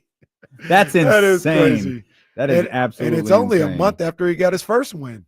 It wasn't that long ago. He got his first win. Period. This Verlander run is. Was it 2-10? It's in the. Is he? Yeah, he's 2-10. Oh, man. This Verlander run at the end here is what That's the Undertaker tough. was to end his career too. Now, to be fair to Justin Verlander, This is Undertaker versus Goldberg and Saudi Arabia. I'm glad you finally saw highlights of that too recently. Yeah, that was I tough. was not selling that one. That was real. Nah, that was tough. I want to see something real quick because to be fair to Justin Verlander, the Giants offense has let him down often. Real quick too, with the offense, does that tie into the Giants' home issues? They Absolutely. don't play in necessarily like the most offensive friendly ballpark. So if Well, you're not I hitting, think it it's probably ties going into to be their ugly. issues. Period. Yeah, it absolutely plays a factor because Well, yeah, it'll be a lot more ugly with like 3-18 or whatever it was at home because like that park is not built for it. You just topple that on top of you're not hitting, like you're just cooked. I agree 100%. When you have an offense that can't do anything in general, it's definitely going to be a problem at Oracle Park. 100% going to be a problem at Oracle Park. So, yeah, that's the killer. I was looking at some of Verlander's starts. He didn't get his first win until July 23rd, but he had an outing on June 29th against the White Sox. 6 innings, 5 hits, 1 earned run. That was a loss. You know what I'm saying? Like That's at home? That was on the road. Okay. At home against Arizona, he went 6 innings, gave up 9 hits, but only 2 earned runs, lost 2-1. He's had more decent outings than I probably give him credit for.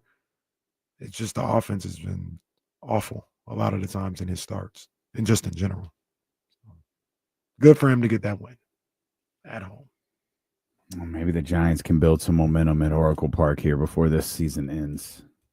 But they gained a game. Casey's journey out here. Don't stop believing. Need to be 4 back by September 7th. Well, they got one last night. Is it 6 now or 6 and a half? I think there might be 5.5. 5.5. 6. There might be 6.5. Okay. Cool. All right. We started today talking with the insiders about the Sacramento Kings and championship players and kind of led to a pretty spirited discussion. It kind of centered on Keegan Murray. It really took off when Kyle asked the question, who on this Sacramento Kings team could be on a championship team? And I think you and I both misunderstood that question at first because we're like, a lot of these guys could. Kyle meant because the conversation was about multiple ways to build a contender and how you approach getting to a contending team isn't universal across the league. Everybody has had different approach, different strategies. I know people like to throw the word tanking around. I know there are some people who believe in their heart of hearts that Oklahoma City tanked. That is not at all what they did. But what they did do is they had brilliant asset management. Absolutely. And they did not deviate from the path that they were taking with that whatsoever. And it led them directly to a championship. The Celtics might have had, coming off of what the Celtics were, the 2008, that version of the Boston Celtics, when they finally, moved on in, 10 or 11, they had it was essentially a 1-year rebuild. Like they kind of shut everything down and they shipped Paul Pierce and and Ray Allen was gone, shipped Paul Pierce and Kevin Garnett out of there. Got what they got back from Brooklyn. Brad Stevens comes in from college, this little boy wonder. And again, I think it was maybe 20-something win season to start, maybe a little bit more than that. And then the next year, all of a sudden, I think we've got a competitive basketball team. The year after that, it's all, I think we got a good basketball team. Didn't take asset management. They had a team who was willing to very much overpay for some high-priced veterans. We say this all of the time with the pro tanking crowd, point to the time that it worked. And 5 years into this show, still waiting for that answer. And so the path to how to build a contender, it varies. And I think what we're all trying to figure out is what path can the Sacramento Kings take, and who on this roster can be a part of that ultimate moment. You named off a few more players than I did. You had refreshment. It was Domas. I think you had Zach LaVine in there. Zach LaVine. I had Keon, and I said Keegan. I had Domas. I felt really strongly in saying Keon. I didn't say LaVine, and then Keegan sparked the conversation where James was going through championship contenders and can you put Keegan Murray on this team, and can you put Keegan Murray on this team? And it feels like we get stuck in this thing where, well, you got to have the right guys around him. And that's not a Keegan Murray thing. That's a Domantas Sabonis thing. Mm-hmm. That's a name 10 other guys type thing where, if you have the right players around him, every team, you've got to have the right players around your key guys. Right. What I have struggled to figure out is what in the pecking order, I guess, where Keegan Murray would be on a championship team. And when you bring up the Celtics and I think he brought up Indiana, that handful of others, it's like, yeah, he's like the fourth guy on most of those teams. Mm-hmm. Is everyone comfortable if this team continues to build? Are you willing to be patient enough for Keegan to be the fourth guy on a successful basketball team? Because he's not going to be the fourth guy next year. Well, actually, he will. I think that was just he might be. That's who he is right now. Yeah, you're absolutely right. He might be. Okay, so let me reword that, as I forgot DeMar and Zach LaVine are absolutely still here in the real world and not in our fictitious situation. But if Keegan remains the fourth guy, is everybody comfortable with that?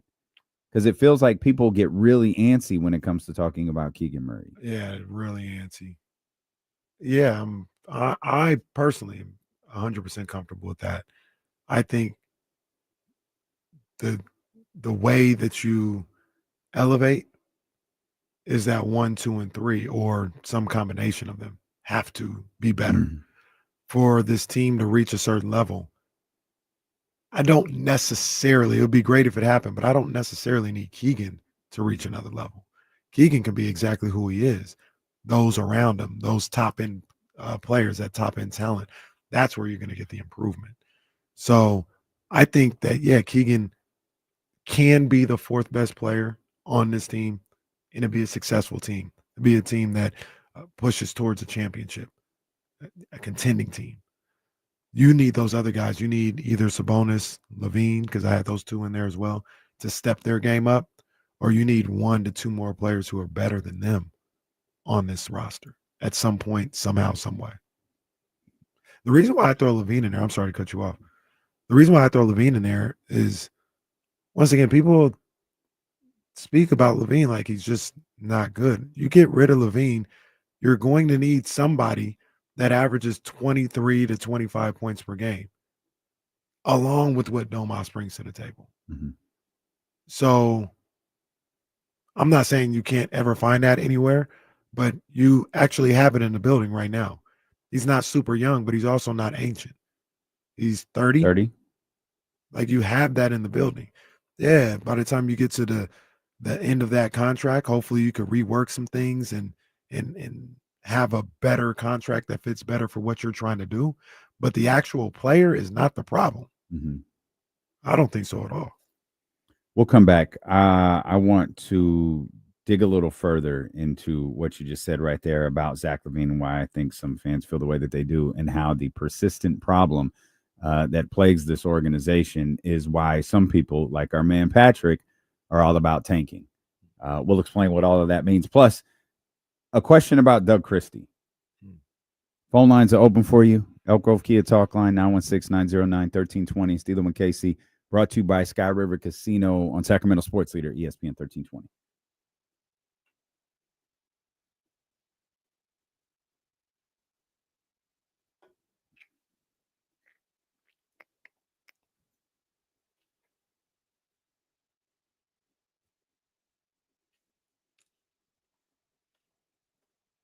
Jalen, the biggest heartthrob quarterback in the league, isn't he? Oh, they love Jalen. Absolutely.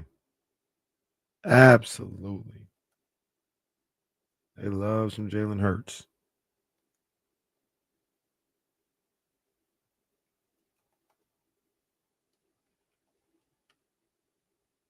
Man, look at those numbers. Jesus.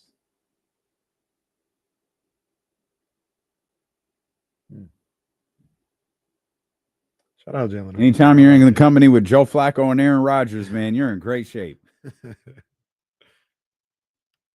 Unless you're talking about the age of your starting quarterback.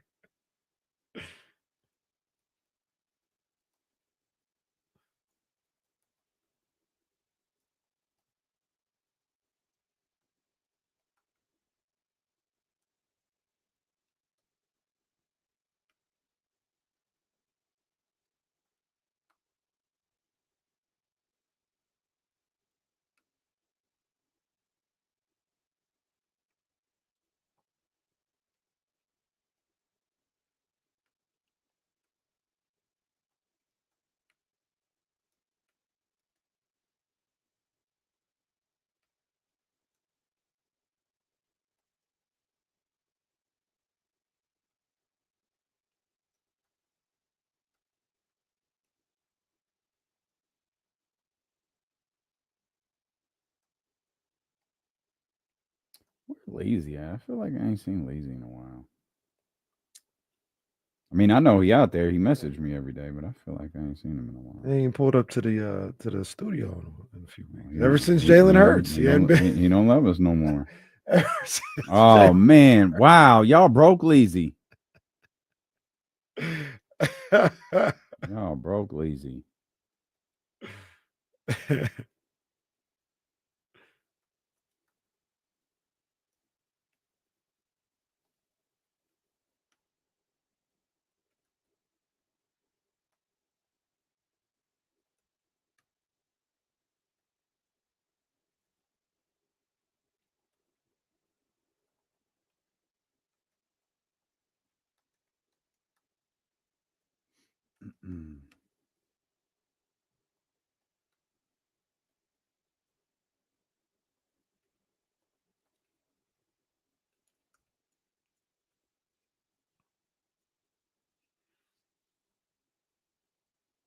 Bullwinkle's drive-through.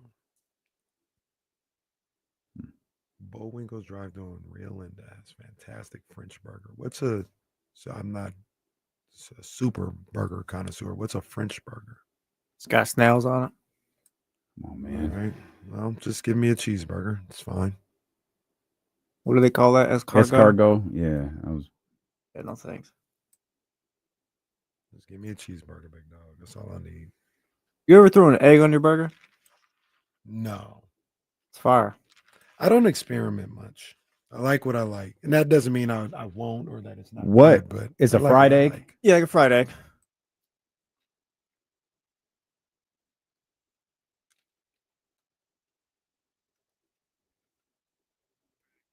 I can see why that'd be fire.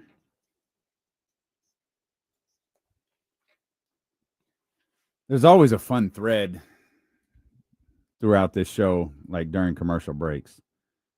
Today, it appears to be burgers.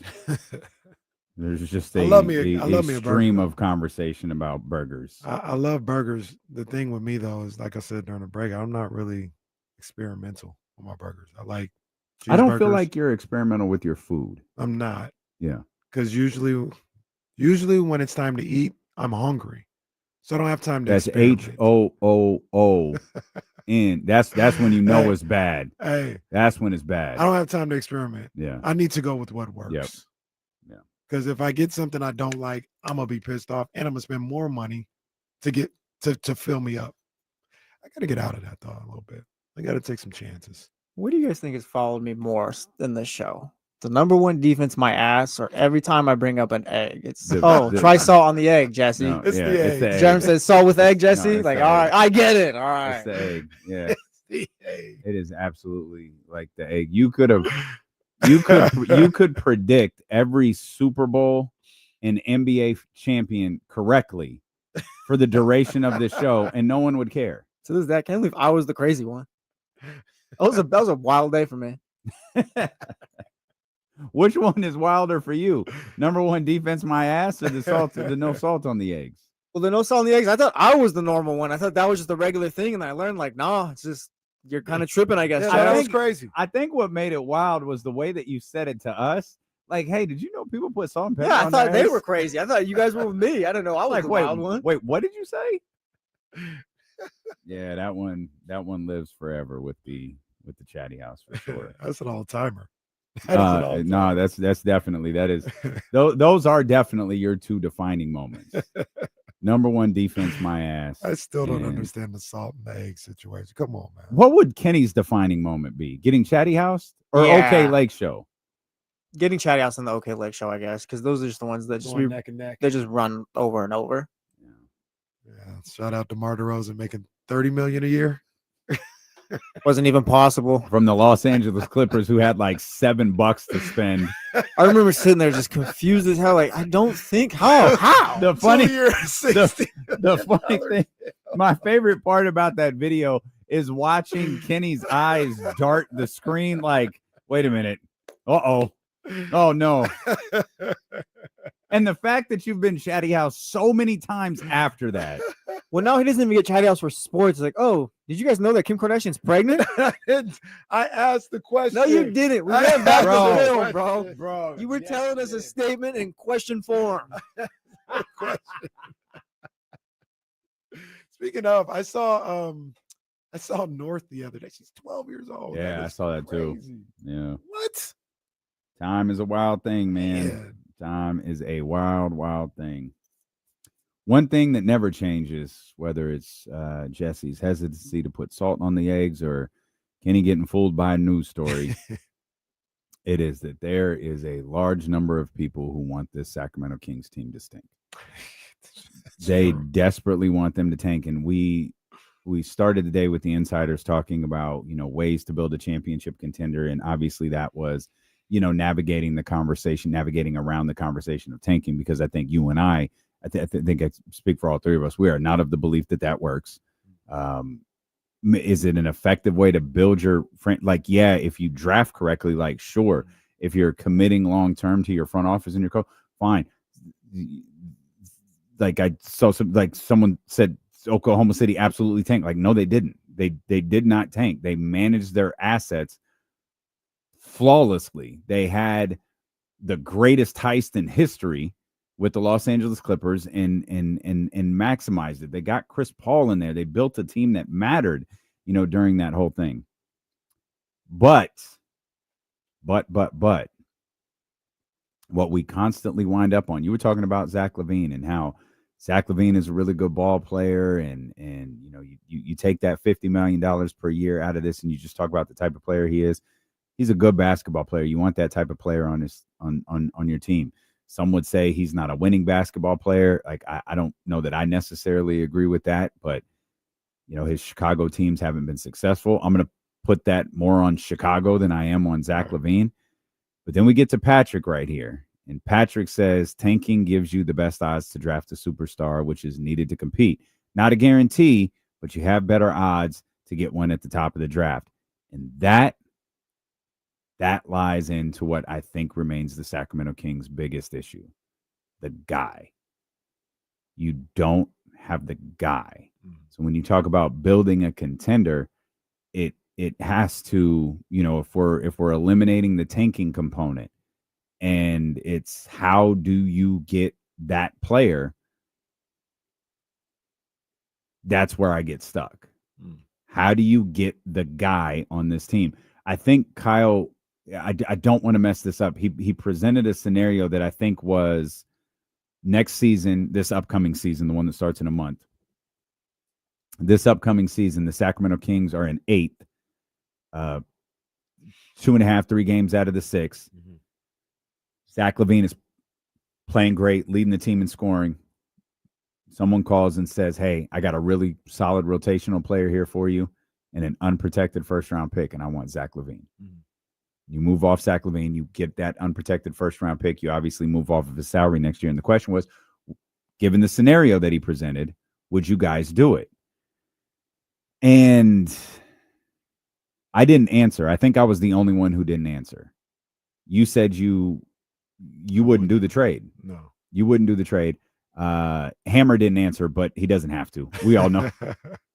Hammer would do it immediately. And that's also the question was asked, and because we're just asking. Hammer would do it immediately. 19. Like my answer, anybody's answer might change if it was a specific team. Right. So, and again, we tried to get, we assumed a team making a move like that. And again, we tried to get, we assumed a team making a move like that at that time of the season is probably competing for something. So they're not a lottery team because it just wouldn't make sense for a lottery team to do something like that. But you wind up with another unprotected first-round pick. And while that pick might not land you the superstar that Patrick is talking about that, or the guy that we constantly reference, it is another draft pick and it's another asset. And when you get into these conversations about players who want out, front offices who aren't certain about players anymore, aprons, max contract extensions, the Luka Doncic $300 million thing, when you start getting into those conversations, now having multiple first-round picks that you can trade while also having first-round picks that you can keep, now you're starting to delve into the Oklahoma City Thunder territory. Right. And I still don't know if I would do it because I'm of the mindset, and I'm talking about this trade scenario that Kyle presented. You're in business to win. And if you're in a position to win, I'd have to imagine removing Zach LaVine from the equation is going to make it difficult to win games the second part of the season. At the same time, I have to ask myself honest questions. What are we next year? Are we looking at Zach LaVine long-term? Are we willing to pay Zach LaVine anything close to what we think he'll want or be able to realistically get in the open market? And what is our true future with the core group of guys that are here right now?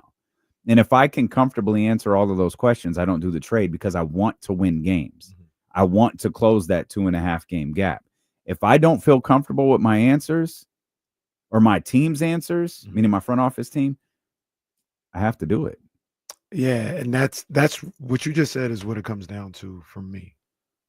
If you look at Zach LaVine as potentially somebody that can help you build your franchise, build your roster 2-3 years down the road, when he's done with this contract, obviously it's not going to be for $50 million a year, but you say, I want Zach LaVine around for $30-35 million a year. And you see a future with him and you don't do it. If you're out of the Zach LaVine business by any means necessary, absolutely.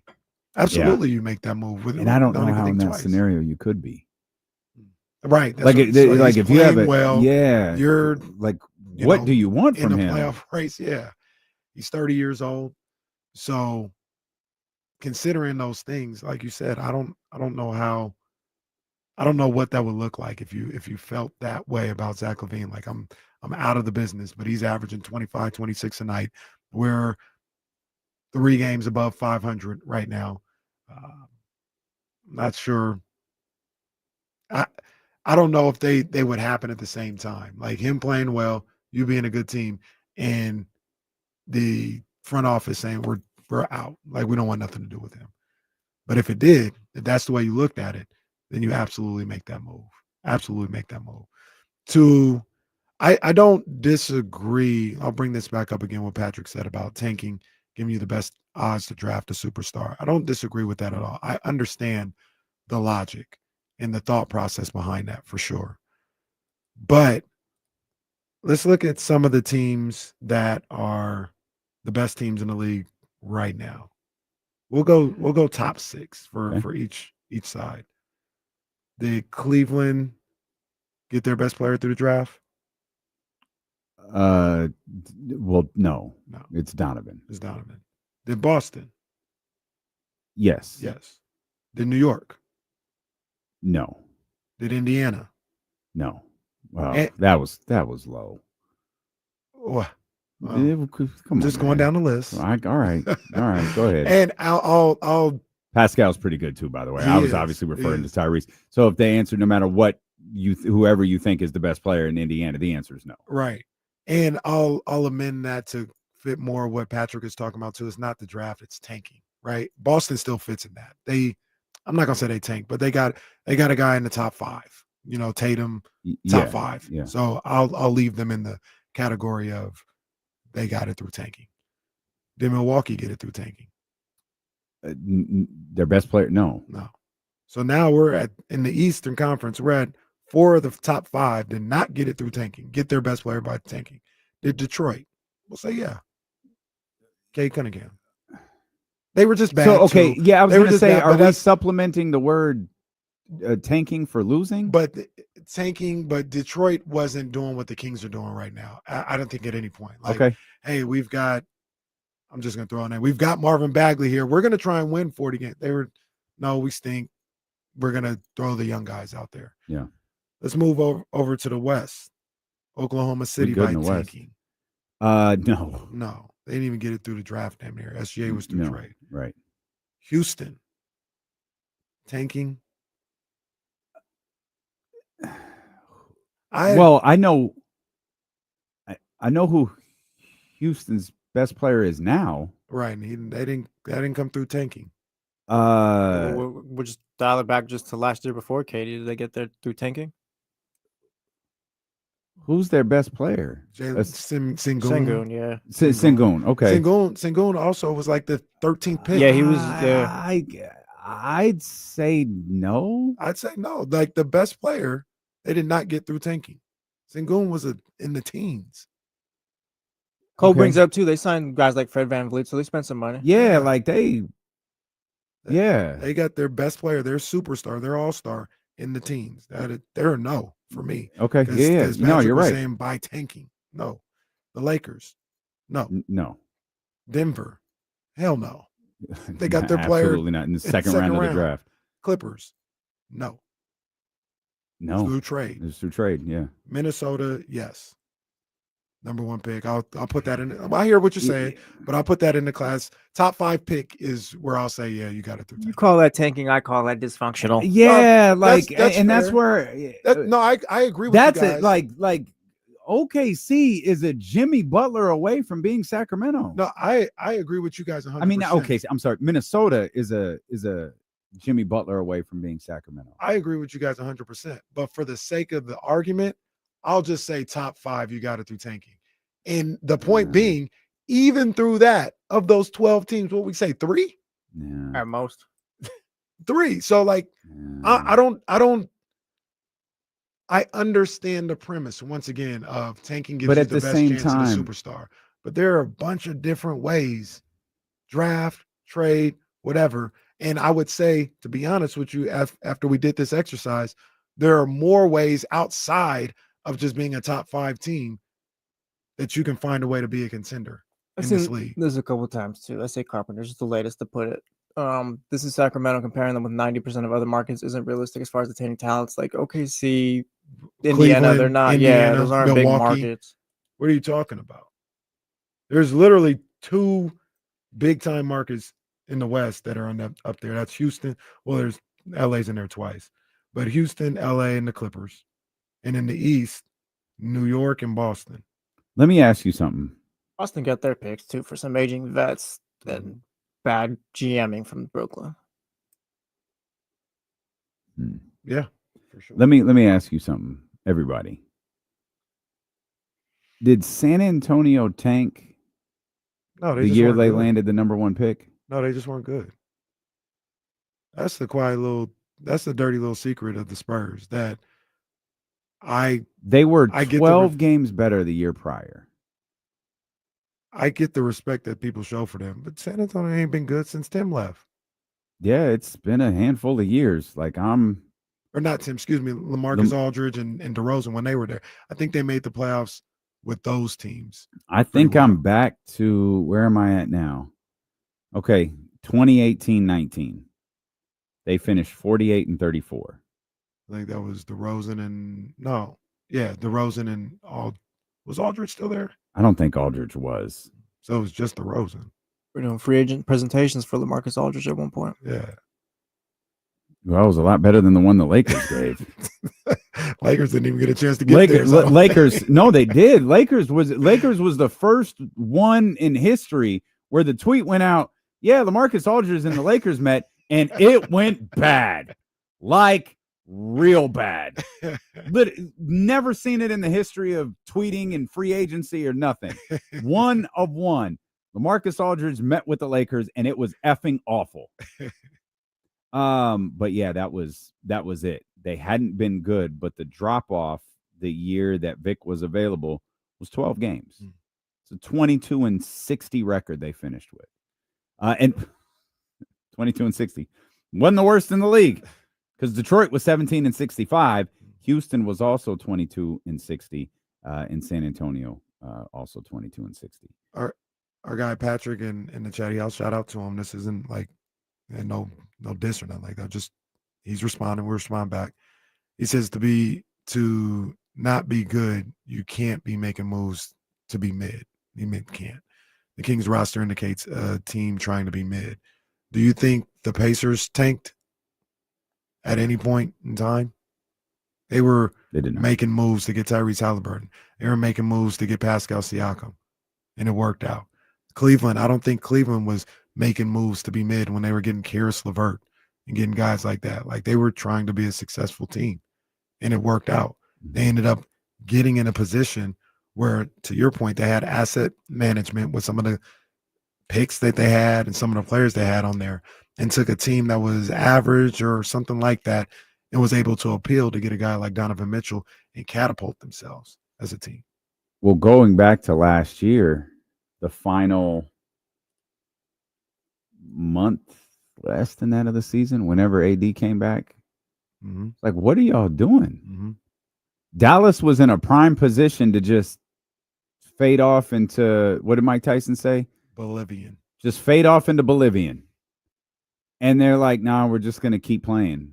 We're just going to keep making a run for this playing, beat the Sacramento Kings ass at home, and then lost.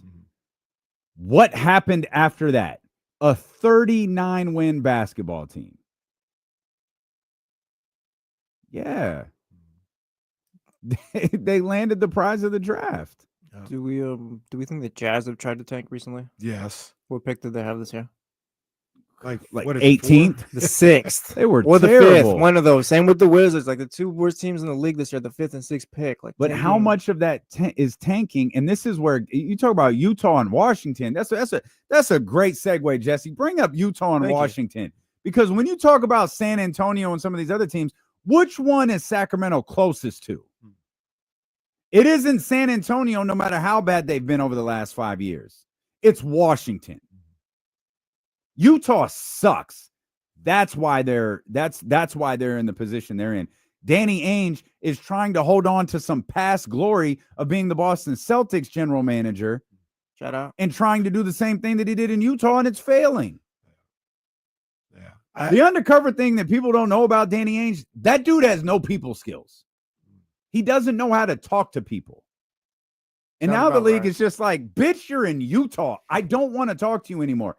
I had to talk to you when you were in Boston. Yeah. I don't have to talk to you anymore. I don't need Colin Sexton, Danny Ainge, okay? Yeah, right. Right. Yeah. I agree with everything that you said. And I think the premise of what we try to get across and the moral of the story is nothing is an absolute. Like you can be successful, you can be terrible a couple of different ways. And the thing that I don't agree with is when people talk about tanking as that's the way, that's the solution. No, that's one of the solutions that may or may not work. Let's go around the room real quick. Which GM, I mean, because Scott Parrish got here, which GM from the past would you have trusted to lead a tank? None of those Jesus guys. Christ. None of those guys. To be perfectly honest with you, if Scott Perry wanted to do that, I'd be like, all right, I trust you. These other guys, no. My thing is, too, like the Sacramento Kings are not in this position because they haven't tanked over the last 17, 18, whatever you want to call it, years.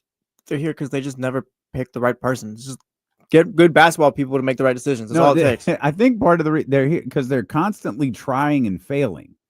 Trying isn't the problem. It's failing when you try. That's the problem. That's where you fall short. You talk about to go back. No, I don't trust Vlade Divac to do this.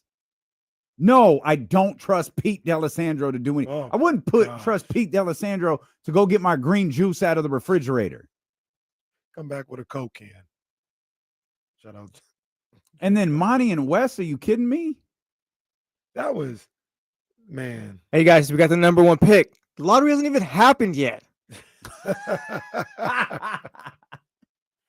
Those guys. Wes Wilcox telling everybody we're getting Cooper Flag. Those guys, the more that we had like kind of talked about it a little bit more, they sat on their hands the entire time, except for like 1 year. Because remember we were talking about Bogey and you're like, I agree with him not to make that decision. I was like, well, yeah, if you plan to do something, they didn't do nothing. Yeah. They just let Bogey go. Maintain flexibility. Yeah. They didn't do nothing the entire time. Flexibility. They did nothing. They sat on their hands. No wonder. I wish I could throw something at Monty McNair for that. No wonder. Look, I'm not trying to completely stall him out, but no wonder Vivek said, I don't care what you think anymore. Get this player and get the hell out of here. Yeah. I didn't do nothing for 5 years. I've been listening to you for 5 years and you've done nothing. Let's see what TC talking about. 916-909-1320 Elk Grove Kia Talk Line. TC, what's up, man? Man, what's up with my two brothers? Oh, good, TC, man. you hear you? Yeah, boy, I didn't even hold it. I don't know what he's gonna say. You hear that volume in TC's voice? Go ahead. Nah, because I gotta piggyback, bro. They didn't do nothing. Monty McNair talking about maintain flexibility. This ain't the right move. Bro, you did that your whole tenure, right? Then I tried to back you up at the end of it, thinking that you was doing something, bro. You wasn't doing nothing, Monty, bro. Made TC look bad, man. Monty. Hey, what are we doing, TC? Herschel Walker. What's going on? No, but listen though. Hey, Kenny, I gotta ask a real question. D-Lo, this is for Kenny though. Kenny, answer me truthfully, bro. Yeah. Why you get so bent out of shape when somebody brings something up like matter of factly, right? And they talk about it. You get upset about that, like, well, why are you talking so matter of fact? That ain't even. It's either got to be even to you, bro, or can't nobody talk like matter of fact. Nothing against it. I just want to ask that true question, bro. That's all. No, because you say something, not you specifically. I appreciate you, TC. When people say something that is not matter of fact in a matter of fact way, like if somebody's the only way you're going to get good is by tanking. That, how do you know that? That's not even been proven to be true. So that's what it is. It's not that you can't have your opinion or whatever. I just think that is ridiculous when you speak about something in certain terms that has been proven like it's not certain, and there's other ways to go about what you're trying to get to. That's all. I don't know if this will translate. Drew Down sent me this. It's pretty wild if y'all can hear it. Hang on. Oh, did you catch that? Run that back one more time. No, go ahead. This that's hold on. Let me go. Hey, Joe Shasky, y'all know where I'm coming at, bro. Hey, y'all know where I come at every time, big dog. Man, I don't even know how old obviously it's an old clip. It's Joe and Vontae. TC, that was tough. That got sent to me today, TC. I had to play that, TC. Sorry about that, man. Shout out to TC, but settle down. That's tough. That's tough. It's tough when you get flagged for stuff you say on other radio stations. It's like, I'm not even in your league. Man, we'll come back. I still haven't asked my question about Doug Christie. I'm going to get to it. We've got questions. We're going to get to the bottom of this. We're going to solve the Kings' problems today. Yes. James Ham said to join us at the top of the 3 o'clock hour. Stilo and KC brought to you by Sky River Casino and Sacramento Sports Leader ESPN 1320.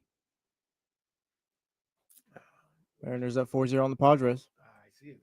Both got to say. Talk amongst yourselves, everybody.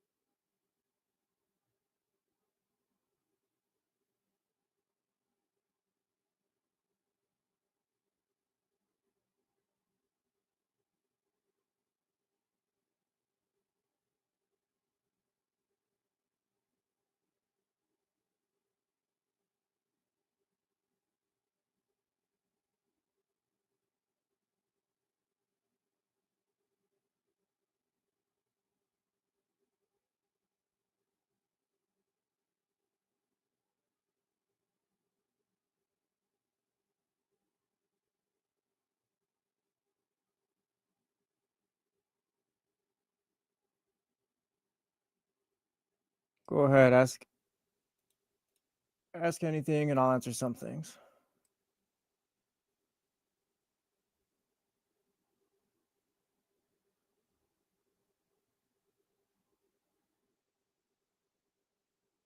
True down, that was pretty wild what you sent me yesterday.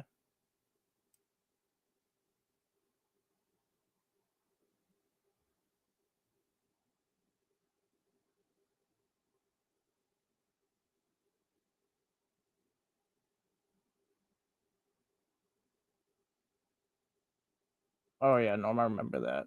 That question you asked. Yeah, I was around for the Netflix DVDs. That was like the first thing. Ricky Williams. That's like I got memories from sports like around 2002 and stuff. So Ricky was like one of the best ever for me. Michael, not tanking, just not going to be not very good, but not a strong team this year. Yeah, David, we got that picked out. Team Canelo always, but I'm not gonna lie. I told Kenny I had this dream where Bud knocked him out the ring. I don't know what's gonna happen. I've got Canelo though.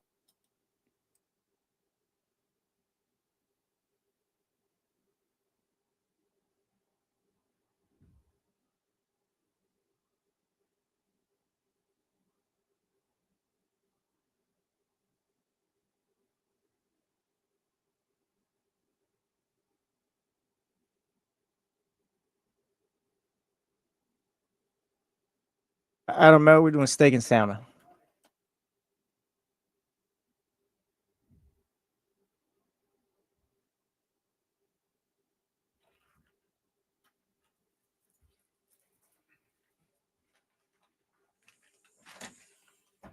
It'd been great. We come back, Jesse just talking because the commercial break ended. I was answering some questions. I would just do more time on the break though. I can't front. That door hurt the fuck out of my leg this morning. That'll stick with you for a while. Man. Would you drop the door on your leg or something?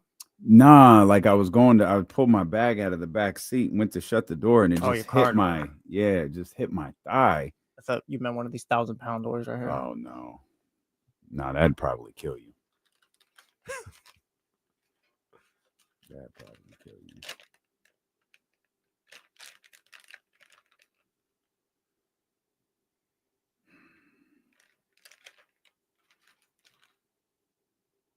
Yeah, no, can't do it. That's too long ago.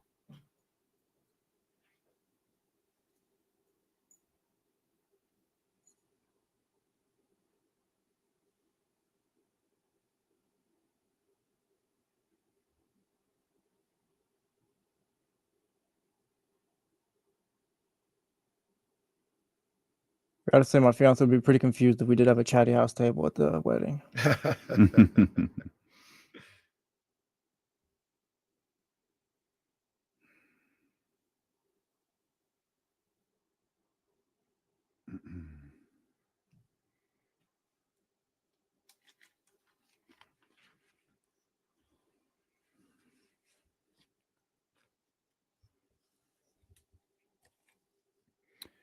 Sports Talk on ESPN 1320 is presented by Paramount Plus. You can't count on much these days, but you can always count on Sundays with the NFL on CBS and Paramount Plus. Watch your local NFL game live every Sunday on CBS and Paramount Plus all season long. Visit ParamountPlus.com/NFL to get started today. Talking about the Sacramento Kings here. Why? Well, because that's what we do. We talk about the Sacramento Kings. Sure, football's 8 days away, man, but why not? And this is, I just blame the insiders because that really kind of got it just is a natural conversation about this basketball team and how to build a contender, how to win, how to see the term that Scott Perry's been using. Long-term success, sustainable success, I believe is the term that he used. Doug Christie used a similar term. He actually used it on a couple of occasions. Talked about it last year as well. And Jesse asked the question this morning, which I thought was a good one, because I hadn't really thought about it like this. This season, given the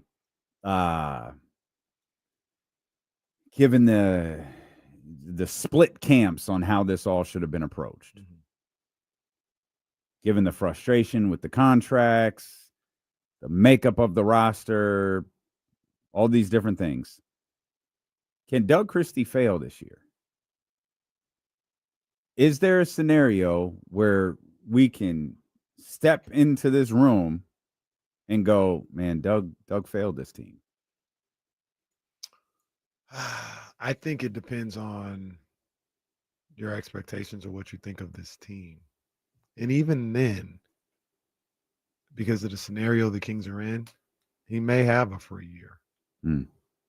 If you are looking at it like I'm looking at it, I think how you're looking at it, a couple other people, that this team isn't going to be terrible. Like, this team is a team that's around 500, maybe a game or two above or below.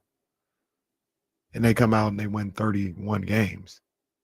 To us, that looks like a failure. Like, there's more talent on this team, assuming everybody stayed, nobody got traded off or anything. There's more talent on this team than to win 31 games. That's unacceptable. That's how you would look at it if you think they're going to be a good team. But while saying that, there are people who don't think they're going to be a good team, who want them to be a bad team, who would not look at Doug Christie as failing if that's the case. They will look at the organization, the front office. It's their fault. They set him up for failure. He didn't fail. And that's not just because they love Doug Christie. It's because they don't look at this team as being good enough to compete.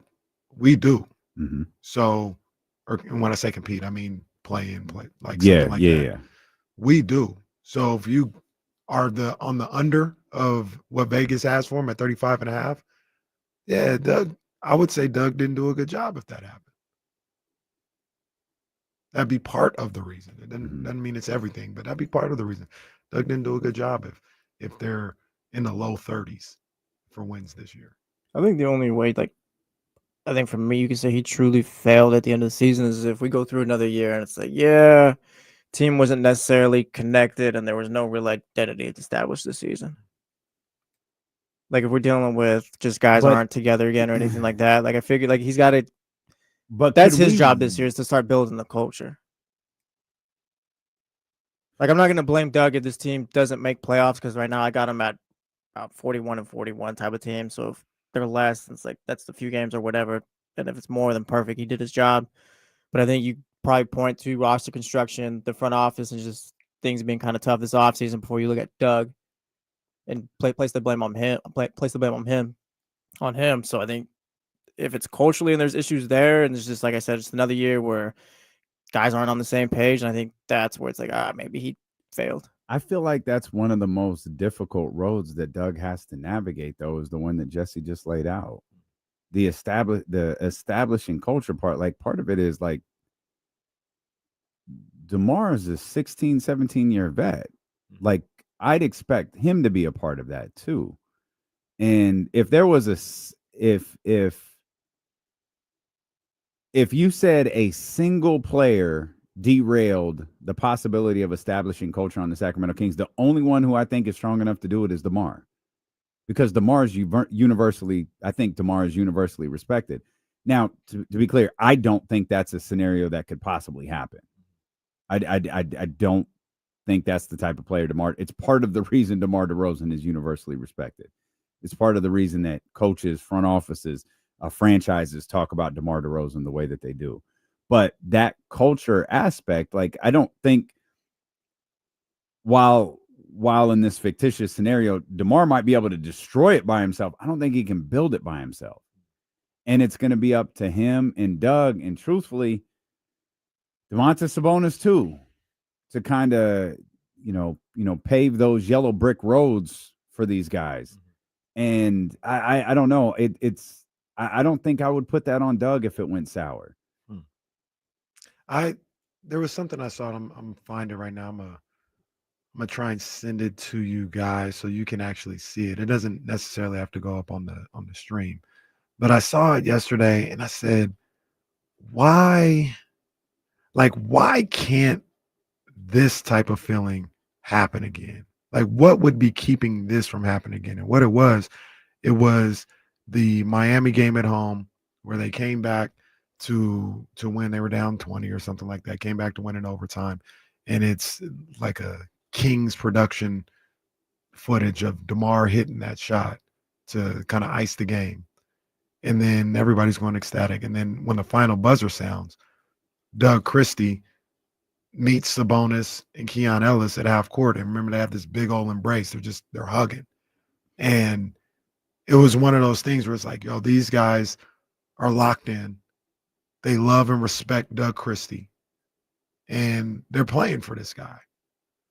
And I looked at that moment and I wondered, why wouldn't that happen this year?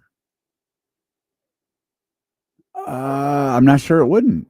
And that's the thing, because we talk about just now, like Doug not being able to galvanize these guys, not being able to get them on the same page, splintering off and all this other stuff. That's his strong suit. That's something that he was able to do the second he came in as head coach. And you got guys like Domantas Sabonis who has a great relationship with them, with the workouts, and they've been working out together for the last 3 years or something like that. I think Keon looks at him and respects him. I think DeMar looks at him and respects. Like all these guys look at Doug and they respect him. Why wouldn't they be able to recreate that type of feeling again? Things really went bad last year after the Fox trade. And then you can point to that being, dysfunction with the coaching staff, dysfunction in the front office, not having a point guard. Like I think Sabonis was hurt for, a week or two. Monk went down. Yep. Like you can start pointing to the downfall of that team last year to very specific things. It wasn't Doug Christie's inability to get some of these guys to play together. They even had some good wins later in the season, beating Detroit on the road, beating Cleveland on the road. There were some fundamental things, not having a point guard, not having a full coaching staff, injuries that led to them not being able to overcome those things and continue to be a winning basketball club. You start the slate clean, you start the seasons clean with guys that are playing with the coach that they look at and they respect. Why wouldn't they be able to do those things again that they had for that 15-game stretch? I can't offer a reason as to why they couldn't. I think, and we've talked about this before. Whether you like this or not, or agree with this or not, and you're welcome to disagree with it, they got a lot of built-in excuses for what happened last year. It's part of the reason that I think they'll be more successful than some people believe is those built-in excuses. They're all gone. Mike, getting comfortable with DeMar and trading De'Aaron, getting Levine going, injuries, all of the Levine having his own issues that he has to deal with, his personal issues regarding the trade, or when the trade happened, and Doug getting acclimated as a head coach, while his staff is just like whatever. Then guys are leaving. All of that's gone. All of it is gone. So those built-in excuses, the things that probably took those happy, healthy vibes that you were just talking about a second ago and turned them into what ultimately became the end of the season. Yeah, those, you don't get those excuses anymore. If that winds up happening again, there is a far bigger issue. Right. And it's just hard for me to believe with this group of guys that that's there. I know where I will look first, but I just don't think that it's there. Chris in the chatty house says, I think the worry is all the guys who have been mentioned as trade pieces or not the future all off season. We're talking about one guy. We're talking about one guy. When you talk about guys who have been mentioned in trades, that I always say this, no disrespect, that matter to the equation. We're talking about one guy. We're talking about Malik Monk. Devin Carter may not even be in the rotation. Your season doesn't hinge on Devin Carter, or it shouldn't hinge on Devin Carter being bought in or not. That's what you went out and got Schroeder for. That's what you have Keon Ellis for. Keon Ellis may be another guy that you're talking about now that I mentioned him because of his contract situation, not because he was looked to be traded. But I don't think Keon is that type of individual. I don't think he's that type of person. That's not how he approaches the game. That's not how he approaches being in the NBA. I don't believe that. But DeMar DeRozan, they got on the same page already to bring DeMar DeRozan back in the fold. They didn't mention trading Levine. They didn't mention trading Sabonis. They didn't mention getting rid of Keegan. Schroeder, they signed him. He voluntarily came here to sign. You've got guys that seem to be in a line with the task at hand to come in here and try to win games. And you got one guy, Malik Monk, that's a little bit of a wild card because you don't know how he may react to the perceived thought that he was being shopped around the league. I don't think it's a bunch of guys the way we kind of think of it. Yeah, I don't think so either. I don't think that's the case either. But they are going to have to do something that they didn't do last year. And you're going to have to mesh together now. And now you've got Dennis Schroeder in here, but Dennis I feel like is an easy guy to kind of blend with. He's been on a lot of different basketball teams. He's worked with a lot of different personalities. And I'd argue there's a lot of different players. I'd argue there's only one of all of his stops. Now, measure winning in all of that stuff. But in terms of just the way he fits on a basketball team, there's only one that didn't work. And that's Golden State. And that, by all outward appearances, appears to be the most difficult team on planet Earth to fit in on.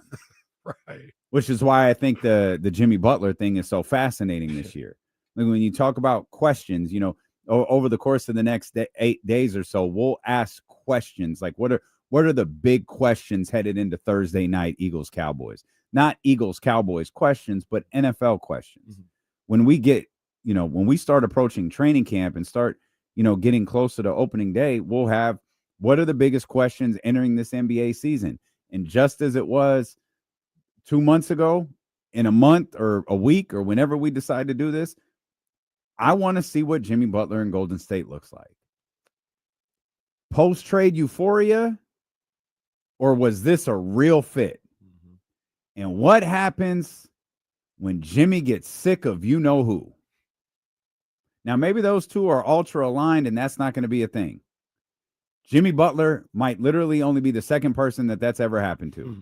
With Steph being the first, I'm not even sure that Steph is in this category. So at some point, it feels like those two are going to clash. But is this a real fit? Like this is a basketball team to watch out for, or was everything we saw last year that post-trade euphoria? Get that big run, see what happens. We've seen it from Jimmy before, and Now they're going to build on that. With the Kings, it's more of, okay, we got through all of the awkwardness. Now we got to build. Now we got to build. And Doug, Jesse was like, Doug does have to be at kind of the helm of that. Mm-hmm. But so does DeMar. So does Domas. And truthfully, so does Zach LaVine. Yes. Hell, Dennis should too. Dennis is a vet. I've said it a number of different times since he took over as head coach. But if you're not following what Doug Christie has to say, if you're not approaching the game the way he's trying to teach it, that says something about you, not Doug Christie, in my opinion. Because Doug Christie is as solid as they come when it comes to his approach to the game, dealing with men like men, treating them like men, and being a straight shooter with them. And if you're any of those guys and you're moping around and you're pouting and all this other stuff, to me, that says more about you than Doug Christie. This is his strong suit. This is I'm not trying to take away from his X's and O's and nothing like that, but galvanizing, getting people to believe, getting people to come together, that's his strength. And if you're not tapped in or locked in to what the team is trying to do, and you've got your own agendas, once again, that's telling me that you're probably a guy that doesn't need to be here. Probably telling Scott Perry, you're not a guy that needs to be here.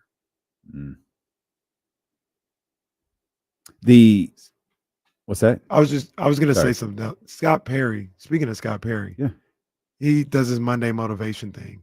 Did you see the one the other day? I don't think I knew Scott did this. Yeah, every Monday. Because I saw him tweeting like a few Mondays ago. It had nothing to do about the Kings facility. They need to plaster this. Is this the blame others? Yes. Okay, you want me to read it? Yeah, go ahead. They need to put this in a damn practice facility. Sign this tweet. Do that. Monday motivations from Scott Perry.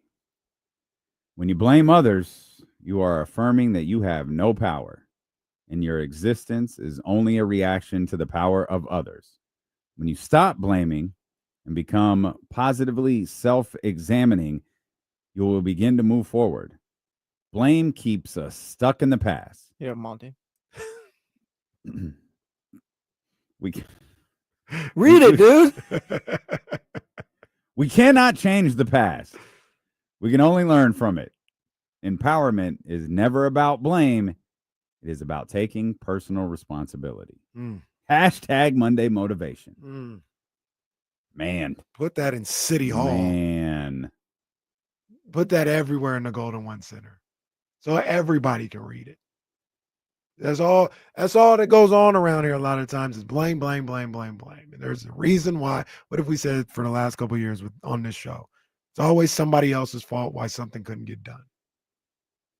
Every time, 10 times out of 10. Yeah, I made my little joke, but I mean, Scott just saying that's Monday motivations. You can connect that to the past Kings regime if you want, like pretty clearly. Not saying that Scott's saying that, but that was their issue. You can do it with players here in Sacramento that are here that aren't here no more. Absolutely. All they did was blame everybody else for their shortcomings. Yep. Absolutely. Which is why I'm going to retweet that. I don't love the whole keep the vets around this year and the Russell Westbrook thing, but it's also why I'm not against it just because maybe you do need that right now where you got some guys who like are actual ball players, just know how to do it the right way, and you can kind of set a culture going forward finally. Which is not guys playing well for themselves.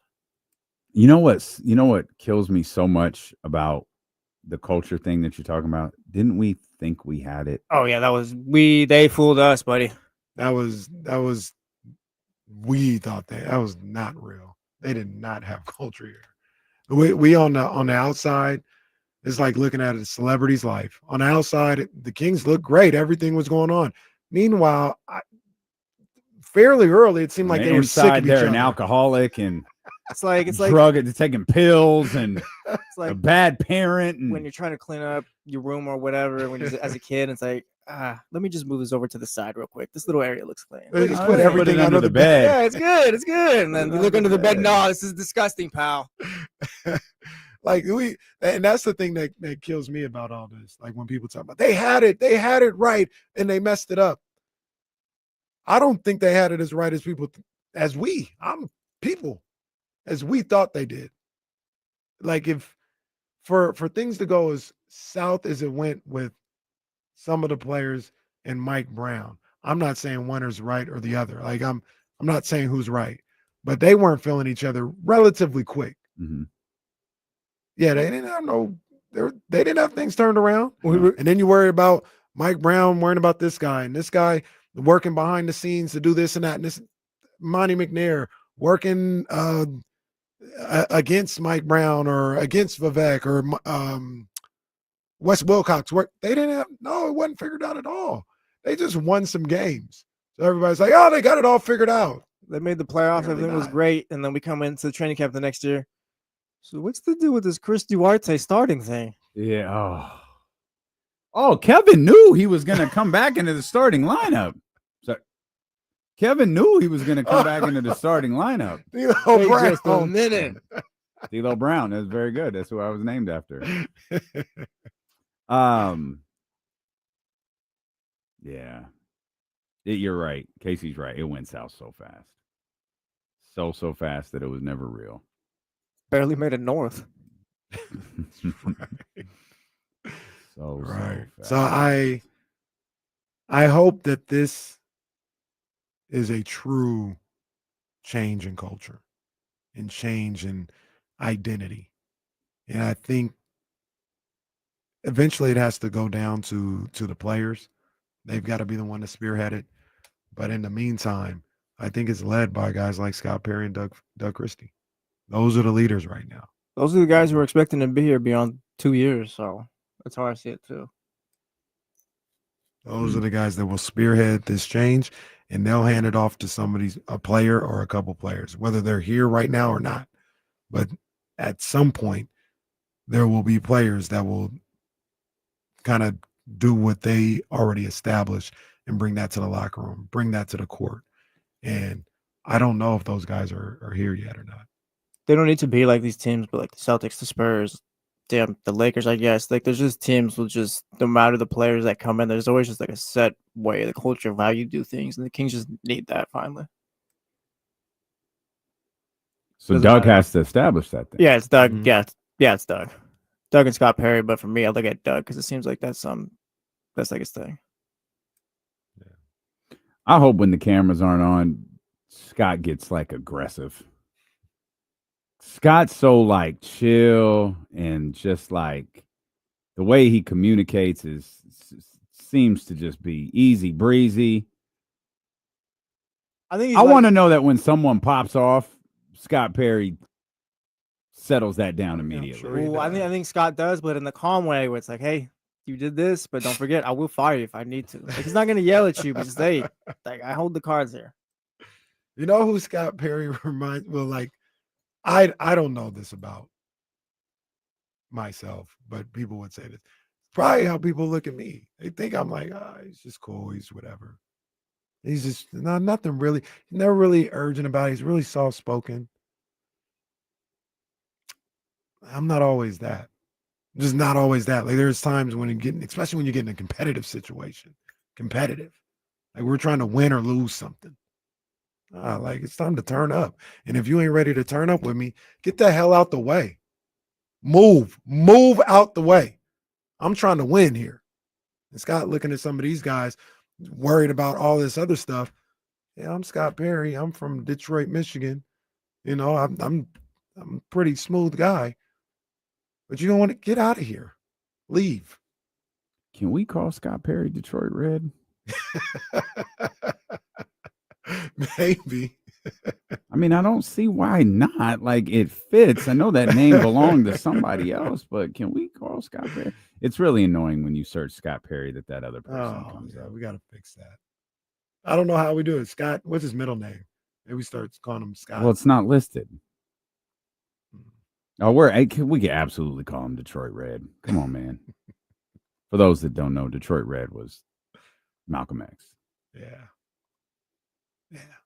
It's all good. It works. It absolutely works. It works. We will come back. James Ham's going to join it. Boy, there is a lot to. I did not expect this to be a King-centric show today, but yet here we are. We'll come back. We'll talk about that. We mentioned the insiders, the ESPN, not the ESPN 1320 insiders, but the NBA insiders who work for ESPN. They predicted a couple of things on the upcoming NBA season. There were some things yesterday that we didn't touch on. One of them I thought was really, really interesting, and I'm curious to get your guys' thoughts on. Again, that ahead, plus James Ham, D'Lo and KC, brought to you by Sky River Casino and Sacramento Sports Leader, ESPN 1320.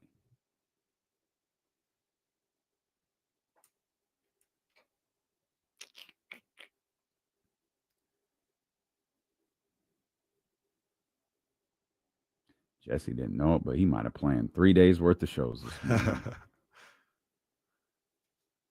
Good job. No need to take a lap.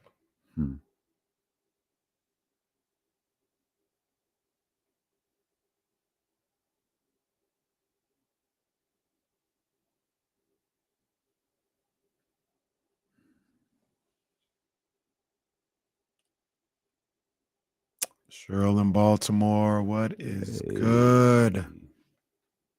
What is good? Be more, stand up.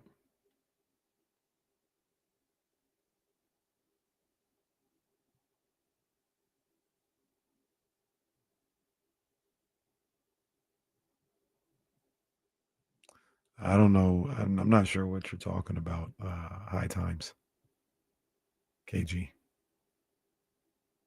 I don't think I've ever had Cracker Barrel. I've never been there either. Not really rushing to get over there either. Why don't you go to IHOP? I definitely go to IHOP. Huckleberry's is good. I think I Huckleberry's ate there is once good. in Tennessee, and I thought it was trash. Cracker Barrel? Yeah. Thought it was awful.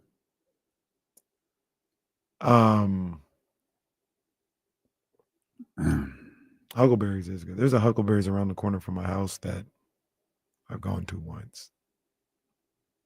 It's too much of a production to get everybody out the house to go to breakfast somewhere. My mom used to say we're leaving at 9:30. If you're not ready, stay home. I can't say that with the 2-year-old. Yeah, that's true. Doesn't work there. Reese could be on that type of time. Best believe my mother did leave us. There's another place around the corner from my house called Jamie's Cafe that I really like. I've been there one time. I haven't gone back, but it's not because it's not good. It's actually really good. Ironically, it's like just like a little breakfast spot. Nothing crazy. But they do have, I think, 1, maybe 2 TVs on the wall, and they'll put it on the football game. If you wanted to go have breakfast on a Sunday, they'll go put it on. Now it's whatever's on CBS or Fox. Like, I may end up watching the Vikings Broncos for no reason, but See Adam Thielen back with the. I did see that. Good for Adam Thielen.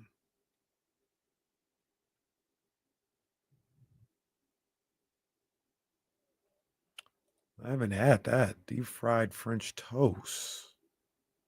Once again, French toast is top tier. Once again, how are your pancakes? How are your scrambled eggs? How's your bacon? Maybe I'll ask for some hash browns, but that's about it. Pancakes is third on that list for me. We go French toast, waffle, and then pancake. I keep it simple out here, man. I keep it simple.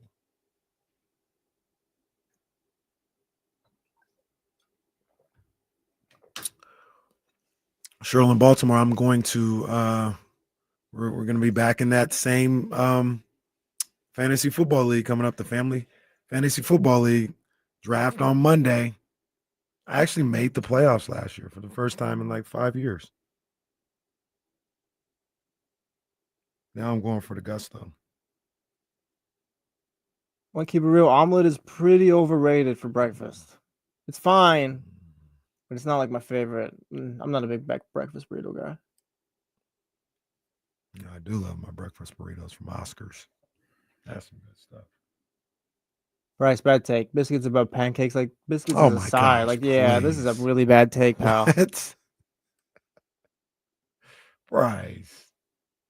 No, biscuits are fire, but Yeah, no, throw the biscuits on the side. That's a Bryce L. That's for sure. It's all right.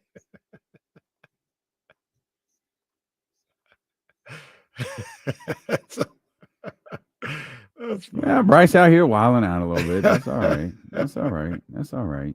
Big corned beef hash guy, he says. Bryce is funny. Bryce the OG too. Funny. What is big corned beef hash? I don't know. I have no idea. Corned beef is that the stuff you serve on Bryce, answer that in the chat. St. Patrick's Day? Once again, as Mike Tyson once said, I'm from a different culture. Well, there's two of them. Will in the chat says biscuits and gravy are greater than pancakes. Another horrible All right, take. come on, Yeah, stop, bro, stop. What are these guys doing?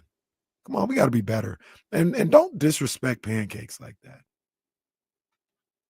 I'll take jelly with my Well, biscuits. it's not necessarily disrespecting pancakes as much as it's saying he has a preference. You don't have to include pancakes in your. Yeah, they're not even on the same tier though. Pancakes is. Would you say that's a breakfast entree? Biscuits are a side. Yeah, exactly. Okay. Are you biscuits and gravy guy over there or something? You're not. No. Where you at? No. First of all, settle down. Well, no, you're not showing the energy we need here. No. Well, I'm not gonna fight for. I'm Nah, not gonna Bryce and fight. Will over here disrespecting us, and you're going, we should turn the other way. No, my grandpa loved biscuits and gravy. I thought they were. I'm not a biscuits and gravy guy. It's not me. I'm not either. If I have biscuits, give me some strawberry jelly in there. Yeah, facts. That's about it. Are you a jelly and butter guy? Yes. Yeah. Yes, absolutely. All right, that's the way we're gonna do it. Oh, in any event, and don't mind me just looking at the 50 emails that account executives send us. Like, no, you're not doing anything right now, right, guys? Hey, guys, can you confirm that? Pretty urgent. Can you guys get a confirmation for like right now? No, it's fine, guys. You were about to ask a question though before. I was going to tell everybody to tune in to Flashback Friday on Friday because that show is going to be a collector's edition. Tap in. Tap in. We're always pretty honest with everybody, and I'm going to be painfully honest with y'all right now. D'Lo and Casey are tired. So we're making some adjustments to our KSFM schedule.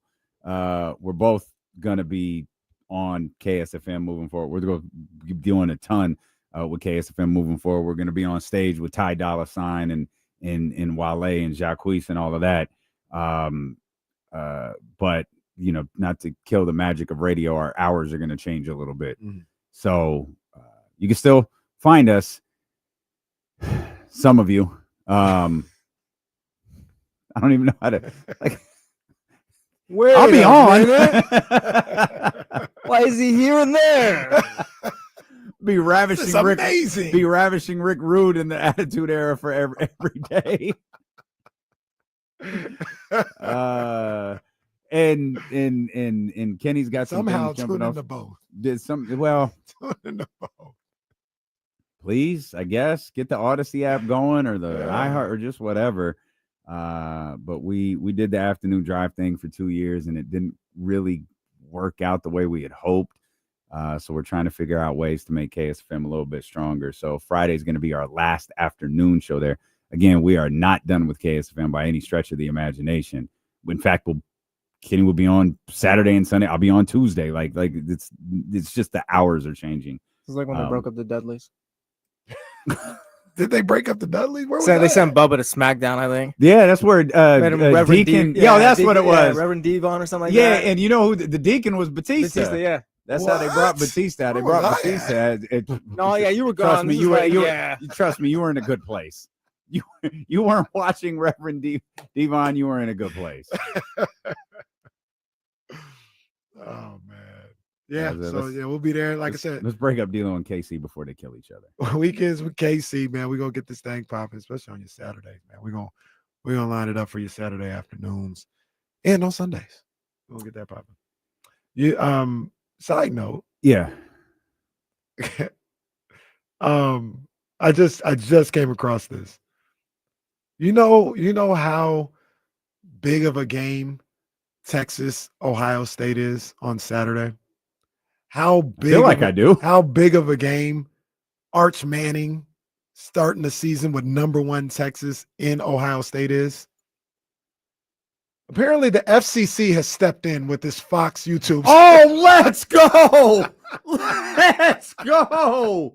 I never thought I'd rep for the FCC, but what the hell is going on here? FCC Chairman Brendan Carr has publicly addressed the ongoing Fox YouTube TV carriage dispute, calling on YouTube TV parent Google to resolve the matter. Yeah. Resolve the matter, you little bitch, or that's your ass. Yeah, Fox and YouTube TV have a temporary agreement right now. I love it. Until they work the real one. Temporary extension right now. The FCC said, the hell you are going to have a dispute this Saturday. You know what? These two jackasses thought they were cooking. They were like, we're going to get what we want because there's no way they'll shut their customers out of this Fox, out of this Texas-Ohio State game. Oh, that's amazing. So it's not even settled. They just said, no, they said you figure this out okay. now, and then you can figure it out on the back end how you want to. But this game's being shown on YouTube TV. Unbelievable. I mean, at some point, like that has to be. Yeah, I don't know. They said, wait, what? I think the chairman probably had YouTube TV. Wait, what? I might miss this game. Oh, no. Oh, bless. This is the first time we've ever been like appreciative of the FCC. Bless your little heart. The Tennessean, because I searched, I Googled YouTube Fox, Yeah. YouTube TV Fox. The Tennessean, this is so sweet. Did YouTube TV come to an agreement with Fox? Dispute could affect Tennessee Titans fans.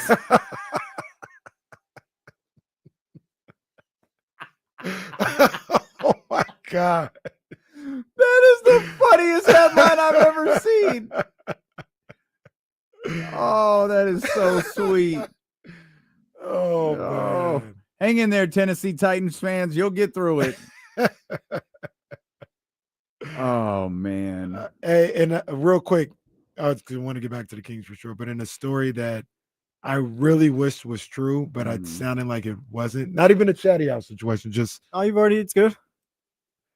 So yesterday there was a report that Ohio State was banning Dave Portnoy from being able to enter the stadium. Mm-hmm. You know, he's part of Big Noon, and he's a Michigan fan. Mm-hmm. And the report was, no, he's not allowed to come into the stadium. Mm-hmm. And I really wish that was true. Yeah. But Ohio State came out and said they're denying banning Dave Portnoy. Yeah, Ohio Stadium. Go ahead there. One, he should be banned from everywhere. But two, that never made sense. No, like Ohio State's not going to ban a media guy. Yeah, was the story after that Fox is keeping him off? No, the story, at least the one that Awful Announcing had up was that Ohio State was banning him. No, I mean after that, it was like, oh yeah, it wasn't Ohio State. It's actually Fox. You said, yeah, we won't bring him on this week or something like that. Oh, I didn't see that. That'd be if that's Fox is insane for that. Yeah. Okay, I'm gonna go look for that, but I'm pretty sure I saw that after, and I was confused. Like, why would Fox do that then? Right. All right. You know it's Go Blue, but I really wish they would have banned him. That would have been a much better story. I don't know why they're putting him on Big Noon kickoff. That's their Pat McAfee.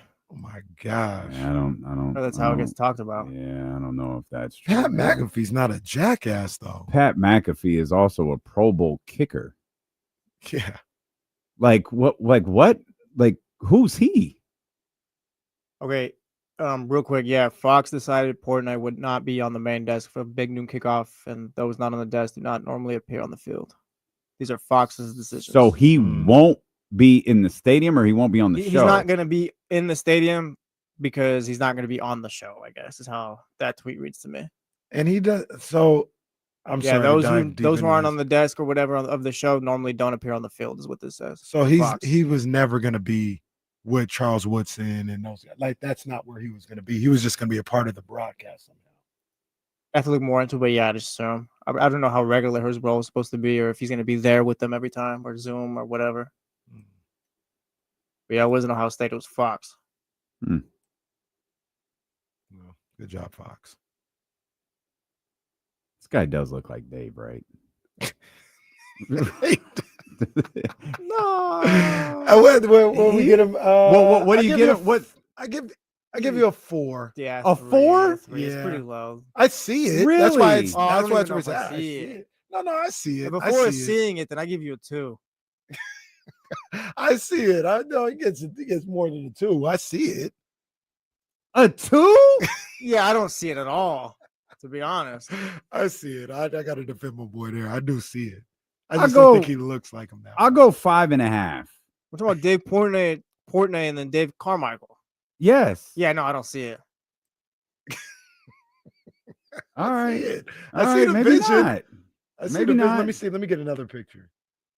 Well, let me pull up the picture of Dave and Kenny so I can Yeah, pull have that one a up. little something to compare it to. Let's see. Dave and Kenny. Well, maybe it's a little bit more than 4. You 4 being a and real half. good friend right now, man. I'd push it up to 5. No, because do you have Dave Portnoy in front of you? I know right what now? they look like. They're No, you gotta come on, see- man. you That's gotta see 5.5. You gotta Come see him. on. You got to see him because I've seen a couple pictures. It's a no. It's 5.5. All right, I bumped it up to 5. Let's not push it here. Let's not push it. I bumped it up to 5. It's a 5. I see the vision. I see it. Chatty House, what y'all think? Tyler Jennings says it's 3 at best. He's with me. Okay. Oh, man. Tyler, relax. David, A a 3. 3. See, yes, Relax. exactly, a A 3. 3. It's a little harsh. All right. All right. I'm giving you a 5, right. man. This is no Jonathan and whatever that actor's name was. Which we'll never ever remember again. Travis Whoever you were, something. sir. Austin Travis. I know if I Austin- ever was it see that Austin guy, Scott? if I ever see Austin that, Scott? Maybe so. if yeah. I ever see that guy in a show again, I'm gonna go, hey, there's Jonathan. Just because I'm not gonna remember the guy's name. That's No, it's phenomenal not knowledge. Austin It is Scott. Austin Wait, Scott. it is? I just got a. No, that's great Oh, knowledge. okay. Yeah, there's a senator named Austin Scott or something like that. I was like, nope, that's not who it was. That's great Yeah, knowledge. ESPN insiders, we talked about some of this yesterday. Mhm. They predicted what they think the upcoming NBA season will look like. The one I thought that was most interesting, or one of the most interesting one, was on whether we would get a new champion for the 8th straight season. 15 of them said yes. 11 said they think Oklahoma City would repeat. What do you two think? I say no right now. Off the top of my head, I say OKC wins it again. No new champion. OKC Yeah, goes no 2 new in a row. champion. I'm gonna say yes. We do. I'm with you, Casey. I think we get a new champion too. Now, who is that champion? I don't know. Well, it's got to be a team coming out the West, right? Unless I think I Houston just- can get him. You think Houston I can think get Houston him? I'm not ready to say that yet. And the East is just not good. I think the Knicks can get him. But so what? My Yeah, I think Cleveland. I think Cleveland is a true championship. no, contender. yeah. My issue is you. I thought Indiana was able to compete with them because of how deep their roster was. Mhm. New York's isn't. I don't think New They York's had depth roster. though. They added depth. They added Clarkson, right? And, Ubaselli Yeah, that's your boy. and Ubaselli was giving some. Did you see that clip? He was giving somebody buckets. Was talking crazy. When? And like Eurobasket, like the other Oh. day, he's talking crazy, giving somebody buckets. But you already got McBride. You already got Mitchell Robinson. I think that's all. You don't need much more. You I mean, that's a 9-man rotation at that point. Let's bring in James Yeah, Ham here, rotation. the insiders. Hammer, ESPN insiders were asked if they thought we would get a new champion for the 8th straight season this year in the NBA. 15 of them said yes. 11 of them said no, Oklahoma City would repeat. What way too early prediction do you have? Do you think we get a new champion next year? Ooh, it's close. I think it's probably a coin flip. I don't know what you guys were talking about before I came on, but like I put the Knicks in that category. I put Denver in that category as someone who can compete. But like I think if you were betting, you'd probably take OKC against the field, but not by much. Like I think this is going to be a really interesting season, especially with a lot of the injuries that have already hit. and it will impact teams like, the Pacers or Dallas. I think there's a lot of like questions coming into this season. What you think about Cleveland? But I don't know if you mentioned them or not, but I mentioned Cleveland as being a true championship contender to me. I think they're gonna have to prove it. They just haven't played well enough in the playoffs to make you feel like you can really put your money on them. They've had 2 really good regular seasons in a row. They've made some changes, but not all that much. I don't know. I like Cleveland, and they have a ton of talent, but at some point you have to actually win when the bright lights are on, and they haven't been able to do that. Let me ask you guys a quick question. It doesn't matter. Like we're just talking. It's fine. But what's the difference between Cleveland and OKC this past year? OKC going into this past season, they got bounced in the second round. They were the number 1 seed the year before, got bounced in the second round of Dallas, and people looked at them like, "Oh yeah, that's the favorites." Well, they saw them, I think, as an up and coming team. I think Cleveland, they were just like, "Wait, we didn't predict that." Wait a minute, we didn't predict them to be anything yet. So I think that's what it is. Well, Cleveland, no one bought Cleveland's regular season. Absolutely. Yeah, they were 48-34 the year before and were the 4th seed in the East. It's not like they were bad, like it's just you weren't like 100% convinced that like Boston wasn't just slow playing the regular season, or that some of the other teams weren't just kind of slow playing a little bit. So I don't know. We'll see. But I definitely like Cleveland's got to be in the mix. They're a very, very talented team, and they've made some adjustments to the roster, but I don't think wholesale changes. So we'll have to see if Hunter can stay healthy at all. That's he's got a ton of talent, and he helped that team last year, but he's a guy that really hasn't been able to stay healthy at all. Hammer, we have had really started by you and Kyle Madsen. We have had a lot of Kings discussions today, and we've been discussing the championship players conversation that we were having earlier, and how you build out a contender and some of these different things. But I posed a question to these guys a couple of minutes ago that I'd love to pose to you, and that is there a scenario this season where you think we could look at it when it's all said and done and go, man, I think Doug Christie failed? Well, I mean, yeah, every head coach has that, like, yeah, if this thing spins out of control completely and it careens, but like not on purpose, right? So I think there's something about like we were discussing earlier. If the Kings get to the trade deadline and they're 8 games under, and they're like the 9, 10, 11 seed, and you see the front office, a basketball decision made, right? Where either you trade a couple of players at the deadline, or you go to players and say, hey, look, the second half of the season, you're not going to play that much. Or, hey, DeMar, we didn't trade you at the deadline, but there are teams out there that want you. If you want to give up the, $5 million of your $10 million guarantee for next year, we'll let you leave right now and you can go play for a winner. Like, I definitely could see the season going that way, right? Where the last 25 games of the season are about the young players, whether it's, Devin Carter, Keon Ellis, Nick Clifford, Reynaud, Keegan Murray, just really focusing on that. But to me, that's not a failure on Doug Christie. That's the season going kind of a way that, to be honest, a lot of us, don't expect, but could definitely see it happening. And, when you win 48, 46, and 40 in 3 games in a row, 3 seasons in a row, you forget that, the previous 12 seasons before that, the best the team won was 39, and the second best was 33, and all the rest were under that. Like, being good and being bad in the NBA is like a razor thin margin. And especially when it comes to like what happens in the final 25 games. And so I definitely could see them taking a step back. But again, it depends on how it looks when we're watching it, whether Doug has lost the room or whether they just can't function as a team because the mix is so bad. And I think we should all like take a step back and be able to realize the difference between those two things, and the difference between, giving up at the midway point of the season and going young and trying to play out the final 25 games of the season and being bad during the weakest time of your schedule. So I think there are plenty of ways in which this can go. But I think the long and the short of it is there's a lot of different ways to get to like 35 wins or 40 wins on a season.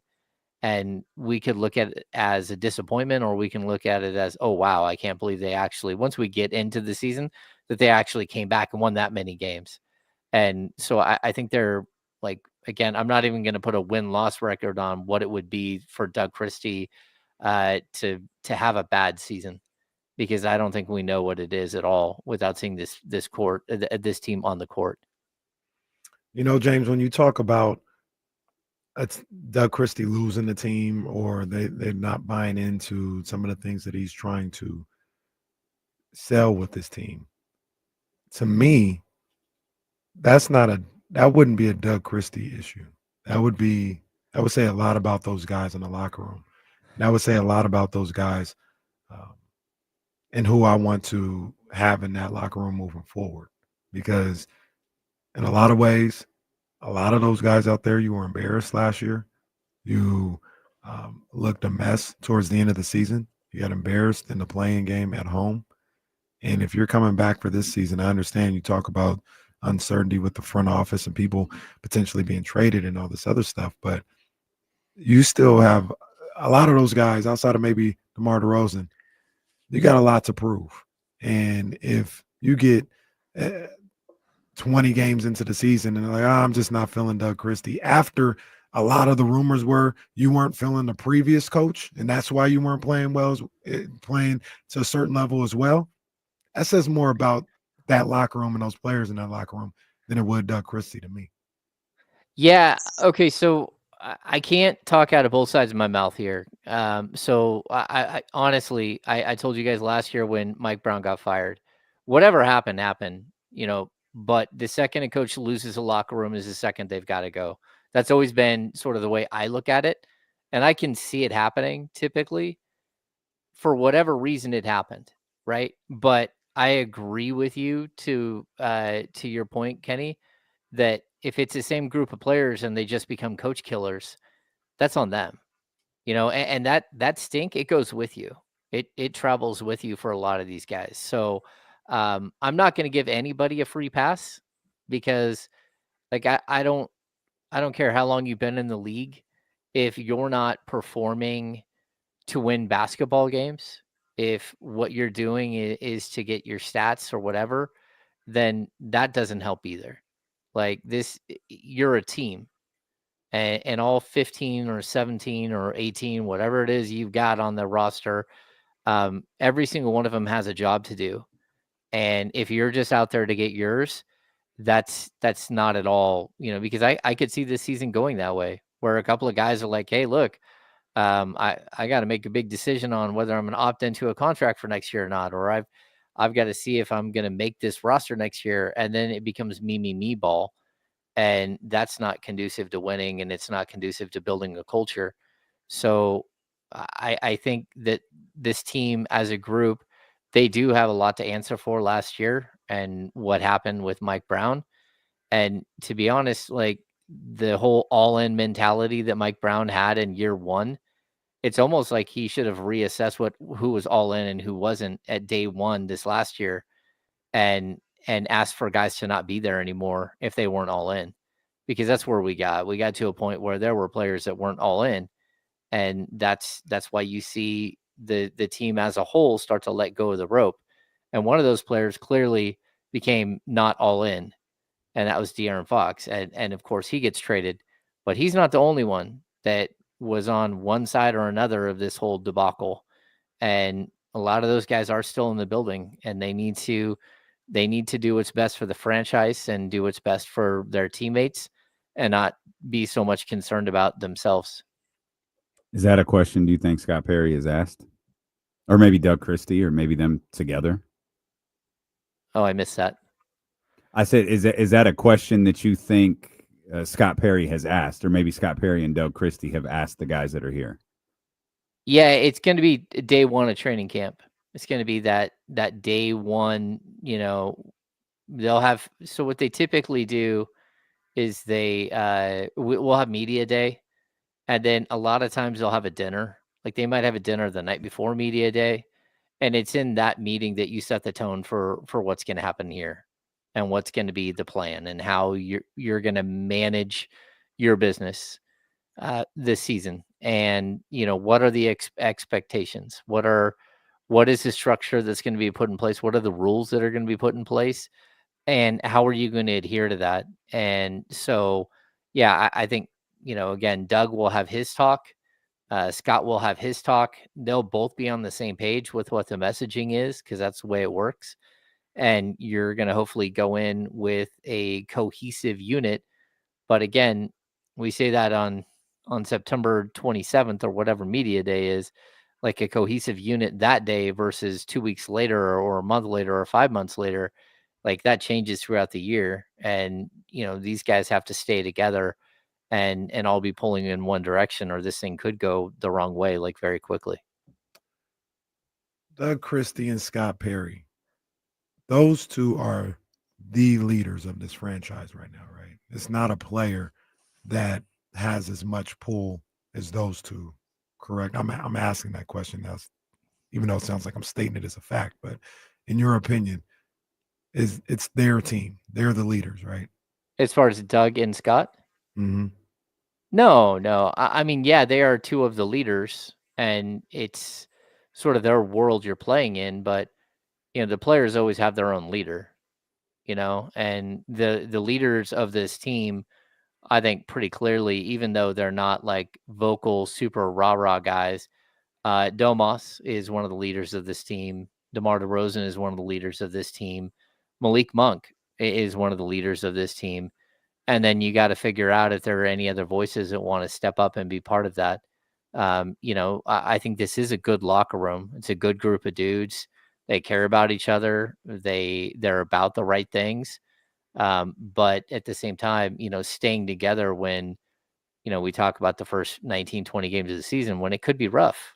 Like, just because the first 19, 20 games are rough doesn't mean that you don't have an opportunity to climb back into a season, get your own 8-2 win streak after that or something, where you can jump right back into the chase. But yeah, they're going to have to figure out like who's the loudest voice in that locker room, and is it the right voice, because some of those voices that you expect to be leaders in this whole, 82 game adventure, sometimes they're not.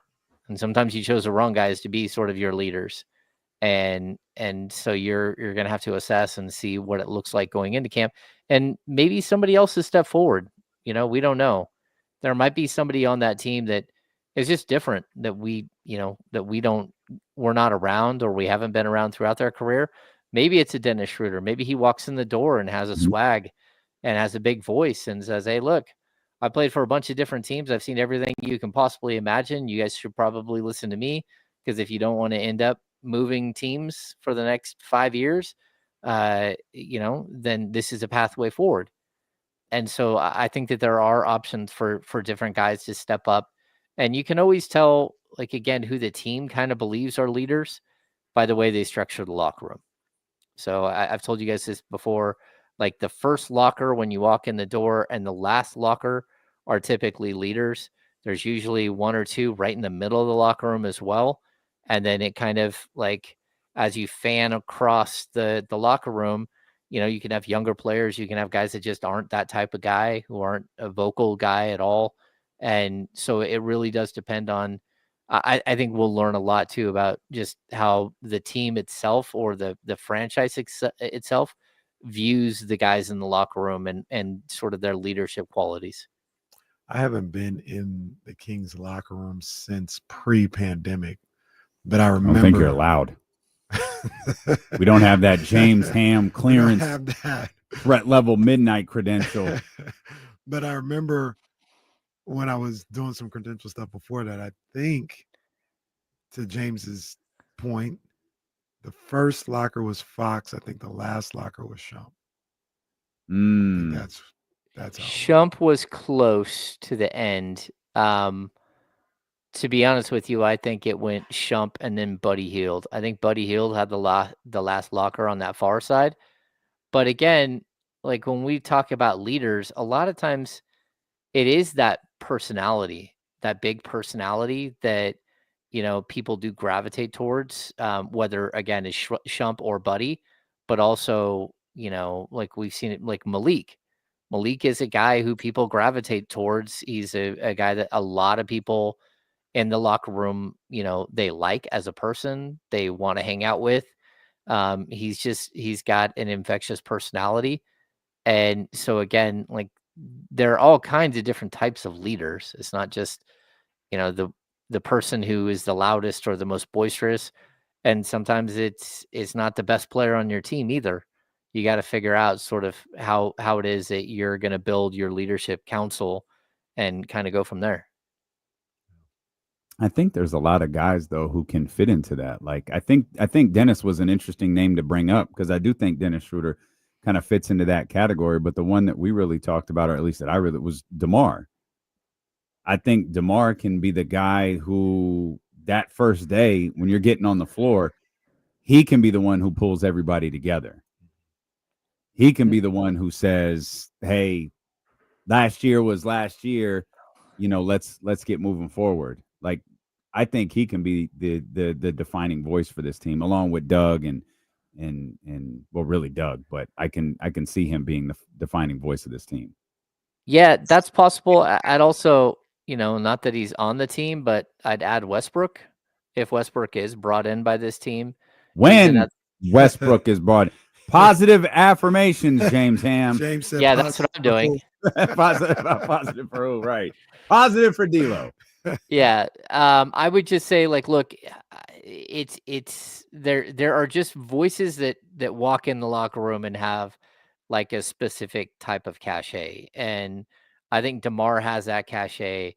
I think that, again, but I will say this, like, we had Vince Carter in the locker room and Zach Randolph in that same locker room, and I believe, man, who is the other? They had George Hill. And on top of that, Trevor Ariza, is that who they signed that off season? There was one more. And I would still say, like, some of the biggest voices in the locker room and the voice that, or the people that, the voice that people trusted and went to was still guys like Garrett Temple. So like there are ways, like there are all kinds of stature and stuff in the locker room and respect that you're going to show specific people. But there's also like that sometimes that doesn't matter, their status, their stature, and like you show respect to a guy like DeMar, but whether he decides to take on like a full-fledged leadership, stand in front of the group and demand stuff on a daily basis type deal, that hasn't been DeMar throughout his career. And he is a quiet guy who he'll be the first one to tell you, like, I'm not a rah-rah guy at all. So sometimes it is that guy and sometimes it's not. And again, you don't really know until you put all these pieces together, because it's like a really complicated mixture of personalities. Like you could have one of the stronger leaders in the NBA walk into a new locker room, and if he doesn't fit in and he doesn't feel welcome and he isn't empowered by the other players to feel like he can be that leader, it doesn't matter how good of a leader he is, he's not going to find his voice in the same way if everybody's behind you. So again, I'm kind of intrigued about that dynamic specifically because, I've seen so many different versions of what a leader is in Sacramento and what a leader isn't in Sacramento. And I think that people just miss it. Like, De'Aaron Fox was a leader, and people like always say, oh, well, he's not the guy who's like running out in front of everybody, or he's not the one who's, calling the huddle or anything. No, but when he talks and he's on the court, everybody listens because he's their best player, or he was their best player. And so you do gravitate towards those guys, especially when they've got something to say. And, it's sort of the old quarterback thing, like quarterback is the one who runs the huddle. And that's in a lot of ways, even though De'Aaron Fox wasn't somebody that we all looked at and said, oh, he's just an incredible leader. He still led in his own way and still had a huge voice in that locker room. James, do you follow Scott Perry's Monday Motivations? I don't. I'm not a like daily affirmation or Monday affirmation type guy. I don't have calendars on my wall with cats that say "hang in there, little fella" or anything like that. That's not who I am as a person. And I don't, like if you're that type of person, that's fine. That reads that stuff, but it's just not me. He had one this past Monday that we talked about a little earlier. And that's just what he does. Like, he's an affirmation guy. I don't believe in any way it's related to anything going on in his professional life or nothing like that. But he had this one that needs to be printed out and put in the locker room, in the practice facility, in the front offices, and maybe even at the Capitol, because this was one of the biggest problems that we've talked about a lot with the Sacramento Kings. It says, when you blame others, you are affirming that you have no power, and your existence is only a reaction to the power of others. When you stop blaming and become positively self-examining, you will begin to move forward. Blame keeps us stuck in the past. We cannot change the past. We can only learn from it. Empowerment is never about blame. It's about taking personal responsibility. And James, we've been doing this for 2-3 years. What is one of my frustrations with this entire franchise been? Everybody that comes through here looks for somebody else to blame instead of doing their job. And I think that is at the core of what is a problem in this franchise. And if you got a guy like Scott Perry who has a different mindset and maybe can get that mindset throughout the front office, throughout the locker room, I think Doug Christie feels the same exact way. That could be just what the doctor ordered with this franchise. Yeah, I'm with you. But, at the same time, it's one thing to say it. It's one thing to put a tweet out. It's a whole other thing to actually be able to accomplish what you're set out to do. And, I think, again, like the Monty West pairing, like they did really good things. We can bash on the outcome and where the Kings are at now and all that stuff all we want. But that doesn't change the fact that they delivered the first playoff series in 16 years and that they built a winner. They just weren't able to build a sustainable winner. And the fact that they weren't able to maintain the momentum and stuff, yeah, that was on them. I've been one of their harshest critics when it comes to like the post beam team won, right?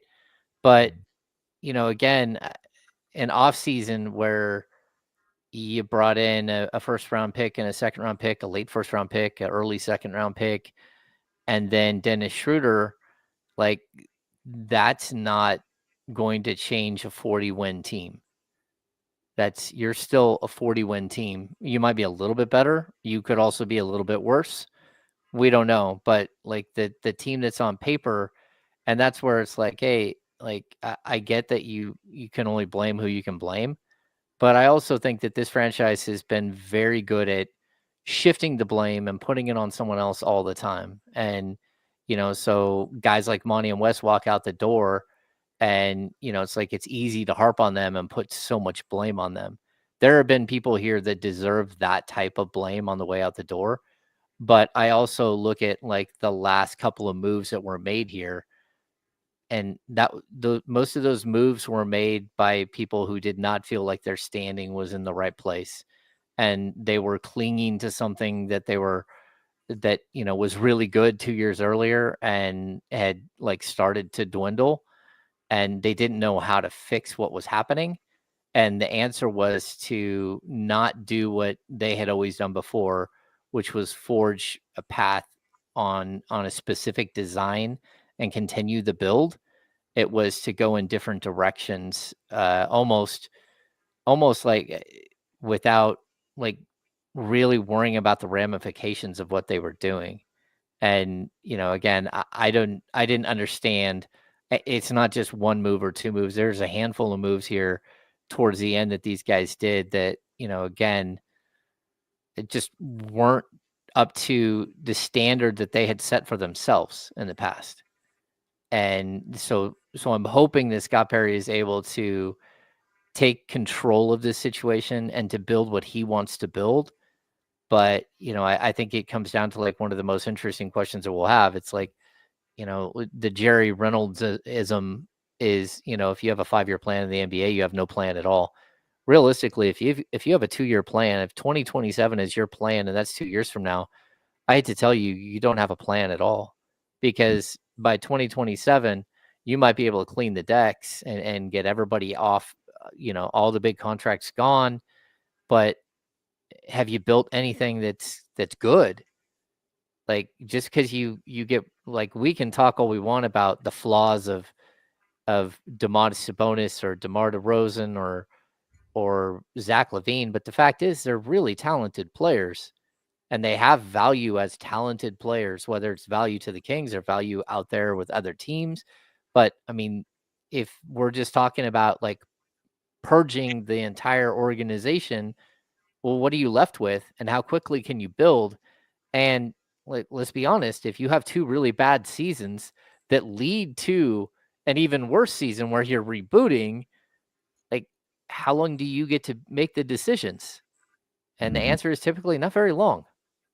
You don't get to, there isn't an unlimited amount of time that you get to go recreate something that you think is in your image. Either you get it done or you don't. And so I think it's going to be really interesting to see how quickly Scott can do things. But also, is it just getting worse to get worse? So you're setting yourself up better for a couple of years from now when you might not be the one making those decisions a couple of years from now. James, you said a lot there. I want to dive into all of it. So we'll spend some more time with our insider from the Insiders.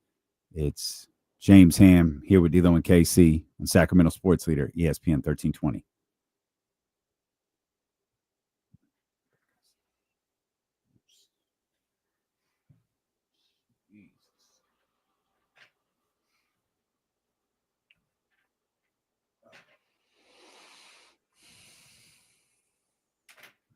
Pipe down.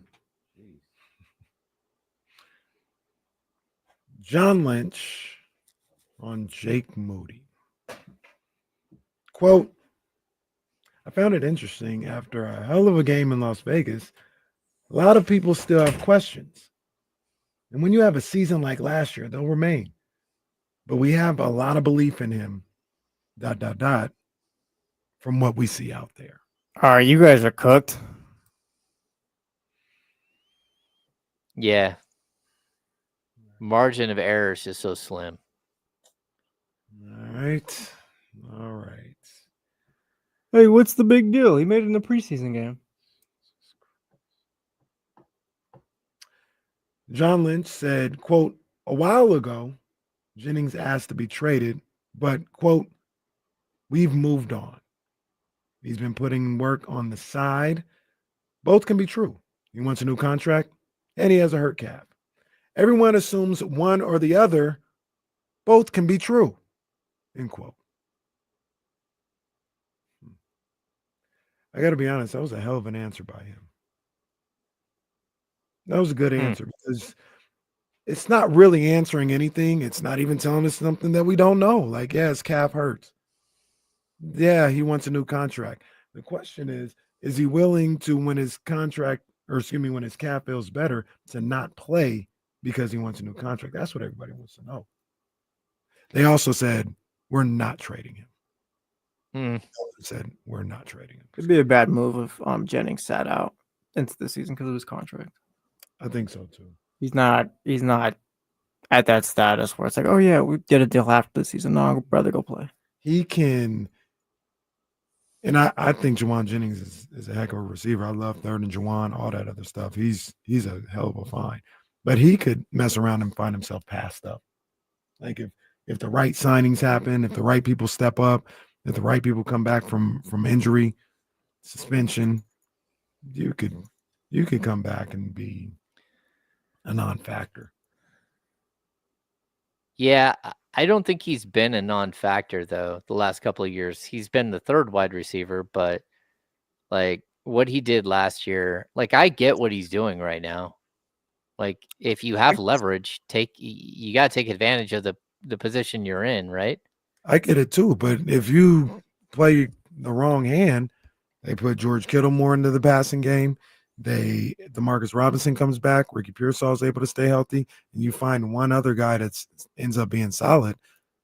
They might mess around and be like, "All right, we maintain without you. Like we're fine."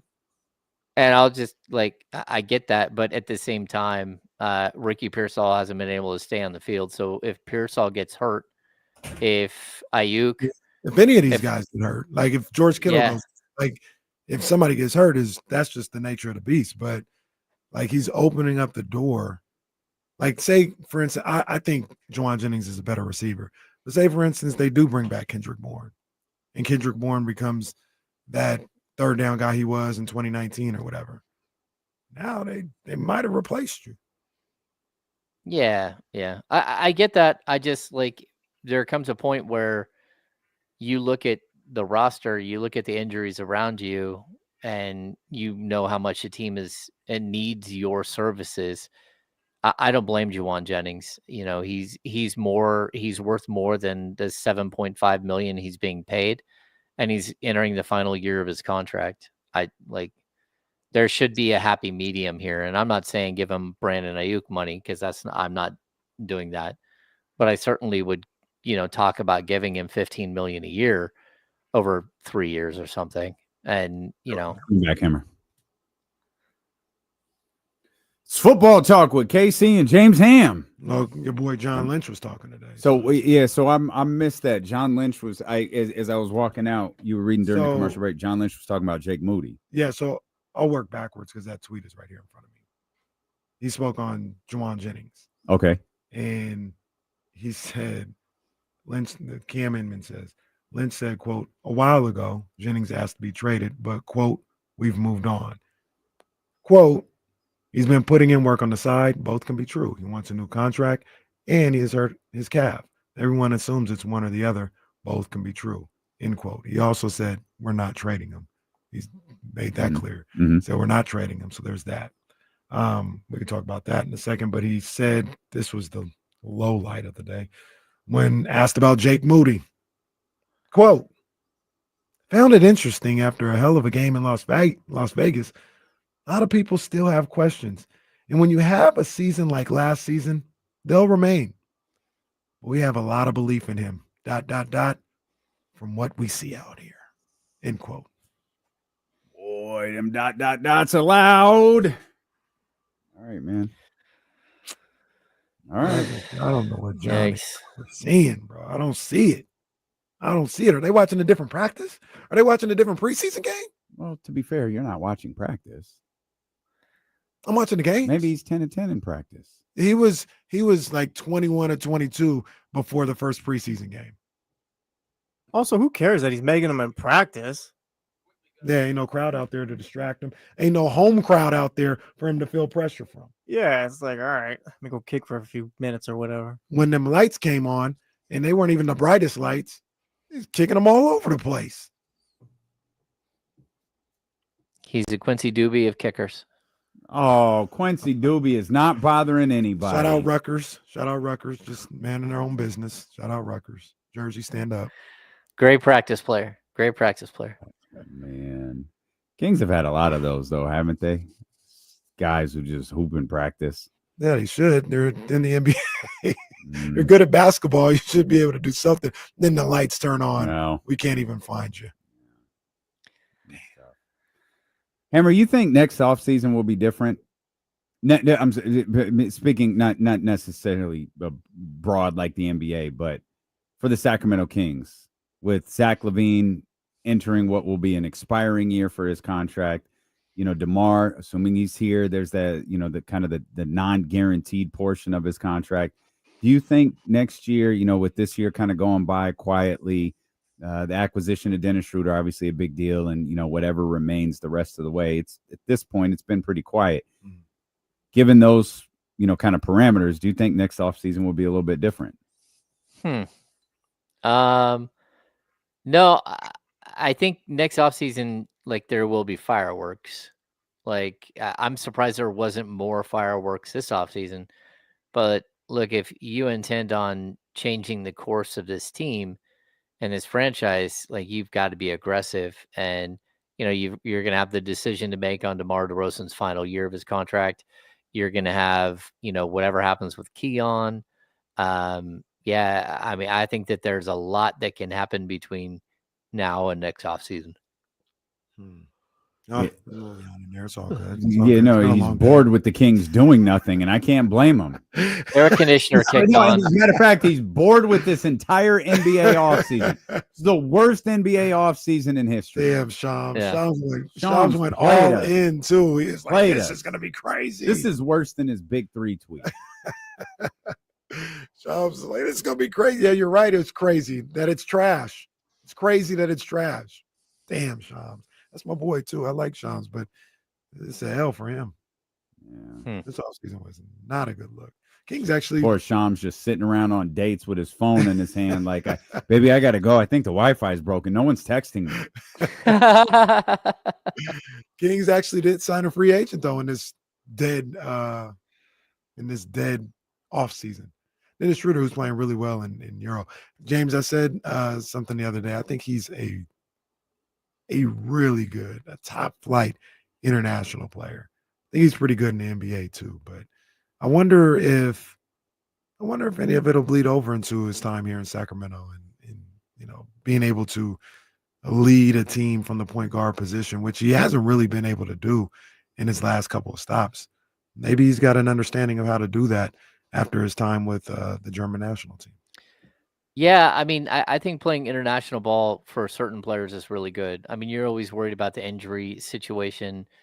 We saw Luka early in the summer. Well, maybe 2 or 3 weeks ago, like, take a bad step and everyone was freaking out. So there's always that worry. But playing basketball during the off season is a good thing. You want your players going out and going to Rico runs down at UCLA, doing whatever it is they can to stay on the court and just continue to build who they are as players. As far as again, with Schroeder, he is, over 30. You don't want to have tired legs coming into the season.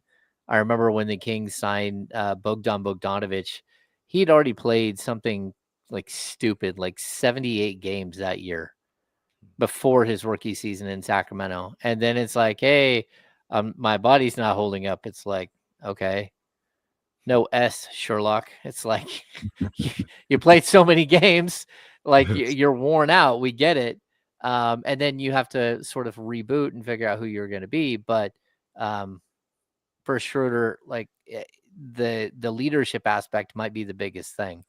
And it's not easy to lead when you bounce around, You can be a really good voice in the locker room, but at the same time, people look at you differently when you move around all the time than when you've been with one team forever or two teams forever.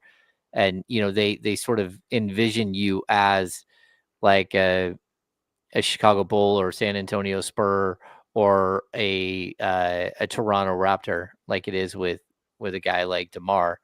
It's not and that's in 16 years, the last, 2 seasons, this is his 6th team, 5th team, 6th team, 6th team. Yeah. Mm-hmm. Yeah. So it's tough because you're hoping that this is, as a player, you're hoping that you found a home, but you're also the players around you need to figure out who you are and why it is you change teams all the time. Cause that's not always a good thing. Being wanted is a good thing, but also it's not always a good thing when you switch teams all the time. I'd also say it's not always a bad thing. I understand the idea, like Schroeder, and we traced it back to that Lakers contract. He has been on affordable contracts for the last 5 years. I think it was 4 or 5 years, and it's it's turning down that Lakers deal, never having big money attached to you, and wind up becoming an easily movable asset.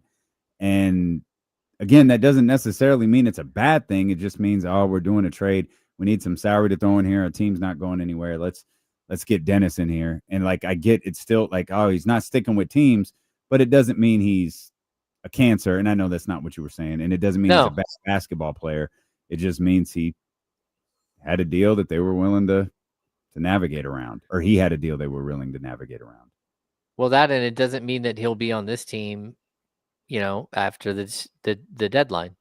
Like, it's just the reality of the situation. Depends on how things are going. It depends on who becomes available.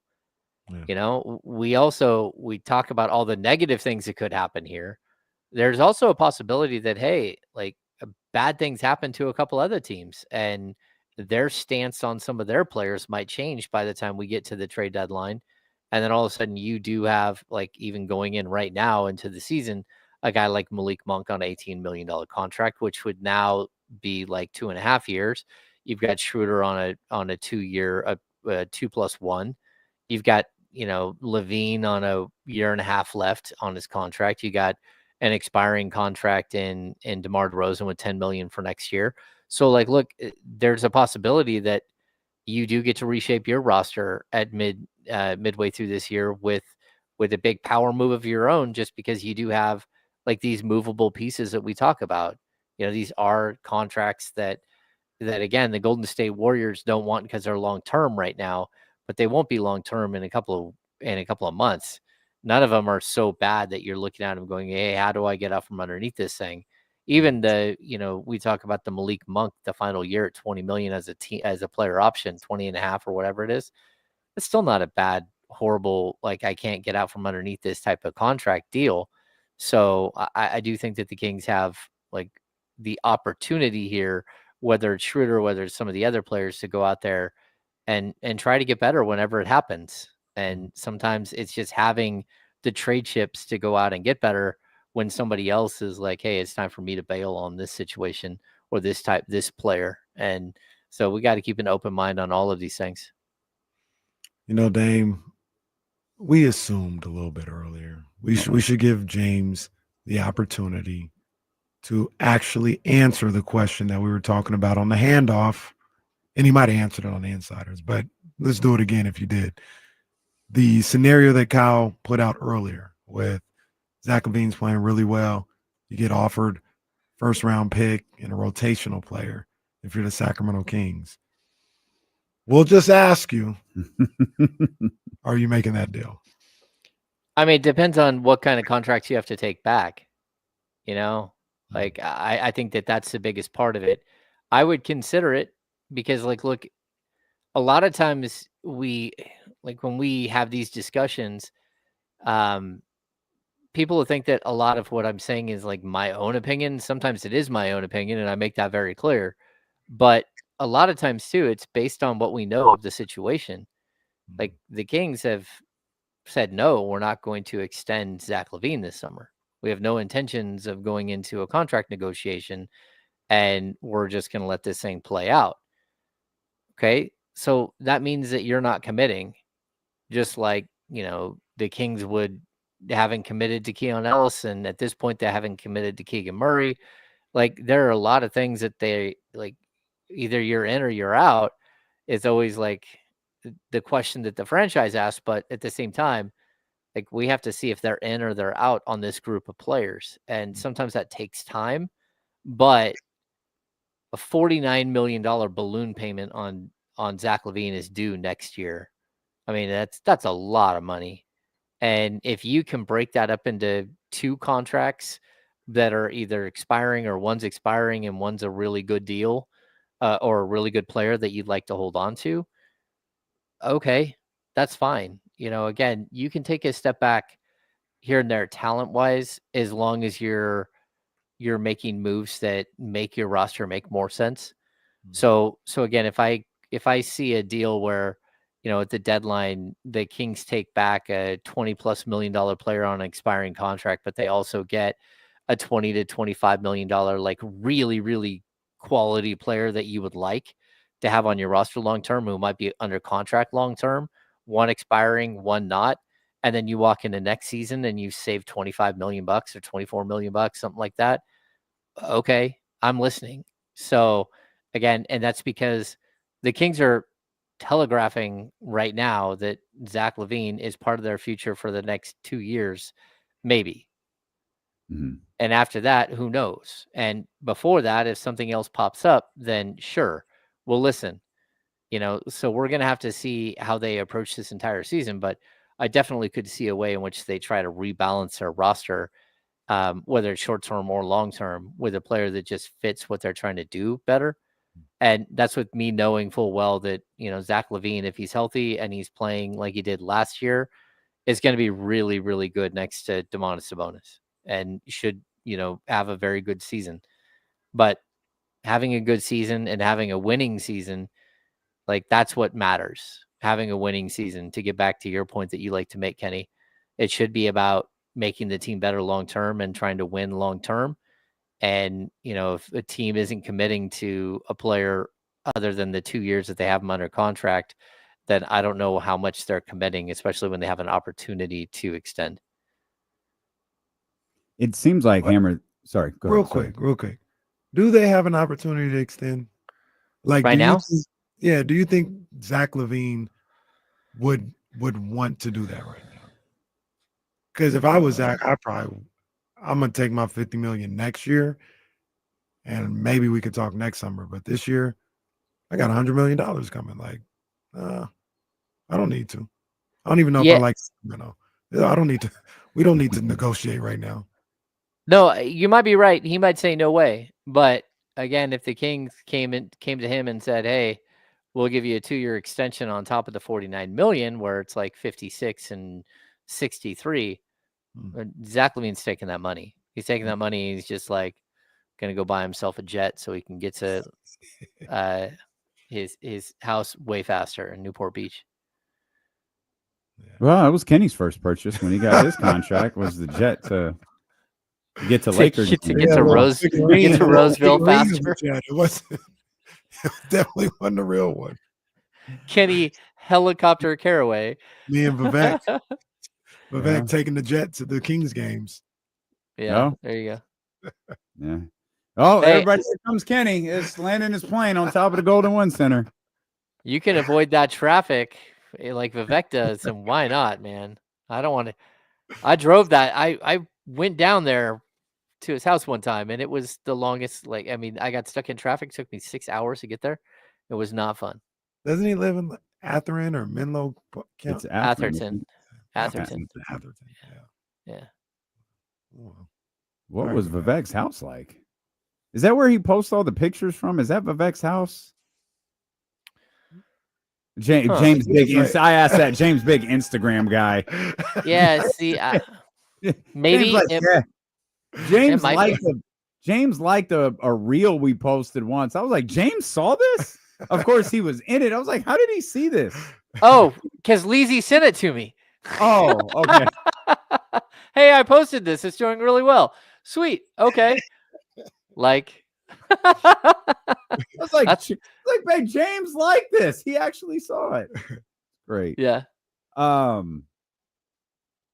all right. My bad. I interrupted your thought too. It's fine. I thought we were going to solve all of the problems today, and we didn't. We came close. Did we? What did we solve? Keegan can be on a championship team, the fourth option. I think I agree with that.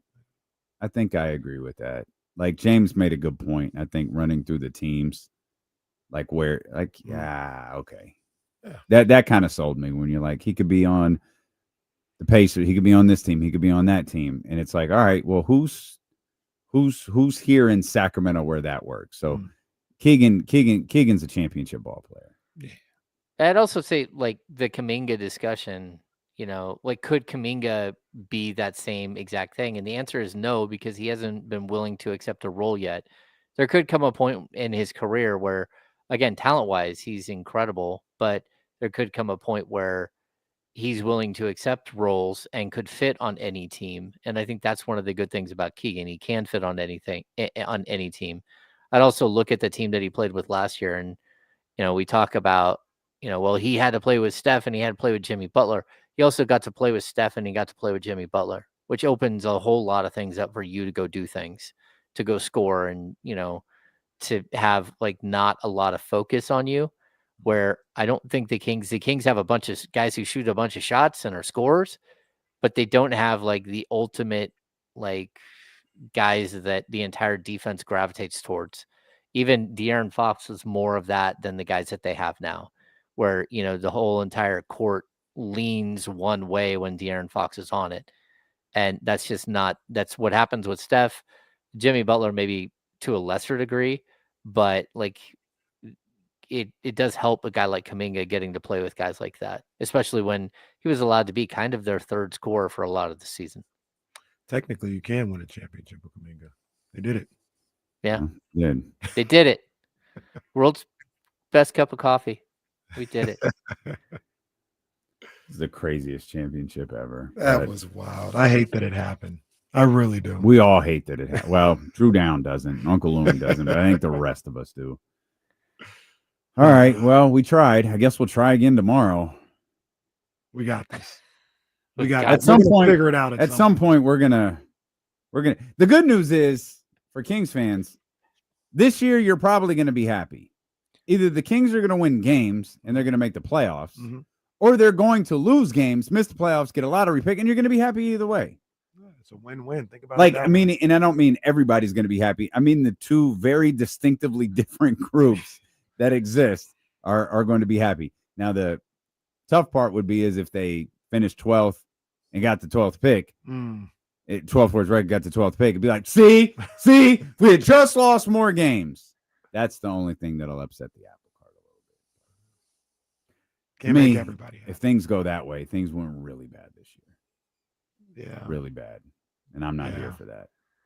I'm not interested in that either. I want to see some good basketball. I want to see some wins. I think we see good. Yeah. Life's too short. Me too.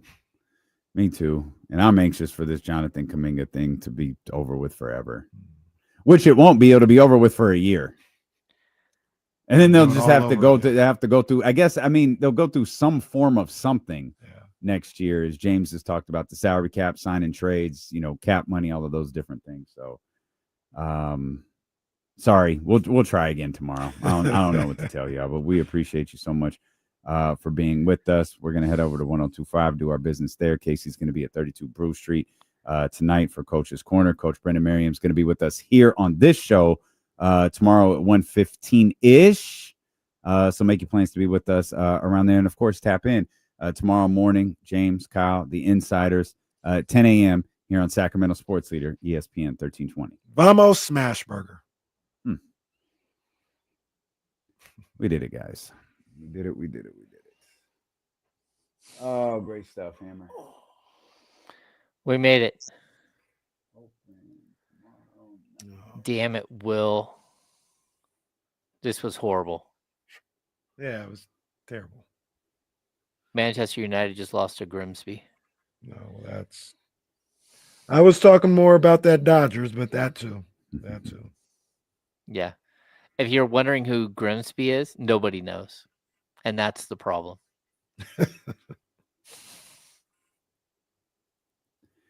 Johnny G, bake your wine. We appreciate you guys. We'll see you tomorrow.